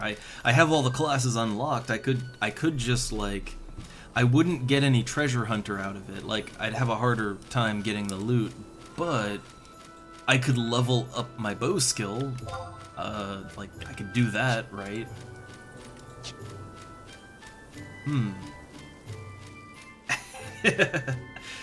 I think, like, let's see, Bastok, yeah, Bastok owns so much. They're not number one though. Windurst is number one. I still can't believe Windurst is number one. I can't believe that. Like, look at that. They even have both Elshimos. But Bastok has a good, yeah, they have a good chunk over here. Quite a bit. I love the conquest system. I gotta be honest, I absolutely love the conquest system of this game because to me, it feels kind of like, I don't know, it promotes some friendly competition. Like, it adds a bit of a dynamic nature to the game. It adds a little healthy competition, but it doesn't quite feel like it goes, like, I don't know, it doesn't go to that, like, unhealthy level of competition with something like World of Warcraft, right? Like, in World of Warcraft, people go nuts over Horde versus Alliance, right? Like, they draw a line in the sand, and they choose their teams, and they don't like each other as players. But I never got that vibe with the Conquest in this game. Like, yeah, it sucks that Bastok took my Ronfar, and that if I want materials from the Ronfar, I have to go to Bastok, right? That sucks. But like, I don't feel like there's this sort of unhealthy player against player element, right? I don't feel that. It's nice, friendly, healthy, jolly competition, right?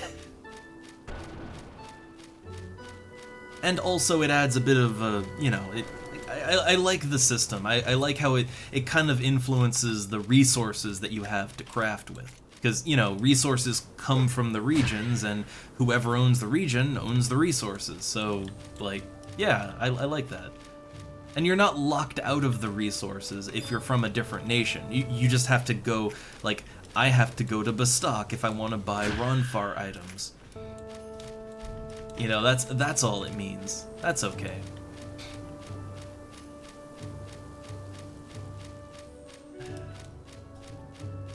I mean, to me, it's just it's one of those things where I'm kind of surprised that I haven't seen this system used in other games. Like, this is the only game I've ever seen with anything like that. Oh, look, I got rabbit hides. Yeah, rabbit hides are the common drop here. The meat is actually a little bit rare. Not like super rare, but it is a rarer drop. God, I'm just squishing these things.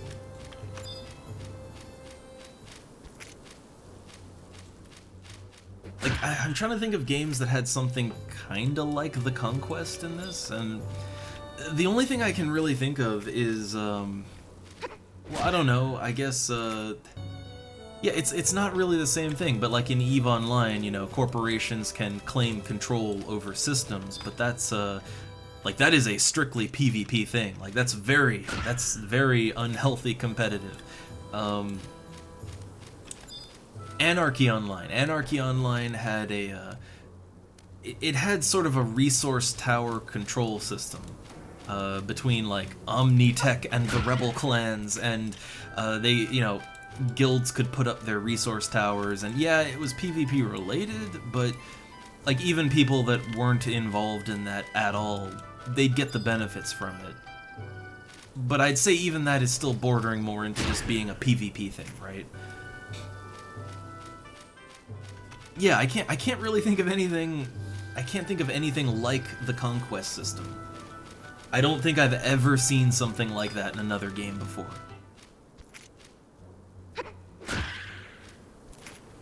But what I really like about it the most, I guess, I mean, there's a couple of things to like. I mean, you know, you get conquest points, you can spend it on neat items for your nation. But I think what I really like the most is the resource control element, right? Like, you know, if Bastok controls the Ronfar, yeah, they get a little merchant in Bastok that now sells resources from the Ronfar. Now, that doesn't exclude other nations, you know. If you want those items, you can still get them. It's just, instead of getting it in your hometown, you get it from Bastok, right? So it's it doesn't feel exclusionary. It feels only like a fun, dynamic system. And I can't think of any other game that does anything close to that. Like, they either don't have anything at all like that, or it's a PvP thing, right? Like, it's guilds fighting over territory, that kind of thing, and that's not really in the spirit of it.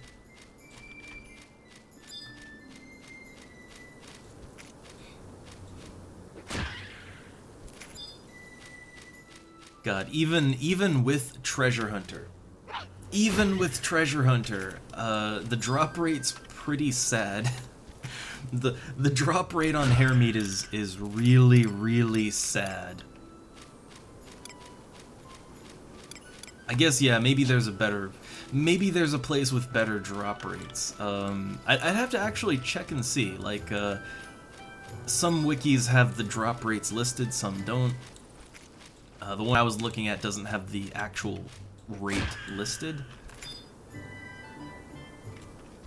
Though, man, I wonder. Rampage on a level 1 rabbit. Hold up. Just go nuts on that rabbit. I literally can't do it before they die. There we go. Oh, no, I killed it too quick. So yeah, there's a ton of rabbits here, and I kill them in one hit, but the drop rate, it isn't working for me. I kind of...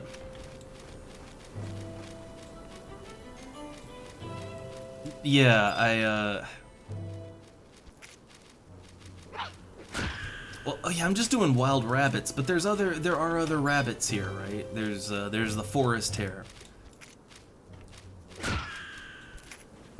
Well, let me take a look real quick. I have wikis. So FF11, hare meat. Okay, So I want to look. So the wild rabbits in East and West Ronfar. So the drop rate for hare meat is. So in West. This is weird. The East and West Ronfar rabbits actually have a different drop rate. In East Ronfar, they have a 0.4% chance to drop hare meat, but a 46.4% chance to drop rabbit hides. In West Ronfar, it's rabbit hide is only 16.3, but hare meat is 19.9. I find that the rates on the main wiki they're generally accurate, roughly. Now Treasure Hunter 1 gives me a little higher chance, but yeah. So supposedly I have almost a 20% chance with the rabbits that I'm killing right now. But let's take a look. Forest hares. So they're in both East and West Ronfar. So the ones in West Ronfar, that's where I'm at, they have a 4.4% chance. The ones in East Ronfar have a 29.6% chance. So yes, that is actually better. That is actually a better chance. So yeah, I guess if I really want that hare meat, I gotta go over there and fight forest hares. The thing is, I don't know how many forest hares there are to kill. That's the thing. Like, forest hares are a little deeper in than wild rabbits, and they're not as plentiful as these wild rabbits, right? The thing is, as far as drop chances go, I mean, 19.9%, and it's a little higher with Treasure Hunter. That's not bad. Like, that's a good drop rate. And again, the rabbits are incredibly common here. Oh my god, I missed. Rampage! Oh. Oh, no. That 0 day lag. I just want to rampage something. Oh my god, I readied rampage and then he walked away from me, so it just wasted my weapon skill. It just wasted it.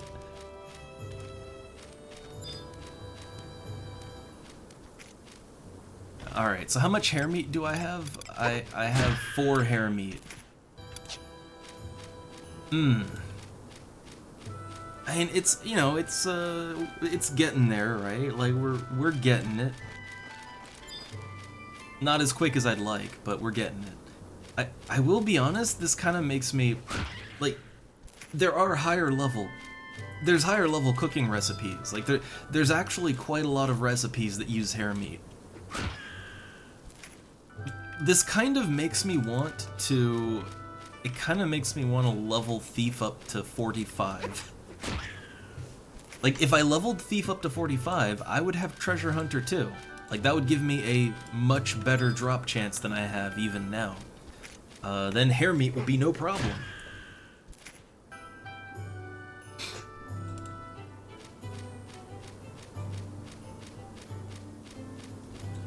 Yeah, I mean, the thing is, for a 10... it's only about a 10% difference in drop chance. You know, like, 19.9 versus 29.9. I mean... yeah, it's better, but considering that there's less of them and they're more spread out, yeah, it's probably quicker just to fight, you know, these wild rabbits. Probably quicker. Yeah, I gotta admit, I see more and more reasons, especially as I find myself going down the crafting hole. Yeah, I see a lot of reasons why I would want to have even just Treasure Hunter 2, right? Like, not for high-level stuff, but just for, you know, just for low-level ingredients like hare meat. It's surprisingly hard to get certain ingredients. So yeah, I might need to level it up at least to 45, at least. Yeah, well, Thief is pretty good. Like, honestly, Thief is actually a fairly party-friendly class. You wouldn't think it, but it is. It serves a good function in a group. And I actually do really like the gameplay of Thief. I really like slamming down a massive sneak attack, trick attack with a weapon skill. It just feels good, right? Just no other way to put it. Feels good. The only reason that I kind of stopped leveling up Thief for now is that I have other, you know, I want to keep leveling up Beastmaster, then I want to level up Warrior to have it as a sub for Paladin and possibly more. There's just other things I want to level up first, and, you know, I am very interested in the mage classes in the game.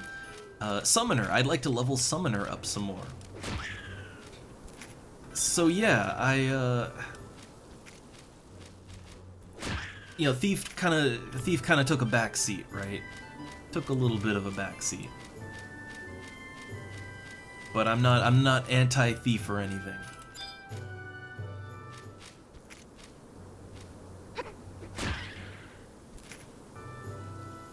So yeah, the rabbit hides have a very high drop chance. But I don't need rabbit hide.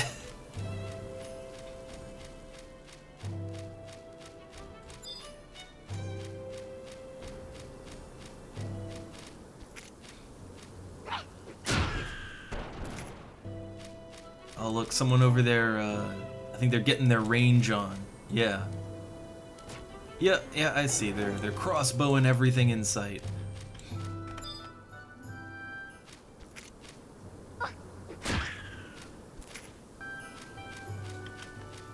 Alright, another slice of hair meat. Well, you know, it's not exactly quick, but it's not super slow either. I mean, I have half a stack of hair meat already. I think, here's what I might want to do. How I might want to play this is go into town, go to, I'm pretty sure it's the grocery store that has all the ingredients I need. I'll double check that, but I'm pretty sure it's the grocery store. So go to town, buy several stacks of the ingredients that I need, and just go back out here and fight enemies and, you know, craft as you go, basically. Craft as you go. And actually, if I'm gonna play it like that, maybe I do want to just level up a sub-job. Or not a sub-job, but rather, you know, level up a class that I've been meaning to get around to. Do I have anything that is level appropriate for fighting wild hares, or wild rabbits? So, let's see. I have... Warrior is only level 8, Summoner is only level 8. I think both of those could fight the rabbits till level 10. And that'd actually be a lot of rabbits. So yeah, I have two classes that I could level up on rabbits.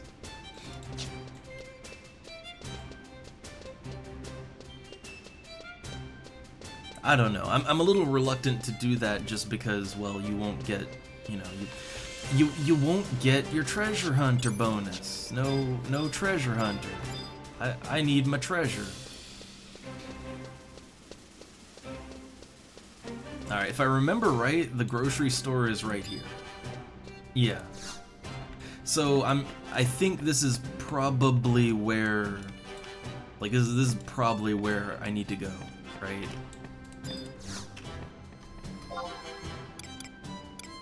Well, you can get Sandorian carrots here. You know, you need that to make that carrot broth. Oh, we got other fellow crafters over here. Lots of fellow crafters.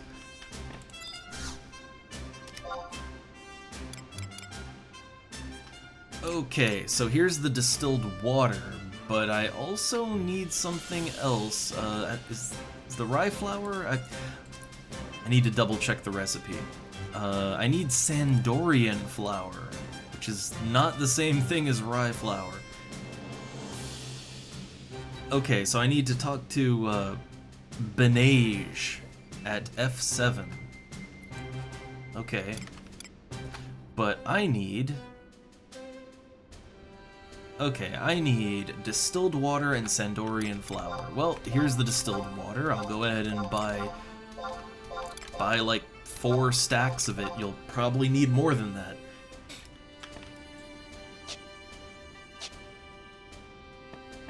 Okay, and Benage.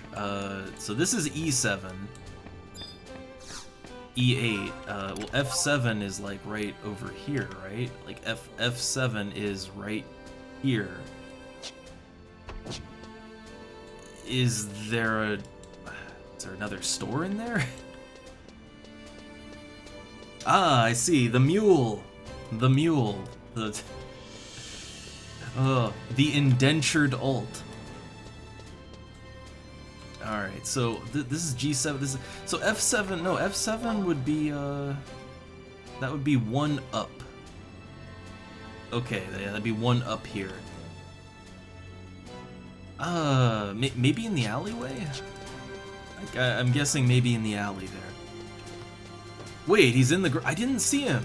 I missed him then. Okay, because yeah, the grocery store would make sense. That would be the sensical place for him to be. I didn't see him. There's Rainbroy. Wait, no, I was just here. There was no Sandorian flour. Oh god, my brain. Yeah, no, he doesn't have Sandorian flour. They have rye flour and crying mustard, but oh, is this an item that Sandoria has to be like in a certain place in the conquest for? Oh, that wouldn't be good. That wouldn't be good.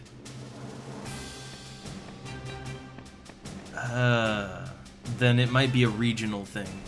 If it's a regional thing, then I have to go back to Bastok. Oh, 1 second, the wife is here.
Alright, I'm back.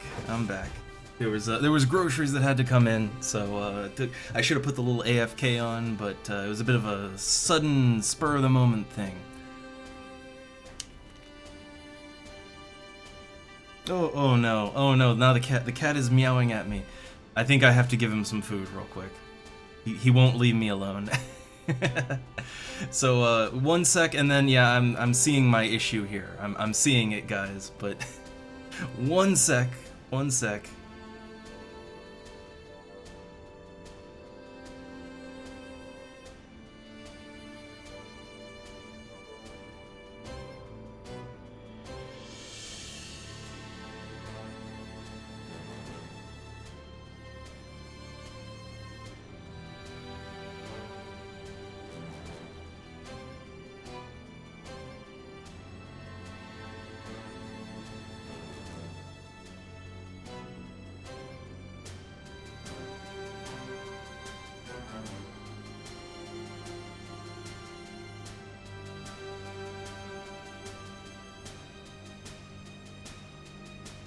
All right.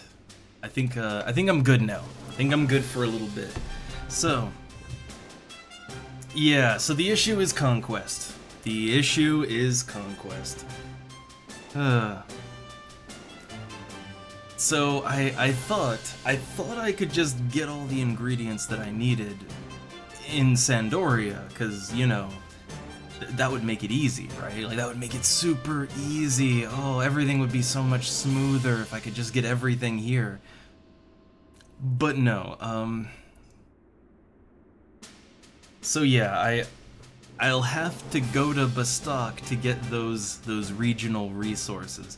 How much? Well, okay, you know what? Like, I'm willing to pay a little extra, right? I'm willing to pay a little extra.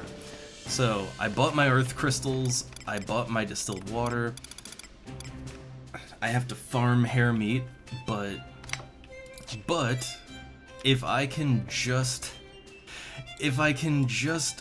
buy the Sandorian flour off the auction house, if it's not too much, like if it's not stupidly expensive, I'm okay with that, right? I'm okay with it.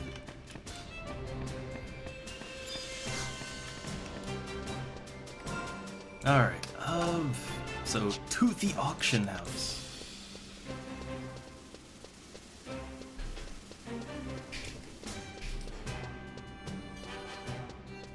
Yeah, see, this is the thing. This is where crafting is a dangerous thing for me, because yeah, I wanna level it up, right? But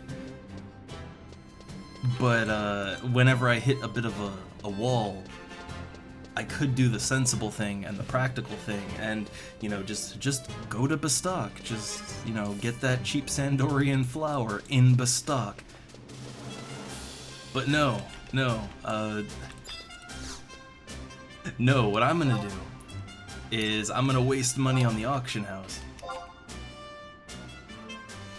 Oh, I can't. There's no Sandorian flour for sale. It's pretty cheap when it's there, but there's none there. Just none there. So, okay then. Well, well.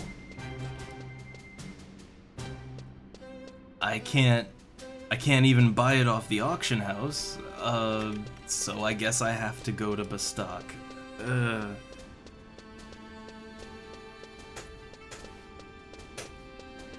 Again, I'd be willing to pay the lazy tax, but literally there's none for sale.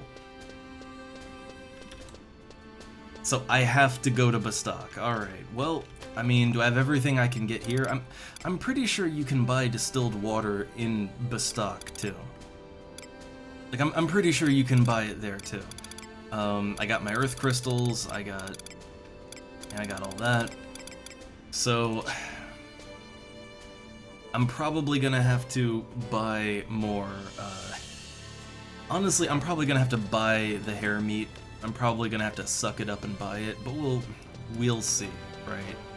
We'll see.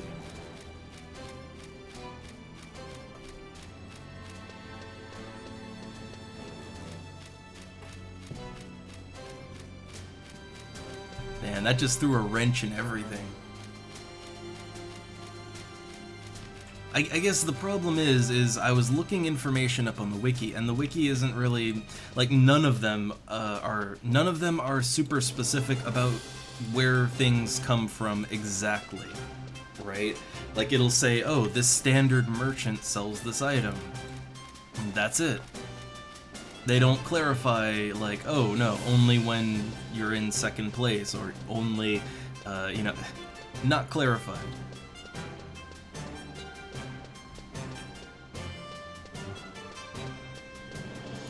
Well, okay. So I need Ron Farm materials. That would be in. So right now Bastok has it. So that would be in Bastok Mines. Bastok Mines J9. Ugh. The disappointment. I guess really it's more just bad planning on my part. I'm still a little more angered at the hair meat. Like why is hair meat worth so much money? Why is hair meat worth like damn near 6,000 gil a stack? I mean, yeah, it is rare enough that I'm willing to buy it, but literally I just went outside of town and I killed a few rabbits and I got half a stack, right? So they're not that rare. They're really not.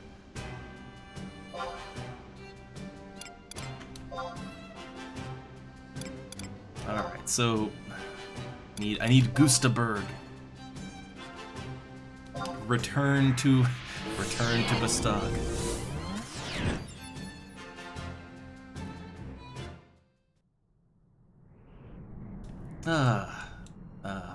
Back out in the gray-brown cliffs of Gustaberg.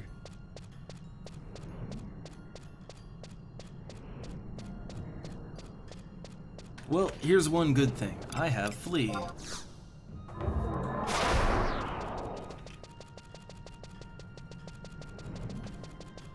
Also, I am just noticing the post. The post is going around, and I'm actually expecting some packages today. So, I'm probably gonna have to take a moment in a sec when they come to our house. I just kind of noticed out the window, so I'll have to take a sec to get my packages. But that won't take too long. That's not AFK worthy.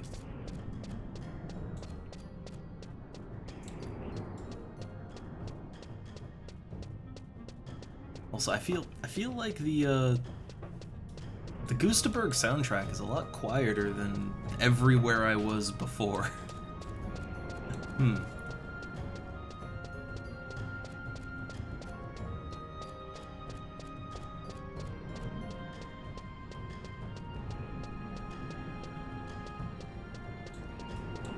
Alright, I think I'm zoning in. Yeah, should be zoning into South Gustaberg very soon.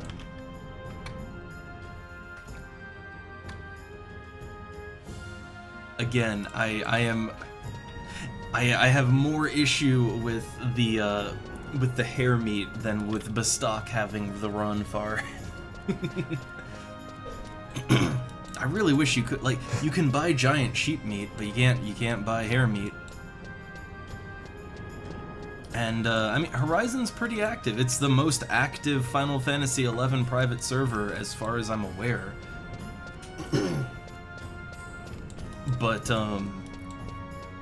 I do play during the off hours. That's my issue. Like, I think still the bulk of the players are during NA times, and I am EU times, so I have a hard time sometimes. Getting ZM6 done is, ugh. I tried yesterday, but the party fell through. Not enough interest.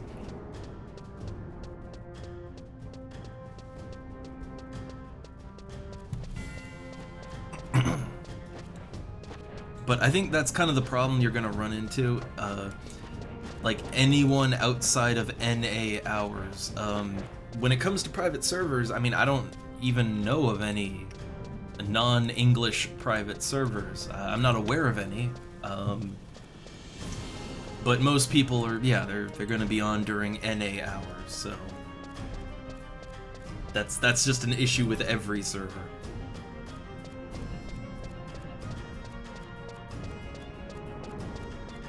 But again, I'd say, yeah, here, the healthiest population I've seen. Like, even during the off hours, I don't have too much issue just getting normal things done, and there's just people everywhere.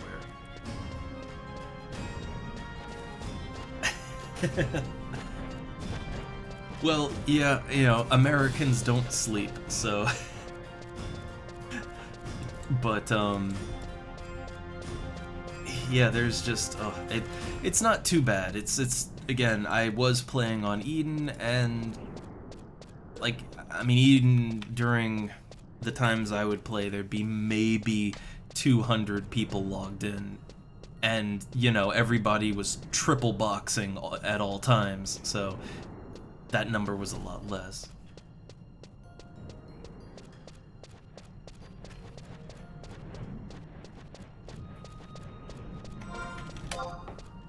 One good thing, I guess, is that here, I mean, when you see the population numbers on the well, I think, do they put it on the website? I think they do, but you see it on the launcher every time you open it up. The population numbers are actually accurate, at least. Like, there's no multi-boxing here. Everyone logged in is one unique player logged in. And I really like that. I really, really, really like that.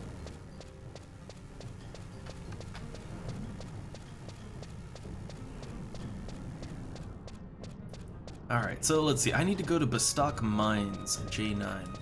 I mean, I might as well... I could enter the markets here, but I might as well go all the way down to the mines. It's just a matter of going a little further here. Flee!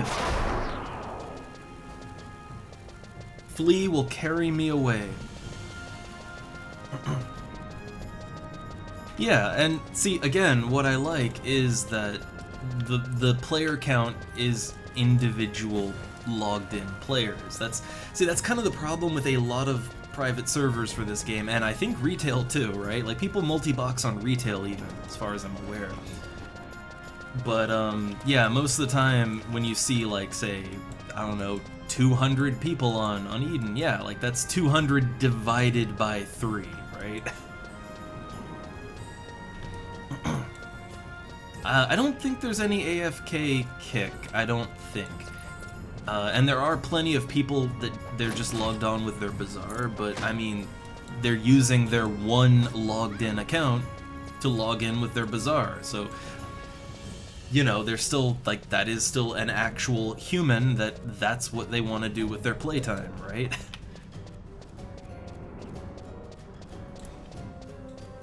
Which also, I think a lot of them, if you message them, they'll probably respond.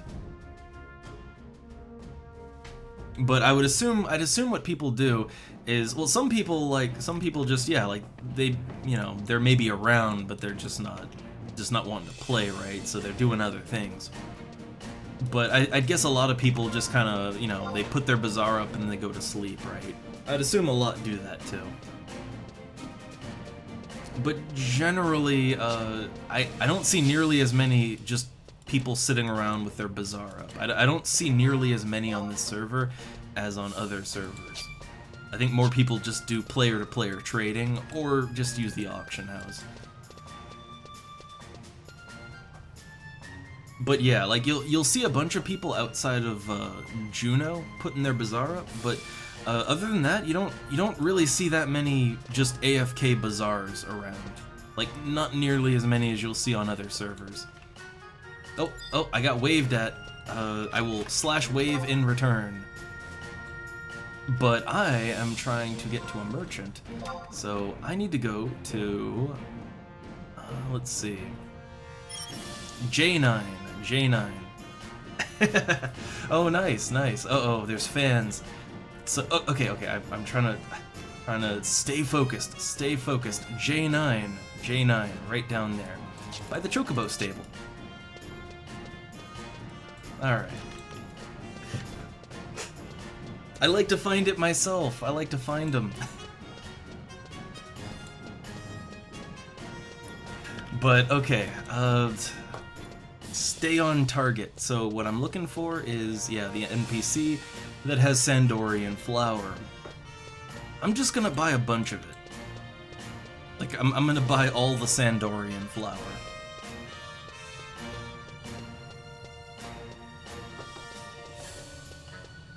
This is kind of another problem with crafting, though, is you want to bulk buy things, but also you might have to travel a lot to get the resources that you need.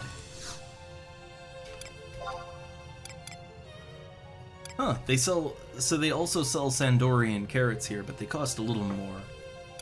Sandorian flour, 58 gil each. Not too bad. I think it would be cheaper if I bought it in Sandoria, if I could, but this is fine. Alright, so yeah, for right now, buy four stacks of Sandorian flour. Well, actually, you know what? Since I might need more, 6 stacks. 6 whole-ass stacks. Now, I don't want to buy 6 stacks of hair meat, but I'm gonna cave in and buy some hair meat. I'm just gonna cave in and do it, right?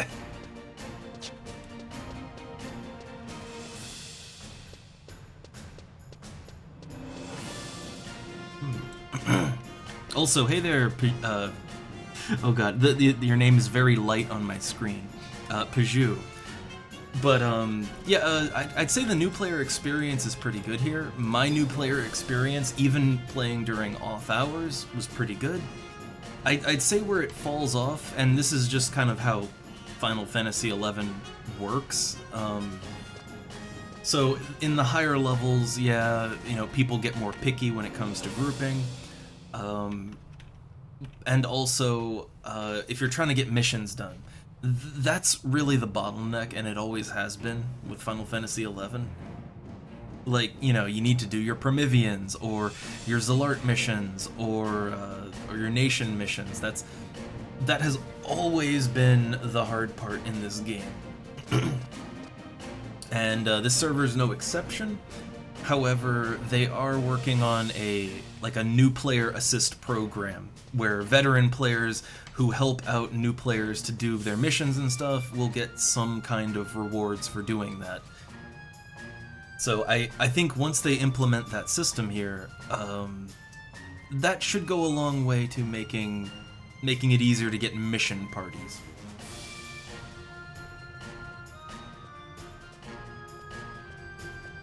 Like, that's actually one of the things I'm really looking forward to here. Also, sorry, I'm getting all congested. Man, it takes so long to get over being sick.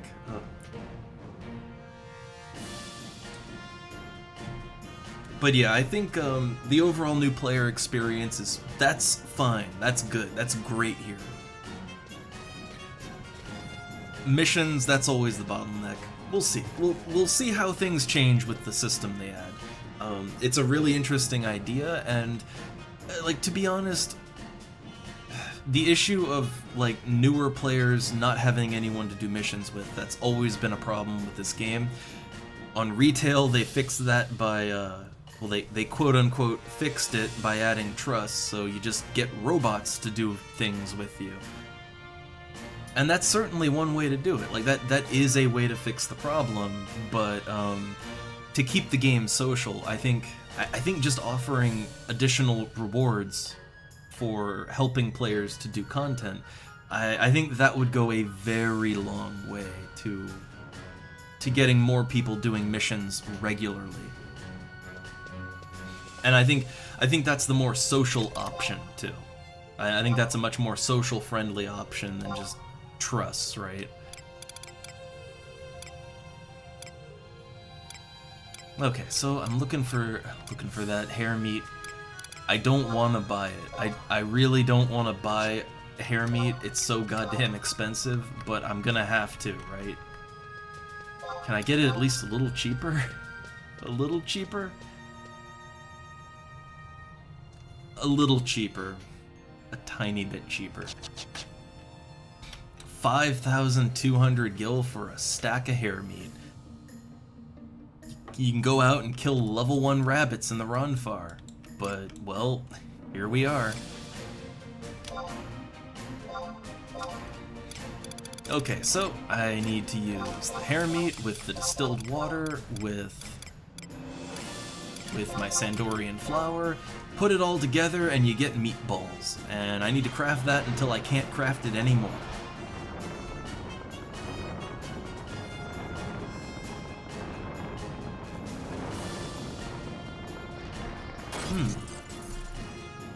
I've never had any issues logging on to the server.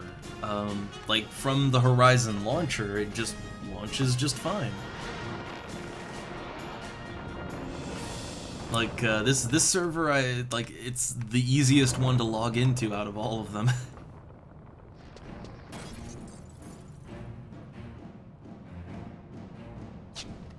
Alright, so yeah, I'm gonna lose a lot of gil, like, and now I'm going to just take my gil and throw it in a fire.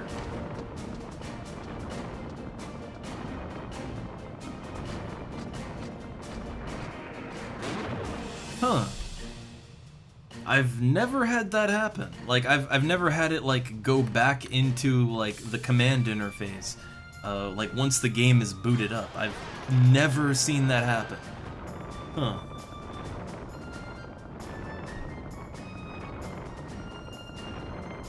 And yeah, crafting in this game, it does just feel like you're just burning money, right?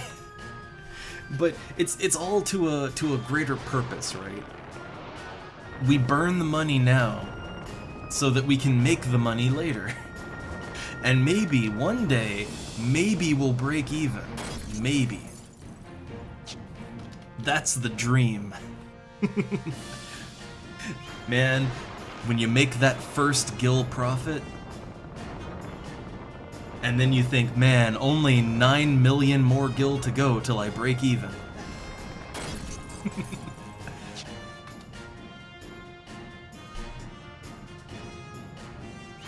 But yeah, I do like the crafting in this game, even if it is a bit of a money sink.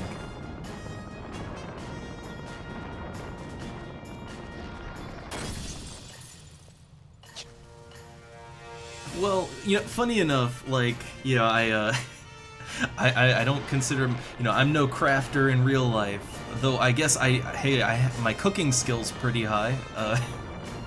But, you know, I have this feeling when I want to make, like, a really elaborate dish or, like, a pastry or something.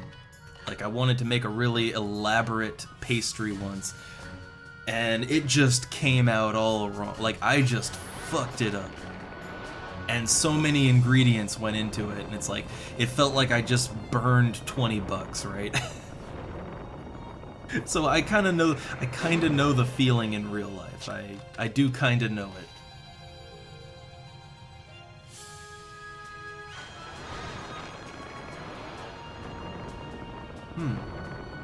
Oh no. This server doesn't do the hidden chances like for directions and all that. They don't do that because it wasn't real. It wasn't real on retail. Like it was literally just a rumor. So yeah, they don't do that. That was the funny thing is that there are private servers that do the whole directional crafting thing. The funny thing is that, like, that system was never real.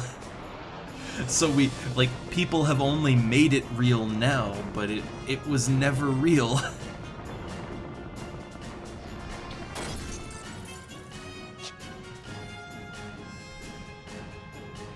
Or I don't know. I mean,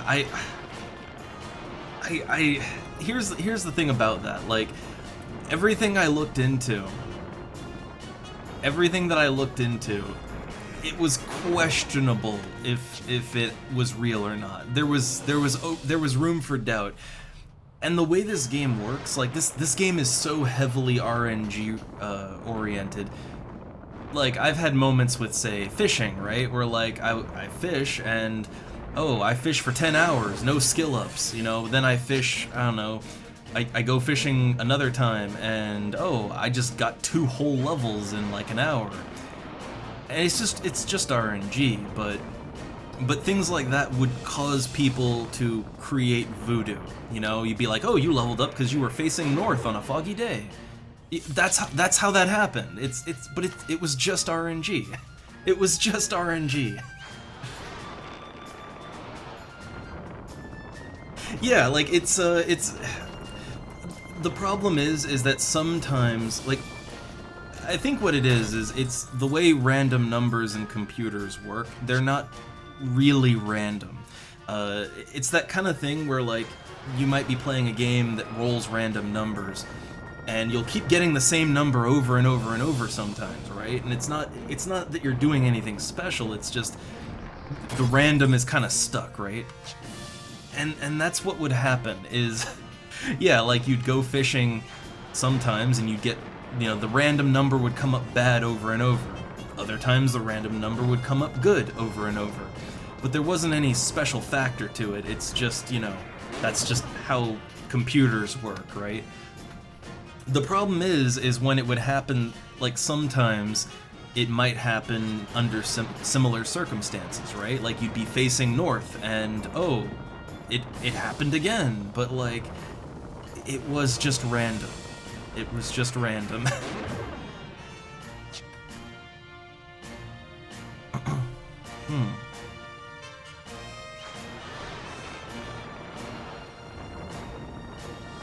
Yeah, it's one of those things where, like, I don't doubt that people might have gotten certain results over a certain amount of time. It's just, again, it's how RNG works. Like, at that particular moment, for those particular people, the random number generator might have just fucked up in the same way, right? Like, that's totally possible. It's probable, actually. Again, it's very easy to see the meaning, like to give it meaning, but it was just random. It was just random. I don't know. Again, I've looked into it and I've talked to many people, and I still, it's inconclusive to me. Also, hey, someone's doing ZM6. I'm not sure I have time for it, but if I can, I'd like to do ZM6 if I can. Yeah, hey, ZM6.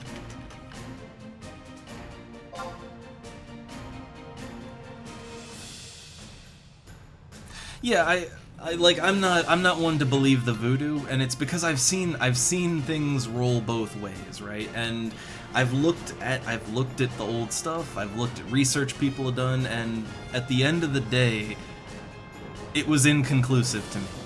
At the end of the day, it could have literally just been that a group of people had the same random luck in the same way, or the same random unluck in the same way. Like, that's just kind of how computers work, you know? Like, they tend to sort of get stuck, you know? Like, anyone who's played an RNG-heavy game, you know that sometimes it just kind of gets stuck doing the same thing over and over for a while. And it's just that, like, it's just that. I want to believe the voodoo, but at the same time, that's going too deep, man. That's too deep for me.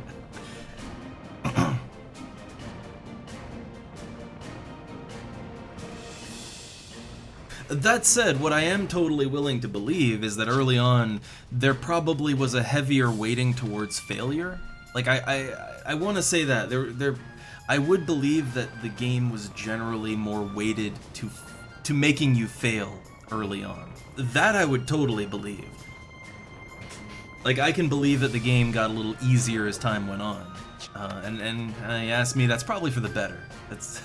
No one wants to fail over and over and over forever, right? But yeah, it doesn't exist on this server. I'm not actually sure I've played on any private servers that do use it. I know some do, but like, they had to go out of their way to add it. That's one of those instances of making the superstition real, right? Like, you made it real.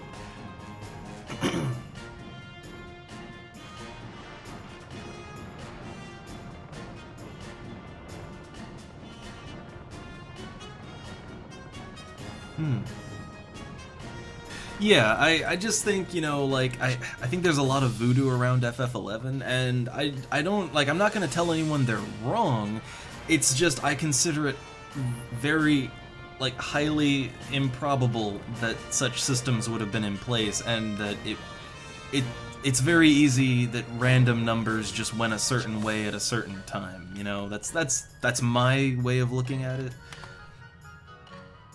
personally, I don't want to I don't want to live in a world where you have to face east or whatever, and you know, face east on a cloudy day to successfully like I don't want to live in that world. All right.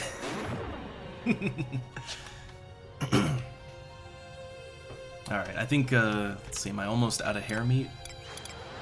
Honestly, my skill ups are going pretty good. I think I might want to just buy more hair meat and kind of round out my crafts. I know I'm wasting gil on it, but yeah, I think just buy more hair meat. Yeah, again, I'm not saying anyone's wrong. Like, it's just that I find it unlikely, but you know, maybe. The thing is that all of these systems were nothing was out in the open. What you could say is maybe these systems were at some point very early on in place, but very definitely were removed later. Or they were never there. Like, I don't know. But probably it was just random numbers. Probably. That's what I'm going with. But really, ultimately, no one can know exactly for sure. In like 2003, no one can say exactly because we don't have a time machine. You know, like. We don't have a time machine, so we can't know for sure one way or the other.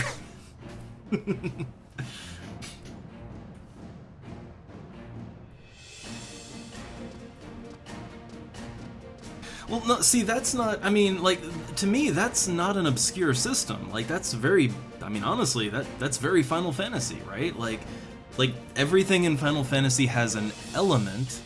So, I mean, I could totally understand maybe crafting being affected by certain days of the week. I could get that. Maybe. Again, probably not, but maybe. I could understand that one. But the whole directional thing, I have my doubts about that. I have doubts on that one, because that doesn't really even, like, even in the context of Final Fantasy, that doesn't really make sense, you know? But the elemental days of the week, that makes sense. That's a hard system that's in the game. Like, that's not obscured, right? Like, that's a pretty straightforward system, actually. Oh, okay. I just know that most people would argue for all of it. Like, they'd say that day of the week mattered, that direction mattered, weather patterns mattered. Like, they would go all out on that. But yeah, days of the week, I'm still not sure on. Like, I'm not sure on that, but I could see it maybe being a factor. And that's just because day of the week and element, like, that is a factor in other things in the game. Clearly, like, that's not a hidden feature. But the whole directional thing, that was just pure voodoo. That was voodoo right there.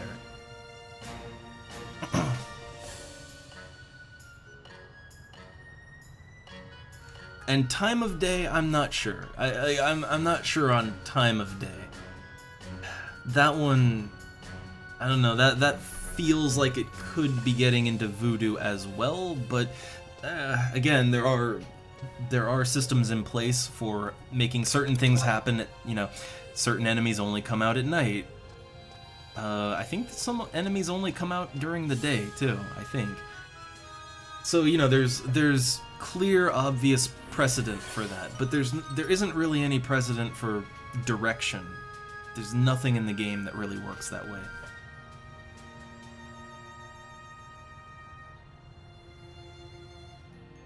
But yeah, I could see that maybe at some point early on, maybe day of the week mattered. But I feel like that's probably something that got changed fairly early on, too. Again, it's one of those things that maybe got changed, like, it got changed so early on that, you know, unless you were Well, I mean, even if you were there, like, you don't have hard proof. That's the thing. No one has hard proof. Like, not definitive, hard, like, look, here it is in the code. Like, no one has that. So for me, I look at all of it still with a dash of salt, you know?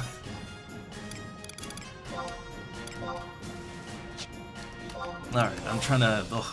I get so deep into it, but I'm trying to buy some hair meat here. I'm trying to throw my gill away, alright?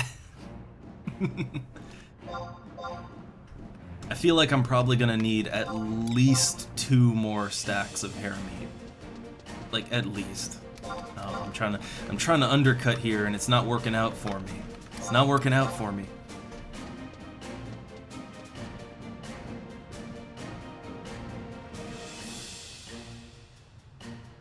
Yeah, again, I have my doubts about day of the week, but like I could see it, right? Like I can see the logic behind it, and maybe that's real, maybe not, or maybe it was real, or maybe I don't know. To me, here and now, none of that seems to matter. But like element I can at least understand, because everything, like, yeah, every craft has an element associated with it, right? So I could understand that. That's understandable to me.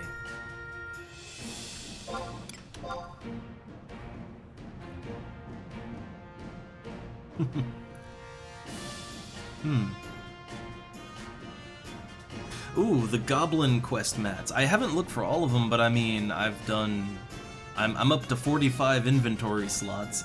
I could go higher, but I'm just cheap. I'm just really cheap. That's why I haven't gone higher. But I haven't had any issue with materials. Most materials are on the auction house.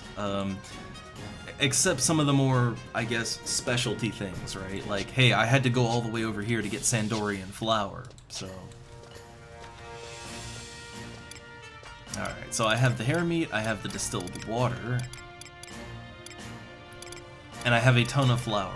Any excess that I have, I'm just gonna sell it on the auction house. Just sell it. Oh, also, I should probably check and see how much meatballs are worth, right? Probably see how much I can sell those for. Since I got a lot of meatballs.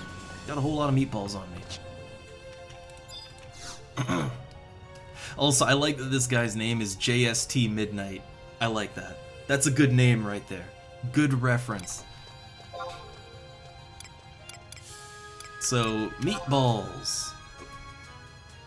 Not bad. Not bad at all. So a full stack, like 99 meatballs, is, it's around 8K.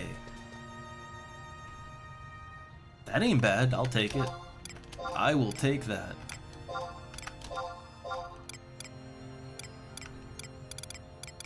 And I have, yeah, I have multiple stacks here, so, okay, maybe I'm not gonna lose quite as much gil as I thought, right?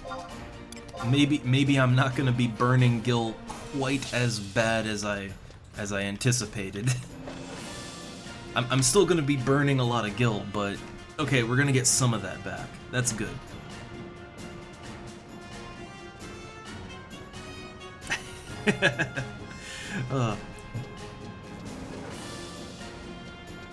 Also, hey there, Burn. Hey there. I'm just ranking that cooking up. I'm exploding some meatballs out of crystals. Oh, nice, nice. I haven't really looked into other streams for this. Again, I you know, streaming takes a lot of time. I don't really have the time to just go and look at other people's streams much. But I'm not aware of like how many other people stream on Horizon or just FF11 in general. I don't think FF11 is super popular to stream. I mean, what's always funny to me is every now and then I'll get people popping in here and they're like, I was watching Final Fantasy XIV streams and I got sent here by the algorithm. I don't understand what I'm looking at. That's always really fun. That just makes me smile. Makes me all happy inside.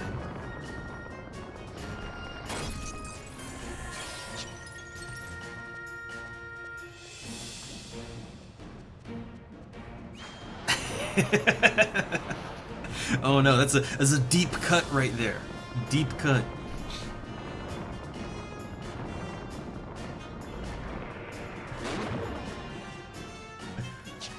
I feel like the average Final Fantasy XIV enjoyer just wouldn't be able to comprehend what they're looking at with Final Fantasy XI.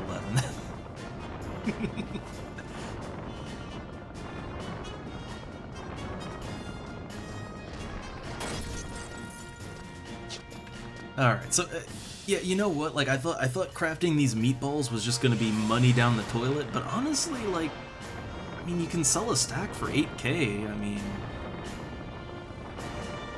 That's, I mean, let me think. If I successfully crafted every single one, and I'm not, but if I did, right? So you get 12 meatballs per craft. I'm trying to think, how many would I need to get 99? Let's see. Well, 8 crafts, 80 plus 8, right? Now, see, you have to do at least 9. You'd take at least 9 crafts, but okay, so...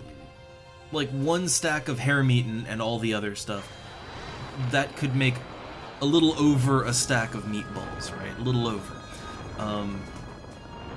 So I guess, I don't know, I guess, like, if you didn't fail as much as I'm failing, I guess you could make money doing this, I guess. Now, does this recipe have an HQ? No, it does not. There's no HQ crafting this. So you couldn't get lucky and make like 24 meatballs. Can't do that.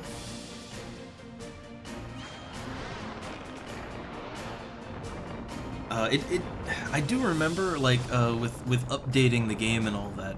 With installing, that went clean for me, but updating, I kind of had to like start and stop it a few times. Eventually it got there. No, it's just not all recipes have an HQ. Like, that's just a default thing. Not everything has an HQ. Some things do, some things don't. Like, the whole reason I'm leveling up cooking is so that I can HQ carrot broth, you know, so I can make those good rabbit pets. But, yeah, some just don't have anything, and that, I don't know, to me that feels a little weird. So how many, let's see, what ingredient am I low on? I'm low on distilled water and hair meat, but I can buy both of those on the auction house. The distilled water shouldn't be too expensive on auction. I might be able to buy it here, too. I'd have to look into that.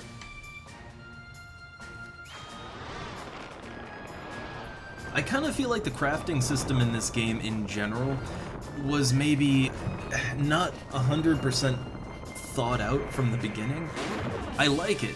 Do not get me wrong. I like the crafting here, but I do feel like maybe it's a little thrown together sometimes, right? Also, we're up to 34, which, that's good.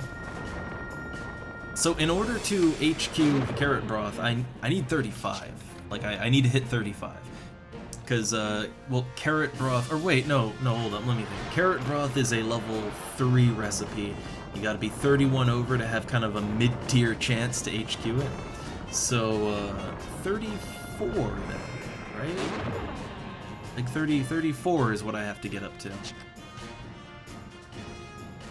Well, I'm already there, but I want to get 35 just because, well, I mean, why not?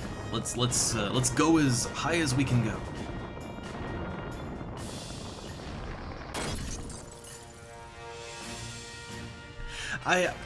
Like, look, when I played FF14, I had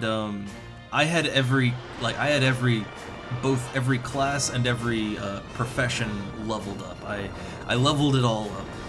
But I gotta be honest, I never really got much out of crafting and gathering in FF14. I think a lot of that is that there's not really any limit to the supply of anything. And also just it never really felt like anything you could gather was worth much, or anything that you could craft is worth anything. People don't really have to buy things in Final Fantasy XIV. Like, nobody needs to buy gear. Like, you don't have to buy level 20 gear.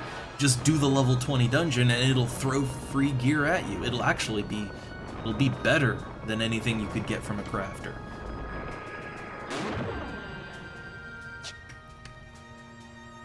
And gathering was kind of the same deal. Like I love fishing in this game, but I didn't like fishing in FF14 because, well, I mean, players don't buy any of that. Like, players don't buy fish. And NPCs, they buy fish for like 1 gil, right? 1 gil. I can't work with that. So it just sort of always felt like anything that you could do was meaningless, was worthless.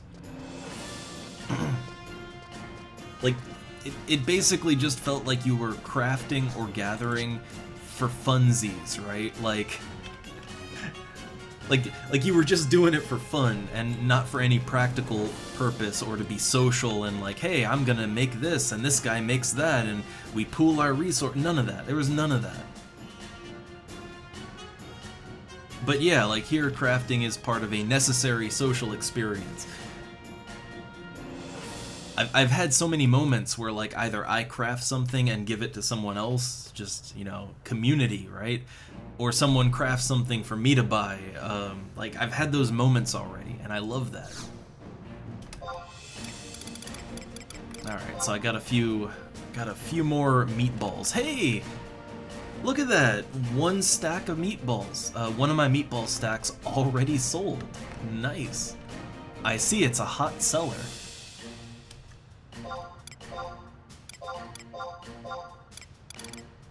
Alright, so let me get rid of all my meatballs here. But yeah, I'd say that once all my stacks sell, my losses actually aren't that bad. Like, I don't think I actually lost that much.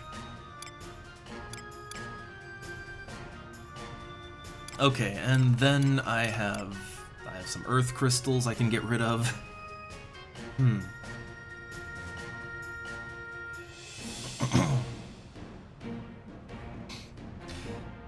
Yeah, I mean, one part about FF14 I did kind of like was they had like the airships and stuff, like the FC stuff, right? The problem is that not that many people actually utilize free companies in FF14. Like not really. But I'd say one reason that crafting works here in FF11, yeah, it's that you can't omnicraft. Like, that, I gotta be honest, omnicrafting is one of those things that, as an individual player, it can feel good, but for the overall health of the game, it's generally a bad thing.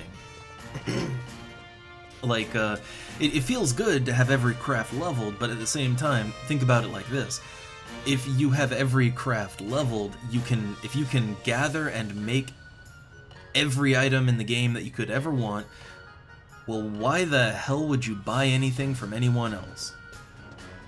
Now, let's extrapolate that to, you know, leveling up is pretty easy in FF14, so really, anybody that wants to can just be an omnicrafter. So why, yeah, like, why would you buy anything from anyone? You have no reason to. So then everything just loses meaning, right? Like everything loses meaning. So I do think that while it can be frustrating that you can't just be an omnicrafter in this game, I mean, you can be kind of close to that. Like, you can level every craft up to 60, which, I mean, honestly, that will allow you to make a good bulk of the items in the game. However, yeah, like if you want the really high-end stuff, then you gotta specialize, or you have to deal with someone else who does specialize, and I think, you know, that helps to give meaning to the whole system.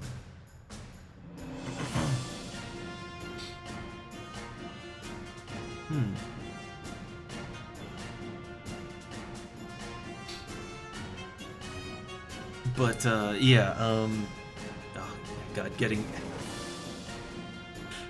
I can already feel that leveling up any craft in this game higher than a certain point, it's probably gonna cost a stupid amount of money. I kind of already accept that. So, alright, well, I have all this Sandorian flour.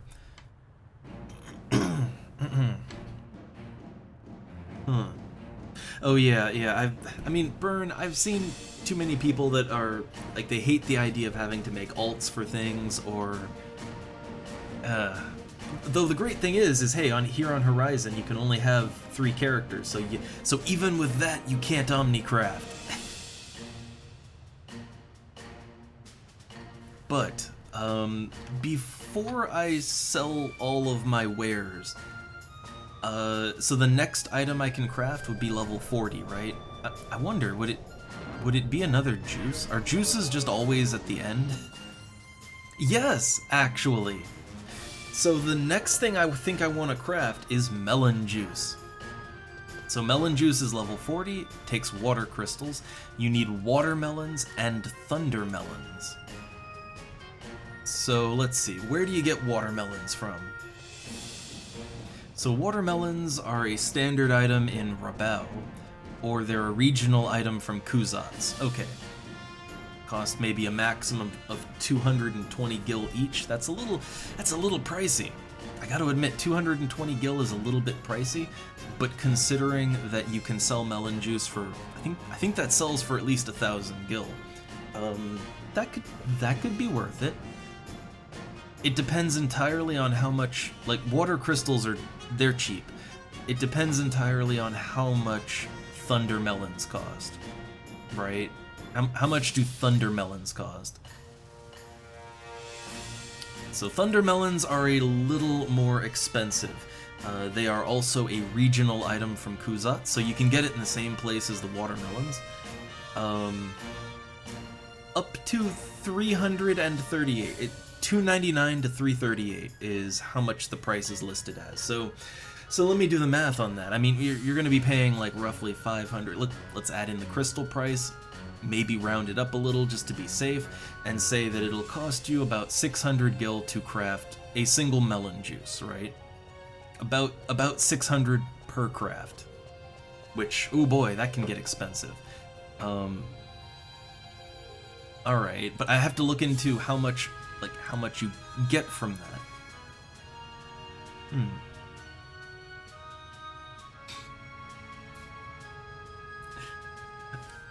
Also, man, the goldsmithing shades. That's just... Look, the things people will do for that glam, right? But okay, so I don't need any of these items for any crafts in the near future, but I want to check and see. So, okay, how much is melon juice going for? Considering that if you buy the ingredients and the crystals, it's gonna cost you like up to 600 gil per craft. How much do you get in return? About 1,000 gil. So, if you craft and succeed at it, you'll make about, I guess you'll make around 400 to, depending on prices, I guess you'll make between 400 to 500 gil on each craft. It's not great, but I mean, you can make it without losing money, I guess. You can make it without losing money. And if you just want it for personal use, then you're basically cutting the cost in half. That's alright. I mean, that sounds alright to me, right? That's a good... I'd say melon juice is a good goal for right now. That's a good goal. Also, hey there, Riggs. We're crafting. Today is a day of crafting. A day of rest and crafting. A day of burning money, just throwing it right in the fire. But at least I'm done with hair meat. I'm so happy I'm done with hair meat. So happy. Okay, so yeah, any excess materials that I have, I'm just gonna sell those. Just sell them right off. I feel like someone out there somewhere probably wants Sandorian flour, and you know what? I'm gonna sell it for less than it's worth just because, hey, I'll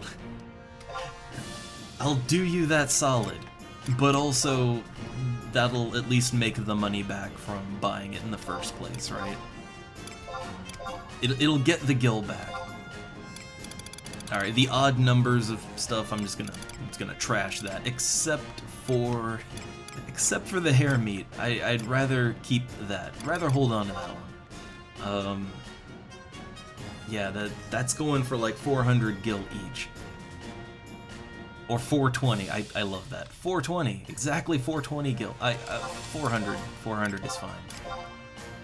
So sell as many as I can. I still hate that I had to buy hair meat. I hate that. It makes me want to level Thief up to 45. But, well, we got through it at least. We got through it. I mean, I mostly solo a lot. I play Beastmaster, so I'm solo the majority of the time. And whenever I solo, I use Thief as my sub job, so I'm just getting loot all the time. Like right now, I can kill spiders in the Boyata tree, and I rack up several stacks of spider webs. A stack sells for almost 30,000 gil each, so like, yeah, you'll make a lot of money doing that. But that and fishing, like soloing and fishing, that's how I've made my gil so far. And also, I don't buy things very often. I'm really cheap. Like, my gear isn't good, right? I'm wearing my artifact armor. Oh yeah, I'd rather put my scythe back on. I like scythes. So, yeah, none of my equipment, I'm still using level 14 rings. I really could upgrade those right now. I should. But I don't need to, that's the thing. I'm a Beastmaster. I don't need to. So, yeah, a mix of playing cheaply and soloing a lot with Thief as my sub, and then also just that I like fishing. I'll just sit around and I will fish hundreds of thousands of gil up, just for fun, right? So that's, yeah, it's not hard to make gil. It's just crafting is not the quick and easy way to make gil. There's things I can do right now to make gil crafting, but it's not the quick and easy way to make gil.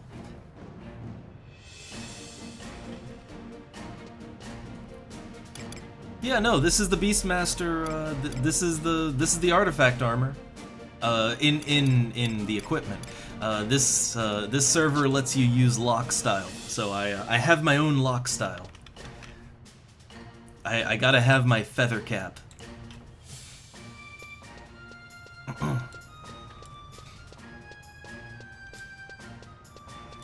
Oh, wait, hold up. There's one item. And oh, I didn't look through rings, but there was an earring that I was kind of eyeing. I don't want to get it yet. I want to think about it some more and maybe just get a little more gil so I don't go under 400k, right? I'm weird about that. Well, it's not like a skin change. It's just it's lock style, right? You can lock your appearance in. And it's visible to other people. Like, this isn't just client side. Like, other people see my character like that. I enjoy that. I like fashion, what can I say? But there was an earring I was looking at. And it's one that uses Thief as a sub. Yeah, here we go. Pilfer.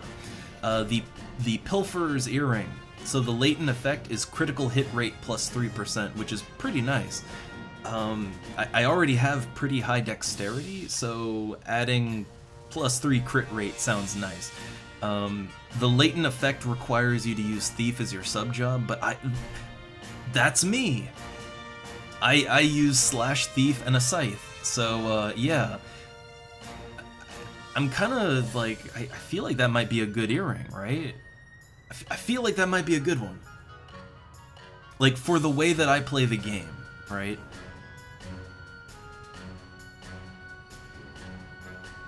Also, I do like the look of the Beastmaster artifact gear, but it's just, as much as I like it, I like to make my own style, you know? I have my own style.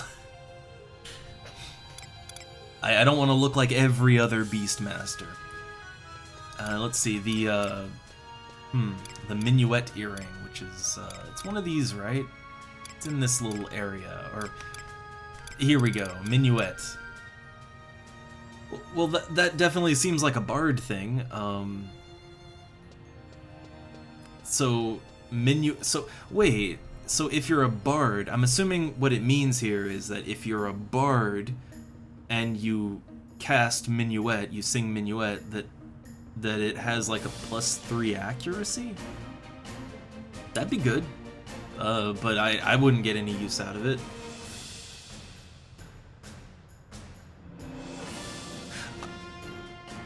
Oh, so it's not when you use it as a bard, it's when you get Minuet on you. That would be a very specific thing. That feels like a very specific instance. It costs 82k. Ooh.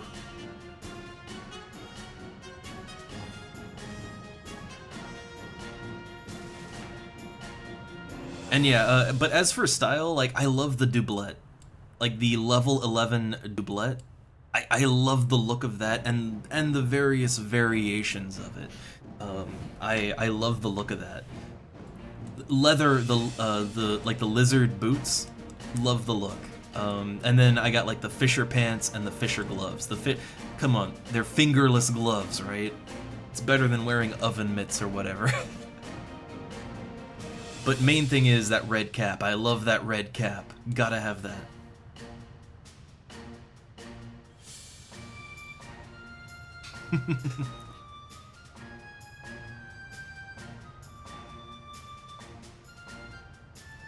Huh.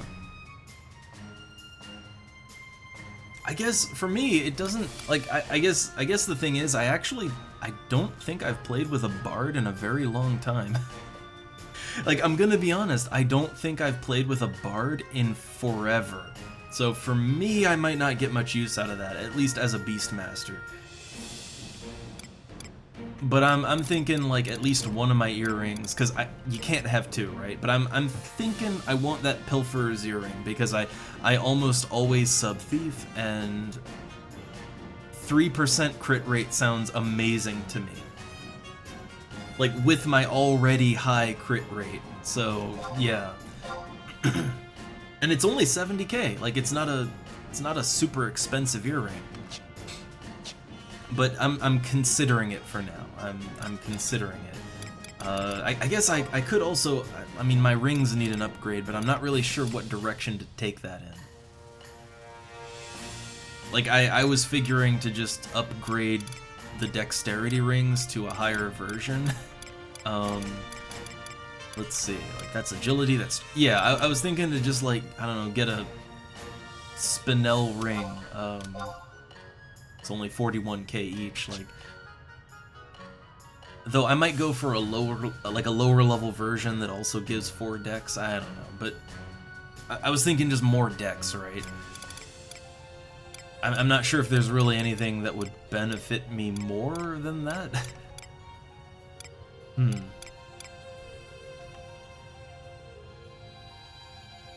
Or let's see, I saw a sniper's ring mentioned. Let's see, is that in here? Is that in here anywhere?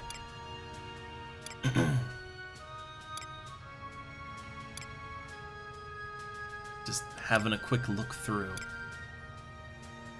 Crossbowman ring. wonder if that has like a hidden effect for crossbows on it. Ooh, the Blitz Ring, 1% haste. That doesn't feel great, but wow, that's too rich for my blood. I like how it's like, look, 1 million, 2 million, and then 1 million, 2 million again. But then there's just a few for like 100k. Huh. Oh, snipers was back at the top? Ah, yeah, I see. I see. Well, it gives accuracy, not dex. Let's see, what's the regular version cost? 200k. That's a. Again, I know I have like over 2 million, but like, well, I won't if I buy stuff like that. That feels a little rich for me. Like, I don't know that I want to spend that much. And oh god, the upgraded version. Oh god. So I know that like when it comes to dexterity, it's like what? First off, it's I think for most of the stats you only get the benefit if it's like 2 points of a stat, right? Like 1 strength or 1 dex doesn't do anything, but then 2 does something, right? So I guess that would make sense. Like 10 dex would be 5 accuracy. But the thing is A, I don't really find that I struggle with accuracy. Maybe it's because I use Thief, right? Like, when you roll /Thief, you do have higher dexterity than if you went with something else.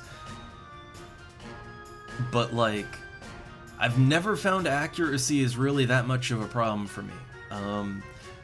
Like, even in parties. But, I feel like I'd want the dexterity, like I'd want that raw dexterity more, because while it wouldn't give me the accuracy as much, it would give me crit chance. And again, I was thinking to roll with the Pilferer's Earring, which gives me just a raw crit chance increase.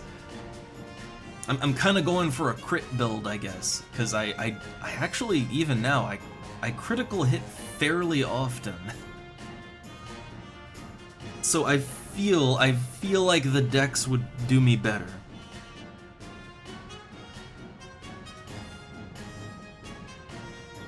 Well, I guess that's the thing. For the most part, I just stick to scythes, and well, I mean, look, nothing feels quite so good as just laying down a 700 plus damage Vorpal Scythe. Like nothing quite feels that good to me. And that's not with sneak attack or anything. That's just like, oh, I have 1000 TP, Vorpal Scythe, oh god.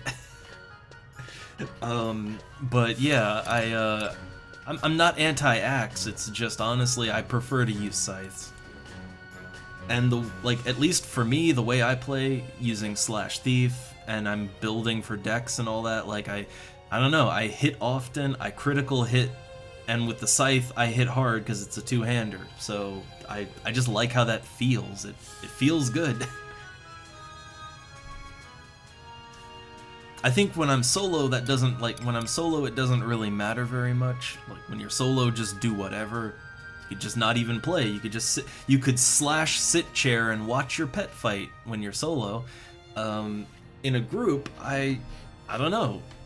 The setup also works pretty good in a group too. I haven't had issues with it.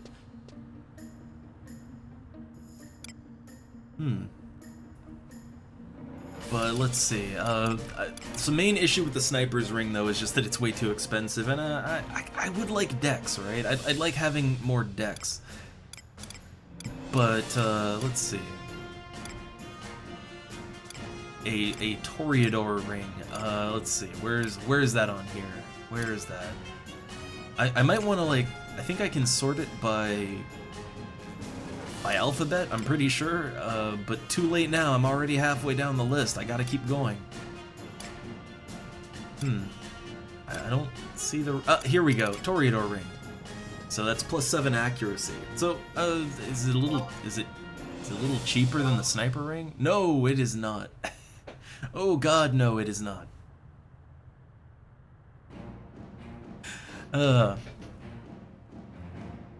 Yeah, I wonder, are there any latent effect rings too? Like, oh my god, you can, there's teleport, how much is that? Only 8k, wow. You can just get rings to teleport to the crags. I gotta get me one of those. Well, I guess I don't need it right now, but in the future, I think I might want to snag one of those rings. Because every now and then I want to go to one of the crags, and, you know, it'd be quicker than an outpost. But I don't want to be White Mage main, so... yeah, that makes sense. I might have to get that. Okay, but what I was really trying to look for is if there's any, are there any latent effect rings? I'm not really seeing any. There's lots of latent effect earrings, but maybe I went past them, I don't know. Oh god, another one. Another fan. But okay, so I guess, yeah, I think what I might want is the Grace Ring. Just because, you know, again, I want that dexterity, but it's a little lower level, like... that I would get more use out of just because I do sink down a lot, right? 100k is not bad. I'd get one or two. I'd get one or two. How much are Astrals? How much are they going for now?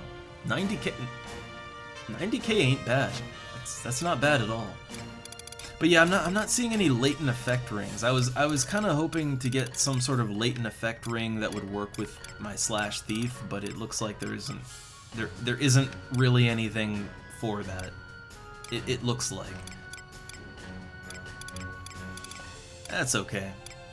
Alright, but I guess at some point I would want to have, because I do get that at some point I might want to do content that is a little harder, and where accuracy would be really, really important. I understand that, so at some point I may want to get you know, some sniper rings, all that good stuff.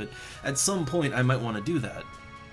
But I guess what I'm looking for upgrades right now is things that play into my current playstyle, which is using a scythe, Slash Thief, mostly solo, but like things to make my current playstyle more fun and better. That's what I'm looking for, without breaking the bank too. Cost is definitely a factor.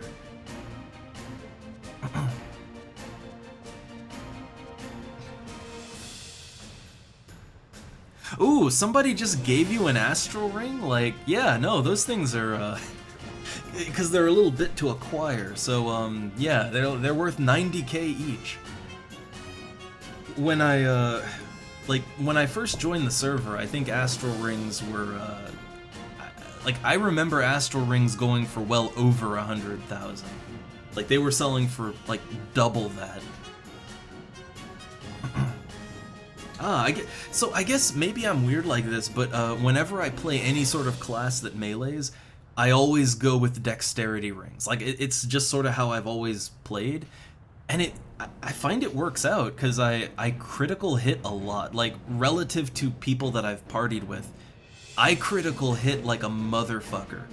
Like, I'll, like, with my Beastmaster here, like, when I triple hit, sometimes I critical 1, 2... I think I've gotten really lucky and criticaled all 3 hits once. But yeah, I critical hit a lot, and I build for dex. Like, I wear dex rings, not good dex rings, but I wear dex rings. And I have lots of equipment that just boosts my stats overall, but, you know, and I go with Slash Thief, which you do get higher raw dexterity from going Slash Thief. Subjob does affect stats like that. So I don't know, I've always just kind of played for dex, and then, like, I play for dex, and then I eat food that is more raw damage, strength oriented. Or if I can afford it, like something that gives a mix of strength and dex. But yeah, what I notice is when I play this way, I tend to critical hit reliably often. And that really does up my damage a lot. Like, maybe more than having raw strength or attack. Again, I don't think at the end of the day there's a lot of ways to break an egg, but the way that I do it, it feels comfy to me. I like it, feels good, so I try to build my character around making that playstyle better rather than just doing what the meta is or what, you know, what works for someone else but isn't really how I play the game, right? So I just try to be the best at what I like to do. Yeah, I can totally see it though. Like I could totally see going for raw accuracy rings when you're fighting really high levels things, like things that are like 20 levels over you. I could see that, right? I could see it.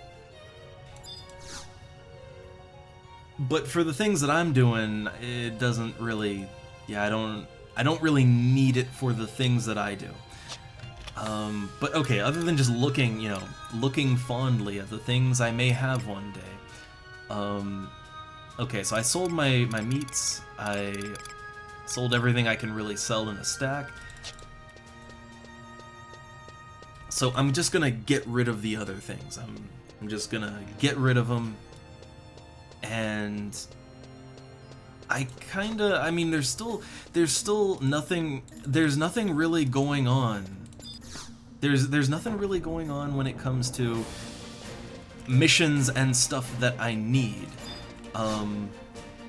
So I'm gonna take cooking up to level 30, I think. I think cooking 30 is a good idea. So let's just get rid of the things that I'm done with. Clear that inventory space out.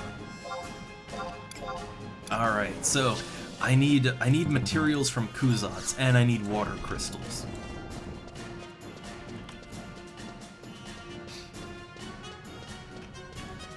I mean, I've seen lots of good gear suggestions, and a lot of it is just way too expensive for me. Like, one thing that people suggested was the hob, which I assume the hob means in body. I assume they mean these things, right? The Haubergian and the Hauberk, which they look radical. I mean, +5 strength, +5 dex, 10 accuracy. They both do that, except one of them is lower level, which is neat. But you look at the cost, and 960,000 gil. And the other one is, well, okay, actually they're both about the same. I think the only real difference between the two is that the level 69 version has it has a little more defense, and it doesn't hurt your agility or evasion. The lower level version lowers your agility and evasion by a lot. The 69 version just kind of lowers it a little bit. I'd probably go with the lower level one just because, well, you could wear it at a lower level, right? Like if you're gonna sink down to like level 60, which I think is still something people would do. Yeah, it'd be nice to have.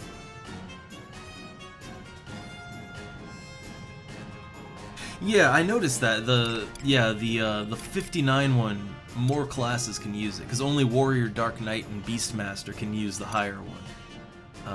But you can use it as a Paladin, Samurai, or Ninja, the 59, so I'd say that's something I definitely would want at some point. Like, if I'm looking to really up my damage, it's strength, dex, accuracy, like, it's literally all the things you want to deal damage, just all of it in one. So yeah, like, I definitely get that at some point in time. But right now, it's like 1,000,000 gil, and that's a little, like, that would be spending half of my money, and there's so many other things that I want and need to spend money on before I get to that level of spending, right? So I'd kind of like to do a bit of progression on it, and, you know, buy things that fit my immediate playstyle and don't cost too much, and then, you know, just slowly build up from there, right? Slowly build up from there. Hmm. A Birney. I have to even look into what that one is, but... But, yeah, I don't know. See, this is the thing about gear in this game. There are so many items that are... Like, I can clearly see how they are good and how they might work, but...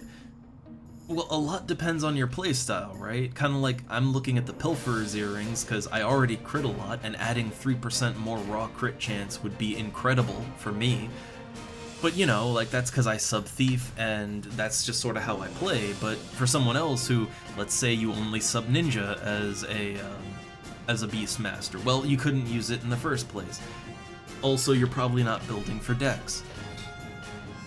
So yeah, like, it's, you know, it all just depends on kind of how you play the game, right? And I could just do what everyone else does, and, you know, for some things I'll do that. Like, I imagine if I ever get around to fighting level 95 enemies, that probably I would probably want to take every single advantage I can to even be able to hit the enemies, right? Which, I gotta be honest, slash thief, right? Like, I mean, come on, if just hitting the enemies is already a problem, then I would imagine going slash thief for the extra dexterity. I mean, you know, it's every little bit you can get, right? I don't know, I feel like that would still be the way to go. But I probably wouldn't build for crit, I'd probably build for, like, just accuracy. Alright, let's see. So, things I can do right now.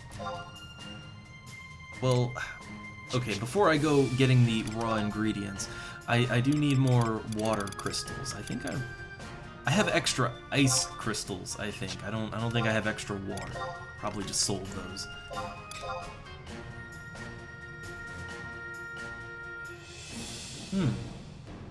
Yeah, so I guess a lot of the items in the game that sell for absolutely ridiculous prices, I mean, stupid prices, I would assume that there is one or more key ingredient that is hard to get and as such is worth a lot of money, and that sort of pumps the value up. I'd assume that's how it works. But yeah, I guess if, you know, you get the materials and tip someone, I never really thought about that, like commissioning someone to make the item. Although, I mean, well, wait, if you're at the skill level to make a thing, as long as you're at the skill level, you don't fail, right? So I guess failure wouldn't be a worry there. Because I was just thinking, like, what if you gave someone the mats and you're gonna tip them? And then they just fail the craft and everything explodes.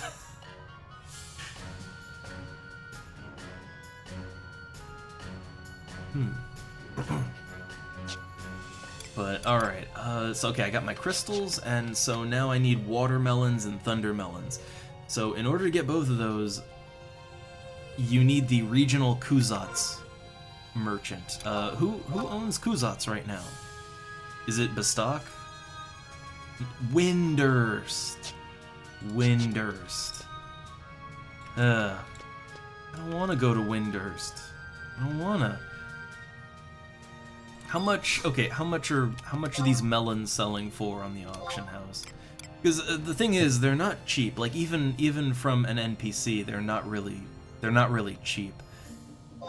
Like, they're gonna cost like 200 something, 300 something anyway. So it's okay. Like, yeah, what can you buy them for? So we need water and thunder melons.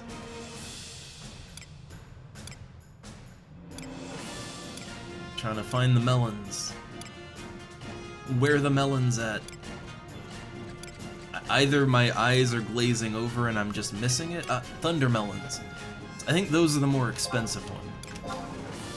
6,000 gil. Well, yeah. Even at like 300 or a little more gil each, that's still... It'd still be paying like almost half the price, so... Okay. I guess we're going to Windurst. I guess we're going back to Windurst.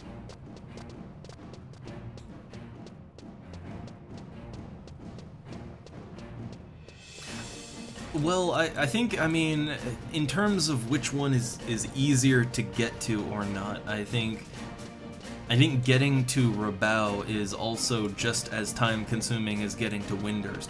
Probably more so, because I'd have to outpost to the desert and then run up to the Chocobo guy and then take Windurst is the easier one here. I guess this is why I have to keep leveling up White Mage, so that I can teleport myself to Altepa, and then you're just right at the Chocobo guy. You know, you kind of skip a step there. Man, look at this. Stuff is selling already. So, okay, the leftover crafting mats, the meatball. Oh, the meatballs. The meatballs have been... Man, the meatballs are actually a pretty good seller. Wait a second. So I bought, like, I've bought more stuff, right? Like, I've bought water crystals. I bought water crystals. I bought some things that weren't even related to what I was crafting. I'm up to 2,455,000. That is, so when I started today, like after I sold my fish, I was at about, 2,457,000. And again, I bought other things that weren't even related to this, so I think I've actually, meatballs are actually a good item to craft. And now, so like now I can craft them reliably, right? I can reliably, without failing, craft them now. So wait a second. I could actually make money crafting meatballs, like good money. Huh. And yeah, no, Windurst is first. Windurst has been in first place several times lately. They've really been stealing the show.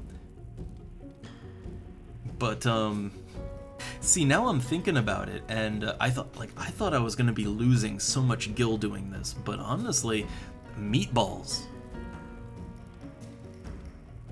I might, like, so here's the thing, right? Like, I could literally buy all the materials, even the super expensive hair meat.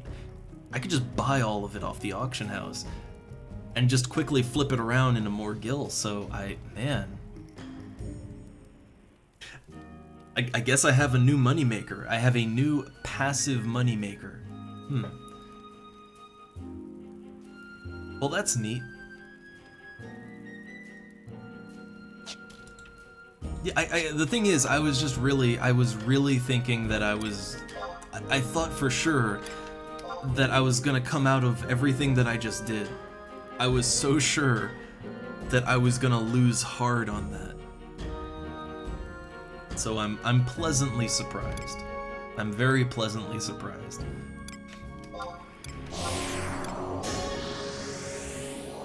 I'm thinking, hold up. Let's see. Yeah, I gotta go back to Juno.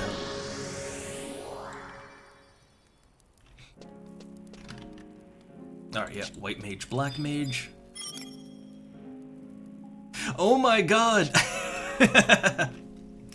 I literally just changed my class to White Mage and boom! Could you teleport Hala? I literally just fucking changed my class. Well, I mean, sure, why not? Sure.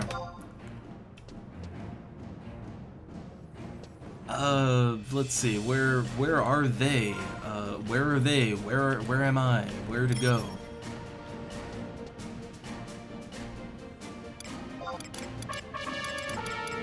Okay, you're gonna witness, the teletaxi live. Okay, where are they at? I don't see them. Are they in the Mog House? Like, yeah, I don't see their marker anywhere, so, I guess they're in the Mog House still.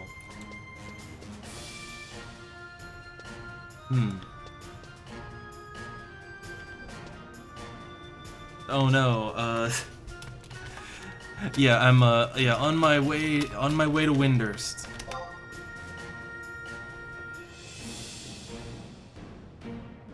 But yeah, I love that. I literally I was a white mage for a grand total of like 2 seconds, and I gotta tell, right?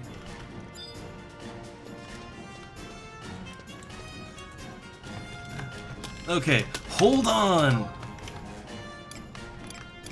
So, all right, they needed hollow, right? Just to be sure. Yeah, teleport hollow. All right, I'm charging up.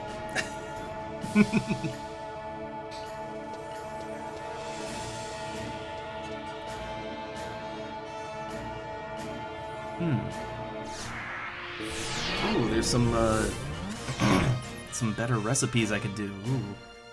But I don't know. I'm just going with I'm just going with the quickest, easiest route, right? Quick and easy as melons. All right, so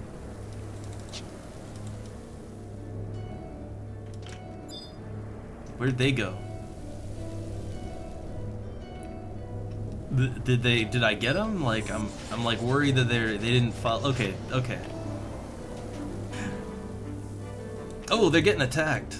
They're getting attacked by an orc mesmerizer, but I guess they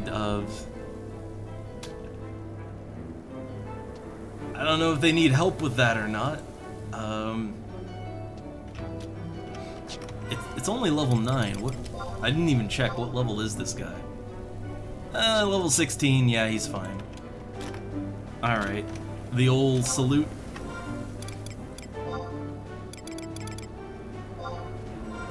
Okay. So now I'm on my way to Juno. So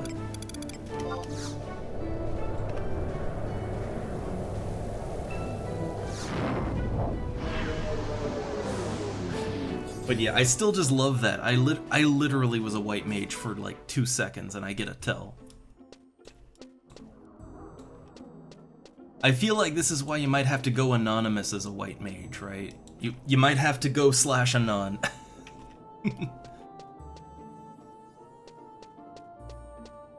But yeah, the teleport has a super long cast. It's not like it's not really something that is supposed to be used in combat or anything. You know, it's a transport spell, right? So it's meant for, yeah, you're in town or wherever and people need to go somewhere, so you ferry them around. Yeah, it's not really one that people would need to cast in a timely fashion.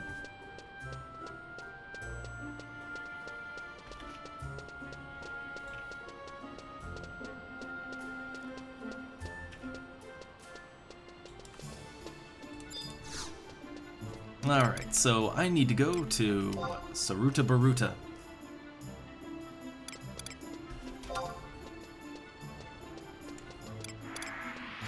But I like just kind of pitching in and yeah, you know, ferry someone around, right? Like, I don't know, that's fun.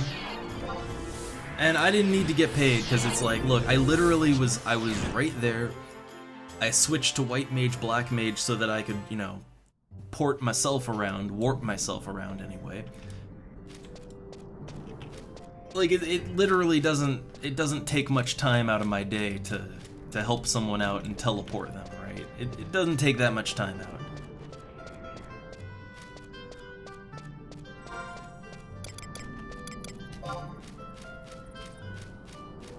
Alright, so where is the regional merchant that I have to go to? So for Windurst, they're gonna be in Windurst Woods at G8. Windurst Woods. Okay, I think going down to the fishing guild. I think hitting the fishing guild and then going from there. Yeah, like taking the teleport Taru. Yeah, having him warp me over. Like he'll warp me straight into woods, I think, right? Because see, there's waters, there's the port. There's woods, and then there's walls. And I think walls is the one with the big tree, right?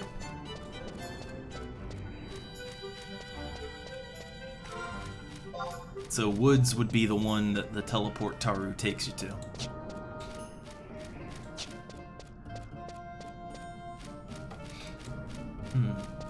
But let me take another quick look at the recipe list here.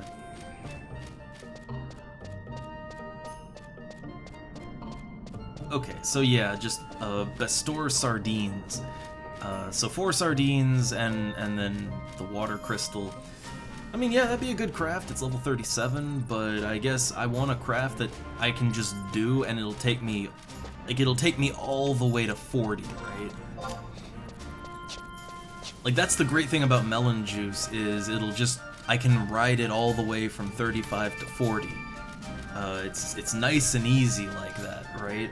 I don't have to think about anything. I can just sit in front of the merchant, buy everything he has, and just level 40, right? Like, yeah, I'm gonna lose some money. Well, actually, if I don't fail too many crafts, I actually shouldn't lose that much money on it. Because even with the high cost to craft, like, you can sell these things for 1,000 gil. To players anyway, and I mean, people do buy, they do buy their juices, they do buy them.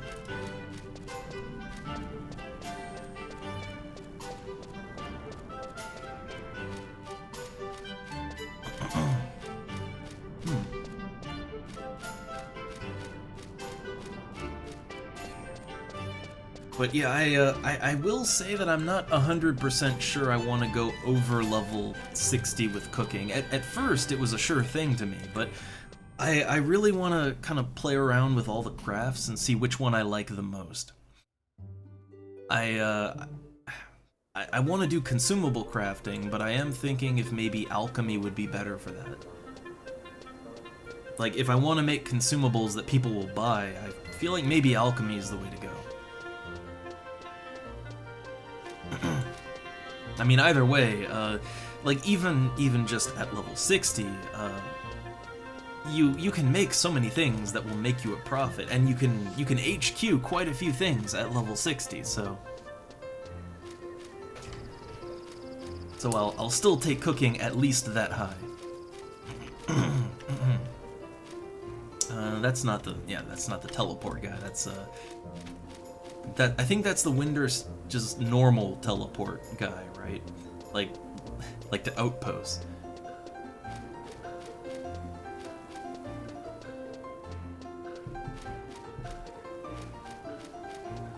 Oh, nice, 19 white mage. Well, when you get level 20, you get sneak.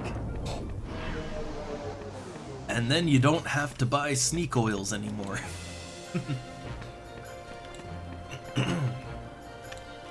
I just want to check, like, the fish of the day hasn't changed, right?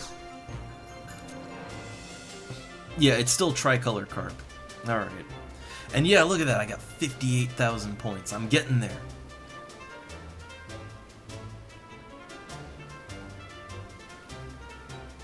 So my target goal for right now is 70,000 points. That'll let me, it'll let me buy the waders. And again, I want the waders both for the fishing skill and also for style purposes. I'll admit it, I will admit, they look radical.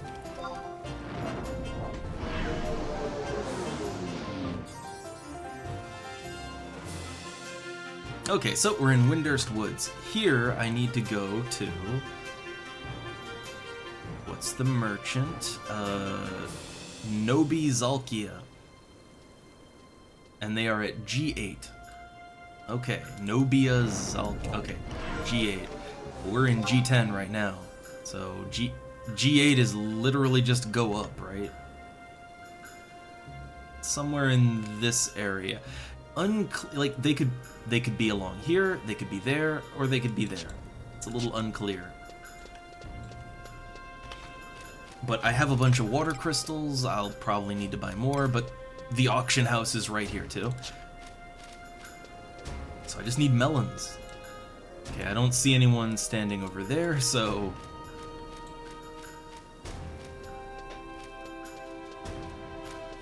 Oh yeah, I've run into that issue of like ranking up and then the fish of the day is absolute trash compared to the previous days, or you know, compared to my previous ranks fish, right?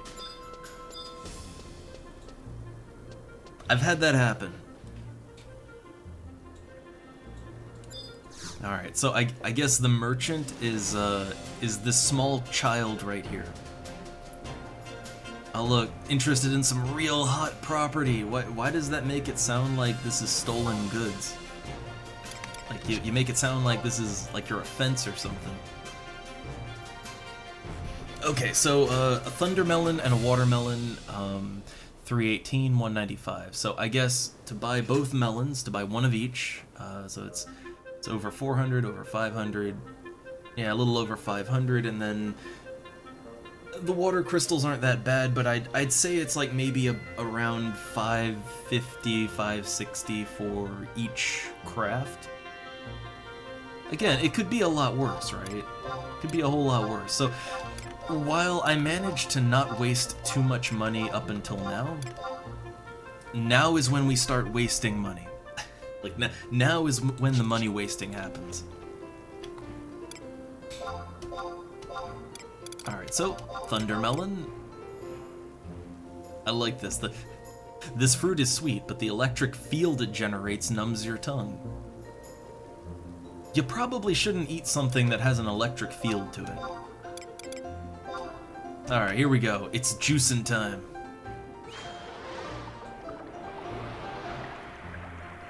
Oh no, I haven't dealt with gardening yet. Though apparently there's some bugs happening with gardening right now. There was a notice about it. Yay, look at that. Melon juice. So yeah, it has refresh plus 2. So you regenerate 2 MP every 3 seconds.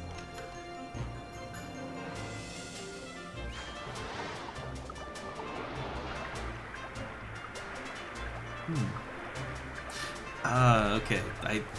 I do know that I'm eventually gonna have to deal with gardening.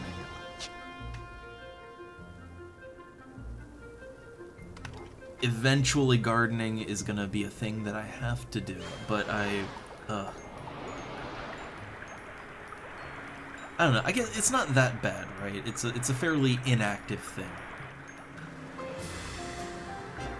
Also, I'm getting really lucky on my crafts. Like, this recipe is 5 levels higher than me. I should be failing constantly.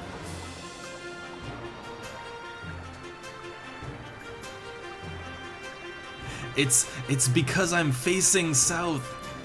That's it. Oh, no, there we go. I guess not. I guess it was all lies.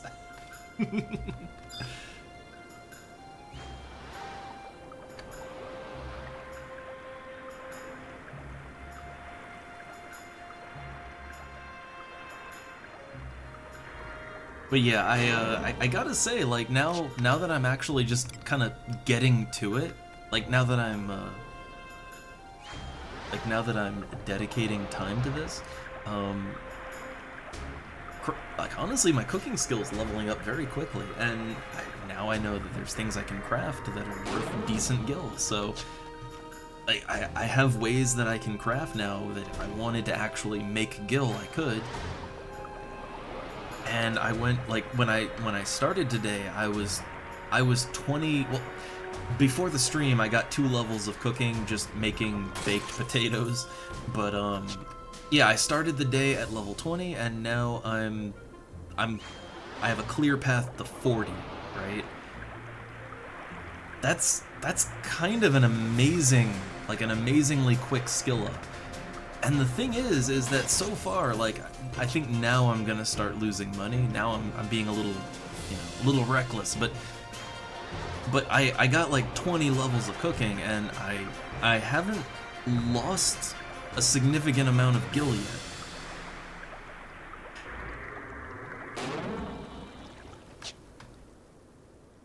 So at least cooking isn't that bad. It's not that bad. It's just you do have to dedicate time to it.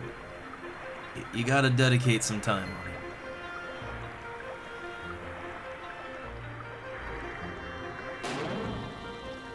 Yeah, level 36. Alright, we're getting there.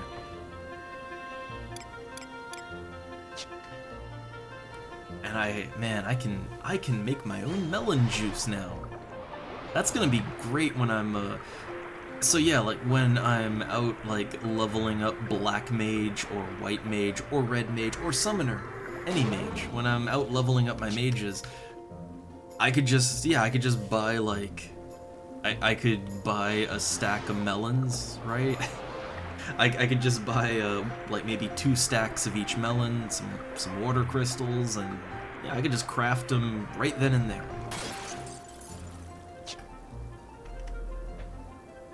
Could save inventory space and gill at the same time. That's a good feeling. That's a really good feeling. Wait. Craft bonus furniture. Uh-oh. Wait, there's a wastebasket that lowers decent loss. Oh. Oh my,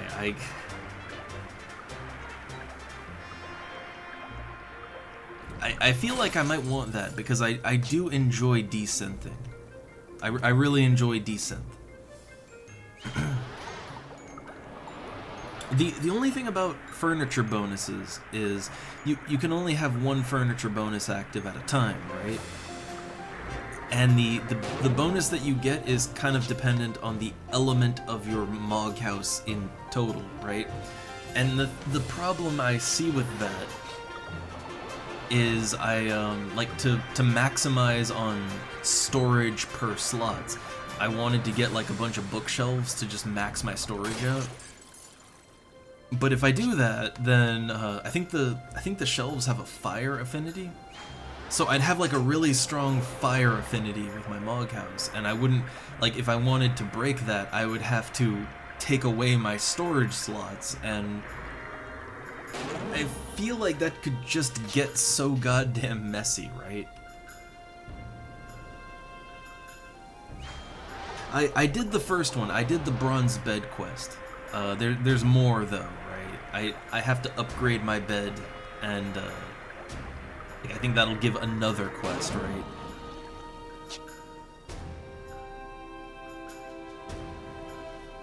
Oh yeah, storage or minor crafting boost. The thing is, I really want that storage space. I really want that storage space. Like I am hurting for inventory slots. Not personal inventory, but like storage inventory, right? Like I have all these crafting materials, I have old equipment, like the Mog wardrobe and my inventory, it's not enough. So I feel like the storage slots is probably more what I want.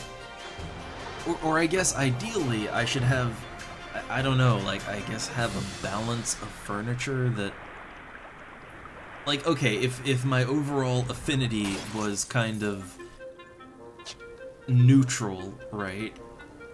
So if I could get a lot of slots, but keep my room's affinity kind of neutral, then I could add some, add or remove a little furniture and change it as I want. That, I guess that would be ideal, but I feel like that would be really hard to pull off, right?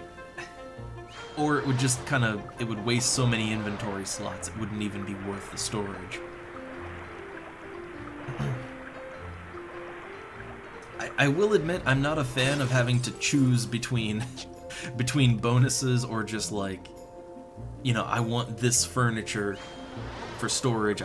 I'm not a fan of having to make that choice, but if I gotta make it, probably I want storage space.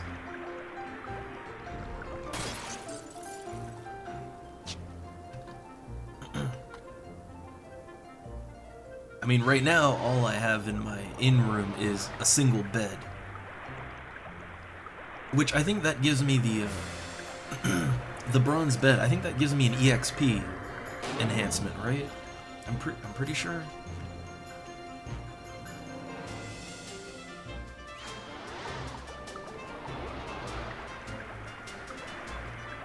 Oh, the wife seems to be hungry.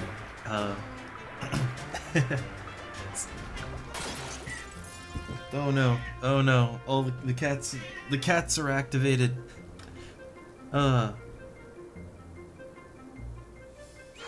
So, okay, the wife is hungry, the cats are hungry, I'm getting pretty hungry myself. I could go for some dinner. It's after 5 o'clock here.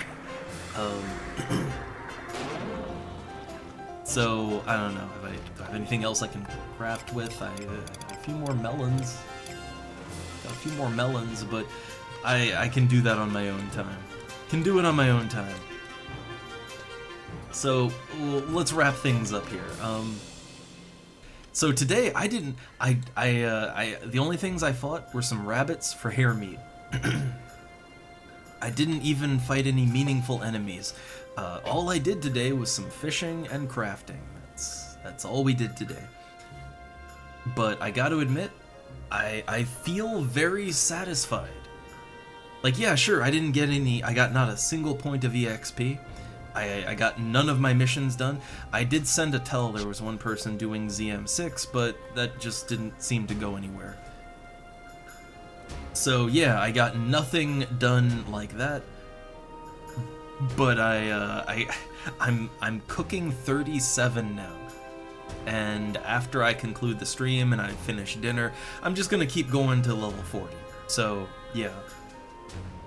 So getting level 40 cooking, getting 20 levels in a day, that feels good. Hell, I feel like I could go further, but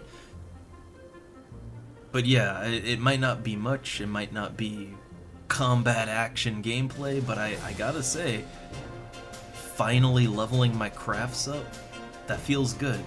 That feels like something long time coming, right? One of those things I wanted to do for quite a while. So, alright, yeah, I'll continue wasting money making melon juice. Hey, I don't know, anybody wants some melon juice? I'll have a lot extra.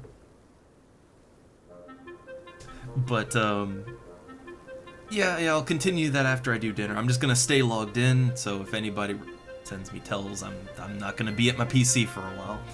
But, I hope it wasn't too boring, just a day of crafting. I hope it wasn't too much, but I don't know. I feel fulfilled. I feel like I accomplished a lot, even if it was just crafting. So, all right. With that, I hope you all had fun. Tomorrow, let's see. So tomorrow I should still be able to do a stream. Friday will be a no stream day because we have some things that we have to do here. But some family business to attend to. However, tomorrow there will be another stream. We'll do FF11 again. I had wanted to play other games today, but I just didn't get around to it, as it happens. Maybe next time we'll play a little something in addition to FF11. But the weekend we should still be good. Saturday, Sunday. I'm gonna split the time between the XCOM files and Swagman. So now you know what the deal is. And with that, we're getting out of here. So have a good day. See y'all next time.